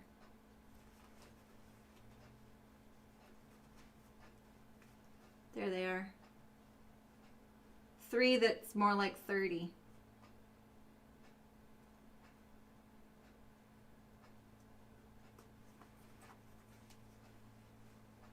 That made me a little nervous. Whew.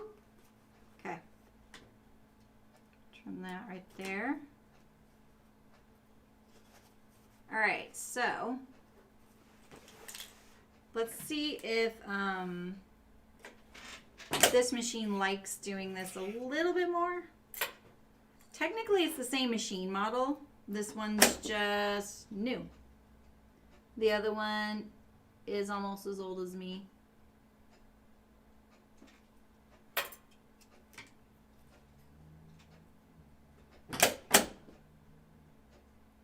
Needed some slack.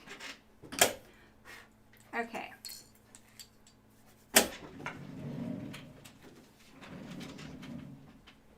Uh-oh. The sewing fairy. Right?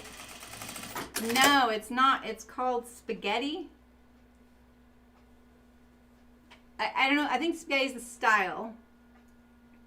Are you taking off, Melinda? Bye. Nice seeing you. I'm determined now, Beverly. Don't you know? Think I'll try and straighten out this before the zipper. You know? So you can't see what I'm talking about. But right here, so this was folded up right here. I think what I'm going to do is try and get this unfolded. Can I though? By the time it hits the zipper.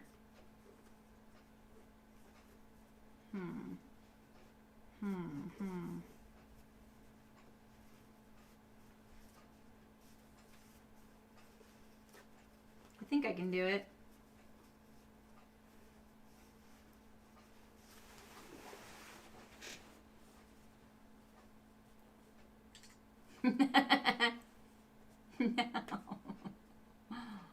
No, it actually, they had fruity, spaghetti, what was the other one? It was another food.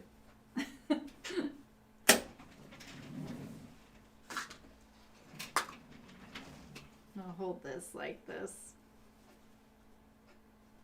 All right. Everybody give me your good thoughts here. Let's make some room. Wait, why am I throwing my bobbin in there? Make some room. Okay. Let's get this tail a little longer. Sorry, I need to get that kind of accurate, but it's so nice having the heel lift over here.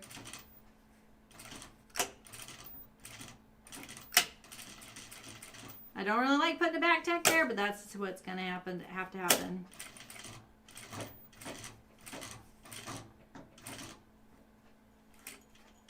All right, that went better. Okay, we flattened that out. Here is my zipper, my brass zipper.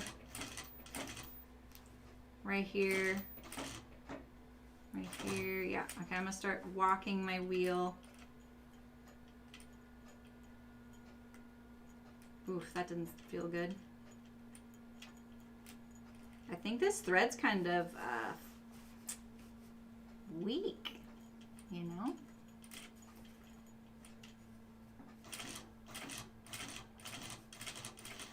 That was a lot easier.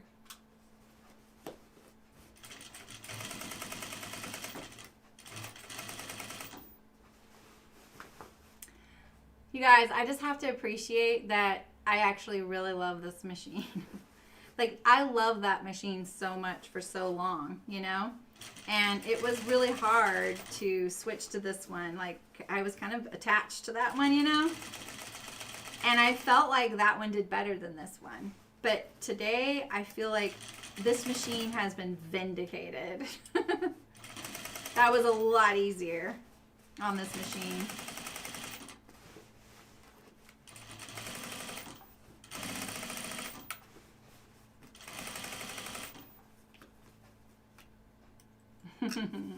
Yeah, it's a great machine. Same exact machine, just one's new.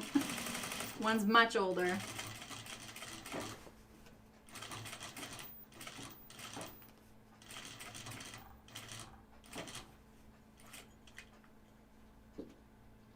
I think I'm gonna back stitch. I was gonna pull the threads to the underside, but I just sewed through them, so I don't think I would have been able to pull it through.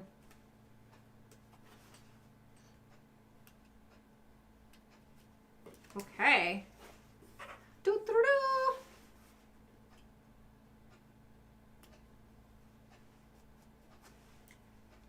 I only have a little bit of blue thread going through that. I'll take it. All right, let's check them out. No, there's no belt loops. Yeah, that was kind of nice, huh, Ray? They used to both be electronic, and the other one's not anymore, Glenn. But it really used to do better heavy duty than this one does. Okay, so here's the fronts. My fronts of my jeans. Nice green top stitching. Here's the back.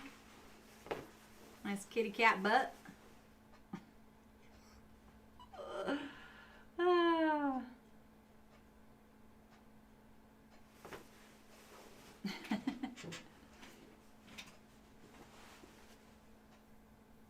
Okay. I like them. Can't wait to try them on. Do we do some hardware? Do we do some hardware?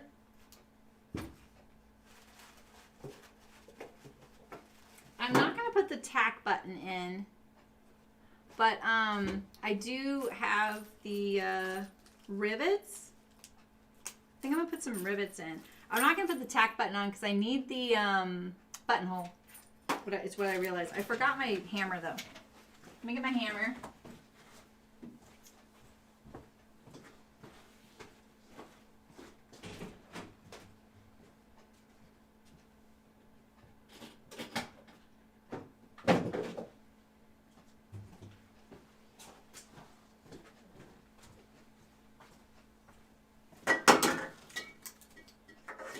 I've knocked over that poor can of air 3 times. Yeah, I did do some instruction for the belt loops, but I did leave them off. I don't really use the belt. Hopefully I don't need them on these. I can always add them later though. I don't usually use this thing, but I'll try. I need this to protect my machine. This is just layers of stiffener sewed together. Look at, there's a piece of a rivet cap or something. Where's my awl? All right, so I remember with the rivets, we have to trim them down a little bit, right? So, oh, Glenn, yeah, I have to. You know, honestly, when I put tack buttons on, I like using my little miniature iron, like the antique kind. I have this little tiny one, and there's something about it. I can actually, the key when you hit these is to hit them level, not at an angle, but like level. God, look at my hands. So, you know, you don't want to hit it like, you know, this, you know, you want to hit it like this. And it's much easier for, bye Una, nice seeing ya. It's much better to get a good seat on it. Okay, so I think I'm going to put them just here and let me put these away so I can use my cup. Okay, so I have 1, 2, 3, 4, 1,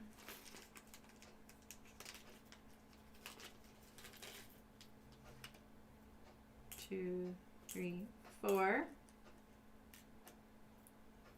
So when they send you these kits, a lot of times they include the tack button with the rivets, but the nail for each is a little different.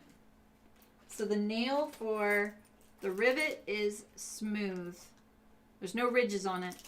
But the nail for the tack button has ridges on it. Can you see that? So the smooth one is for the rivets.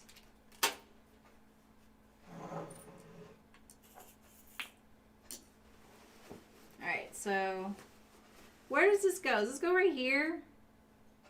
I ask you guys this every time. Yeah, Malin must have fallen asleep. She usually goes to bed by now.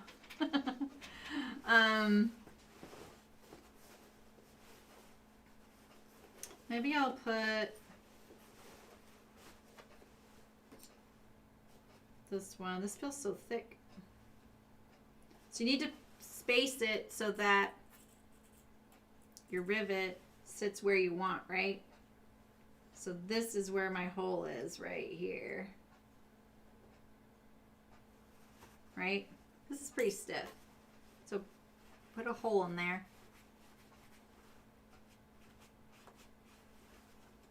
And I like to poke it both directions. I'm not the expert on these, but I'm not afraid of doing them. I don't care if I screw up. So you can learn with me.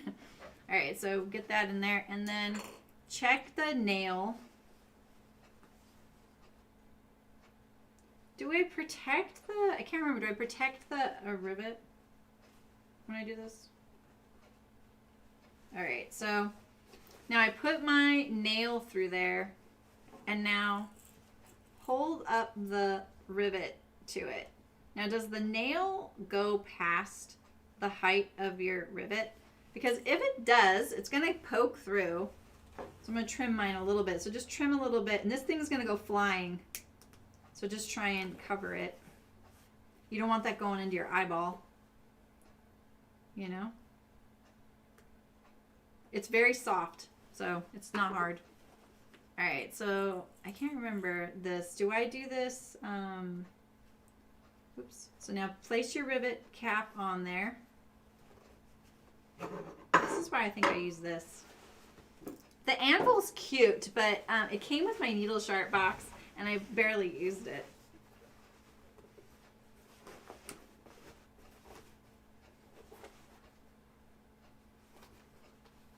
Okay. So try and, I like to pull this fabric like this so it's nice and flat and straight.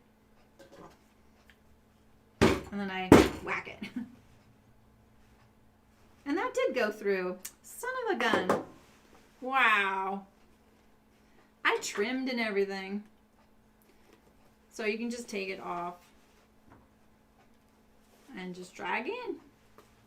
But if you get it on there and it's really stuck on there, you're going to have to probably use these little plier type things to get it off. But I didn't hit mine very hard yet.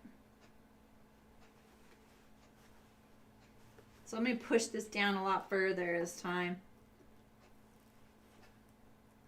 Ouch, man, it really propels. Let's try that. Not this one, though. These metals are so soft. All these. Let's try this one now.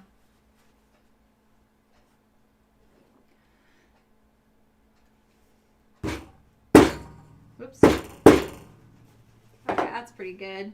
All right, let's get that a little bit more. I want it to like fold around, but I feel like it's about to go through. Let's see here. I hope not. Oh yeah, these aren't sticking. That just came off. What the heck?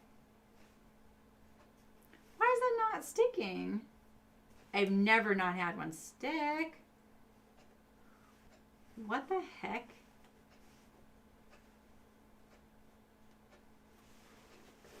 I'm gonna to hit it harder. I may go through this time, though.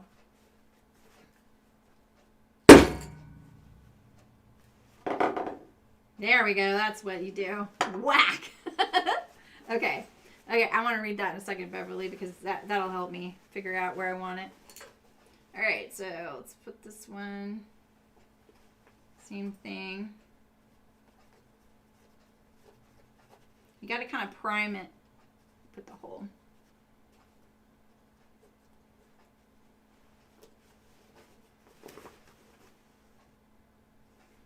And even though you get your all the way through there, it's kind of incredible when you go from the other side how sometimes you feel like you got to do it again, you know? All right, but I always do from the top first and then the back because this is where I'm going to poke the nail. Hopefully they don't close up at all. Oh, I missed it. Okay. See, let's get this a little straighter. All right. I can see light through that little hole. Stay all lined up, please.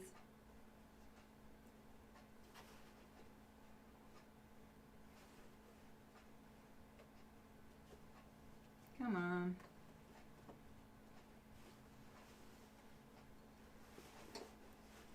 The one at the end of the front pocket. Oh, what am I wearing? Let's see. Oh, I have one. I have one at the top. I have one here and here and here.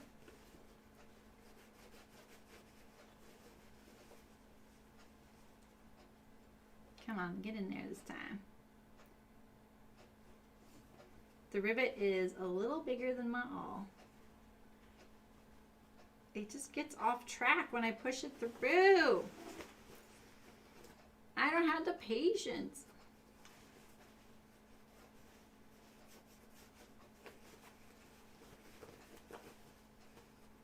Look how hard that was to pull out.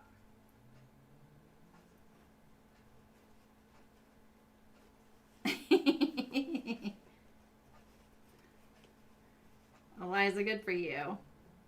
She's like, I'm done working today. I'm not wearing jeans. You guys are crazy.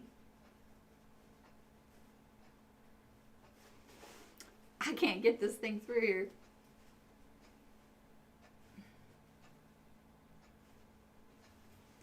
Holy heck. I mean, I ask you. Is this the sewing fairy telling me something? This feels like a sewing fairy thing. You know?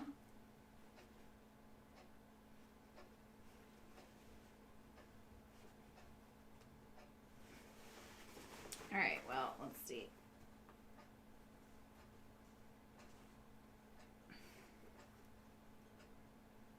There we go. Okay. Whew. Got it.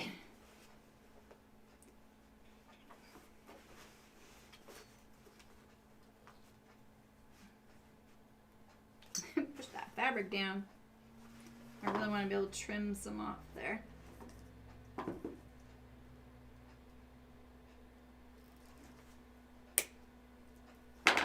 All right.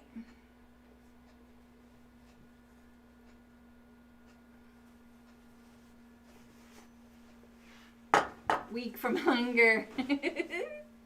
Totally.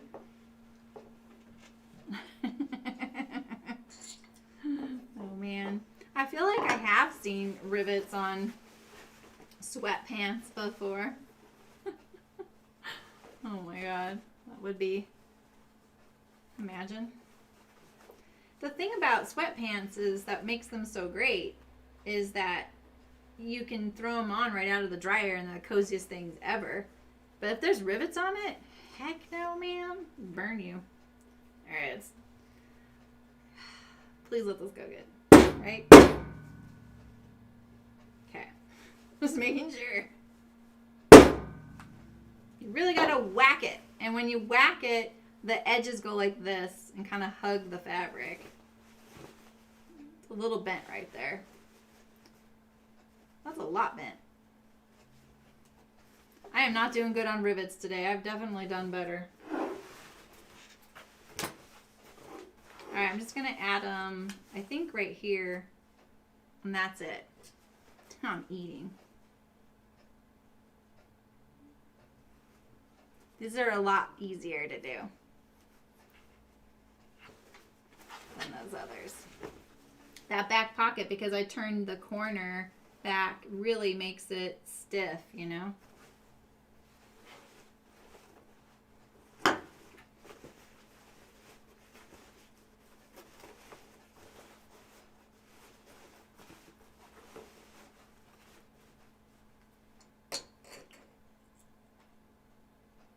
Okay.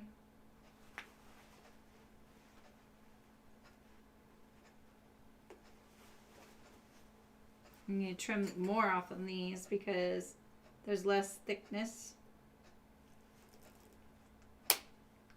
Man, that thing hurts. Look at that. It's stuck in my hand. You see that? That's not even the pointy side. It doesn't hurt, don't worry, but it hurts when it hits. Oh, I'm denting my table. Oh my gosh.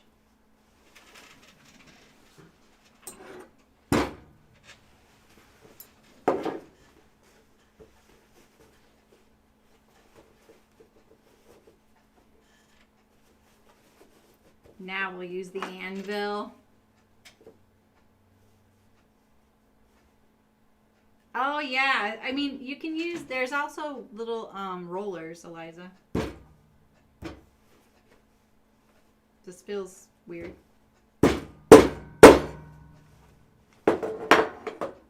Okay, here we go. One more. Piece of that metal.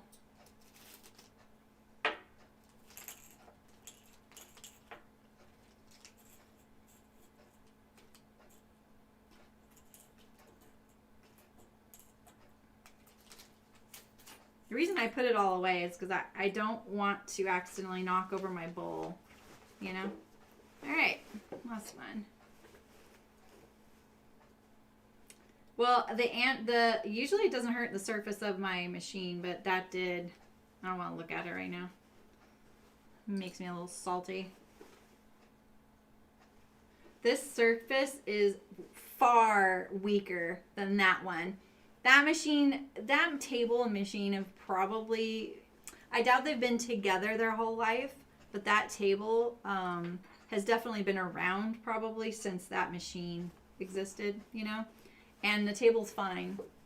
This one, how long have I had it? 2 years, and it's cracked in a few places. It's kind of a bummer.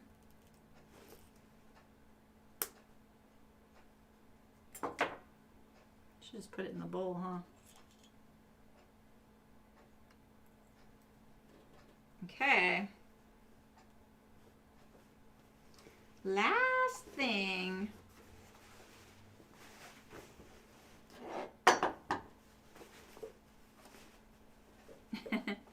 Yep, having hammers and no sewing kits.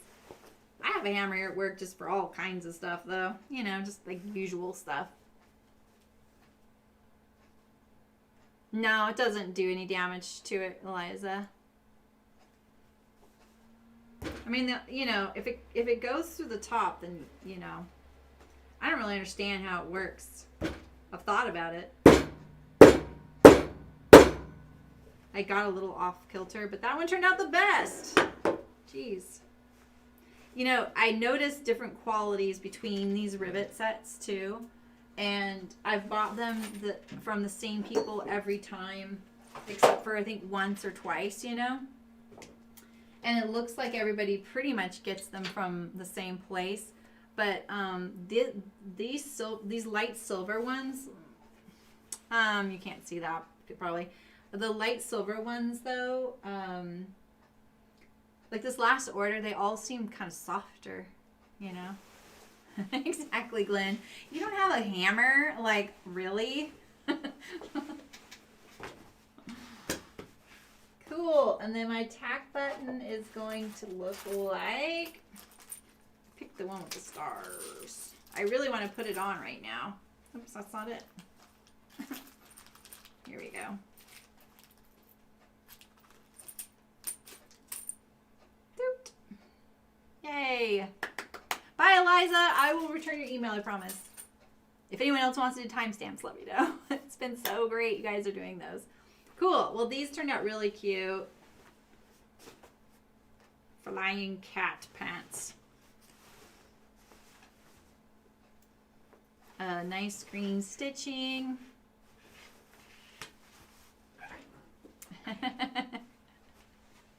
No, I don't say no to crying. I just say, look, I don't really want you crying by yourself at 11:30 at night in your sewing room. So I really want to help you, you know, like the idea of that, I don't like that. I've been there, you know, so you're allowed to cry for sure, or throw things, whatever you want, but don't be alone, you know, turn me on even, you know, like a video. And I wish I had like a rage compilation. And there's a couple times that I've definitely raged, you know, but it's not been enough that I've kept track. So, all right. Well, thanks for hanging out with me for the epic long Ames jeans sewing.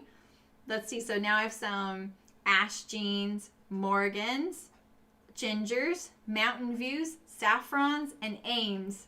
That's pretty good. I didn't realize I'd sewn that many styles. So, that's pretty awesome. I think I'll have to look out for other jeans patterns and sew some more because I always like them. Can't wait to sew these on. I'll let you know how they are, Eliza.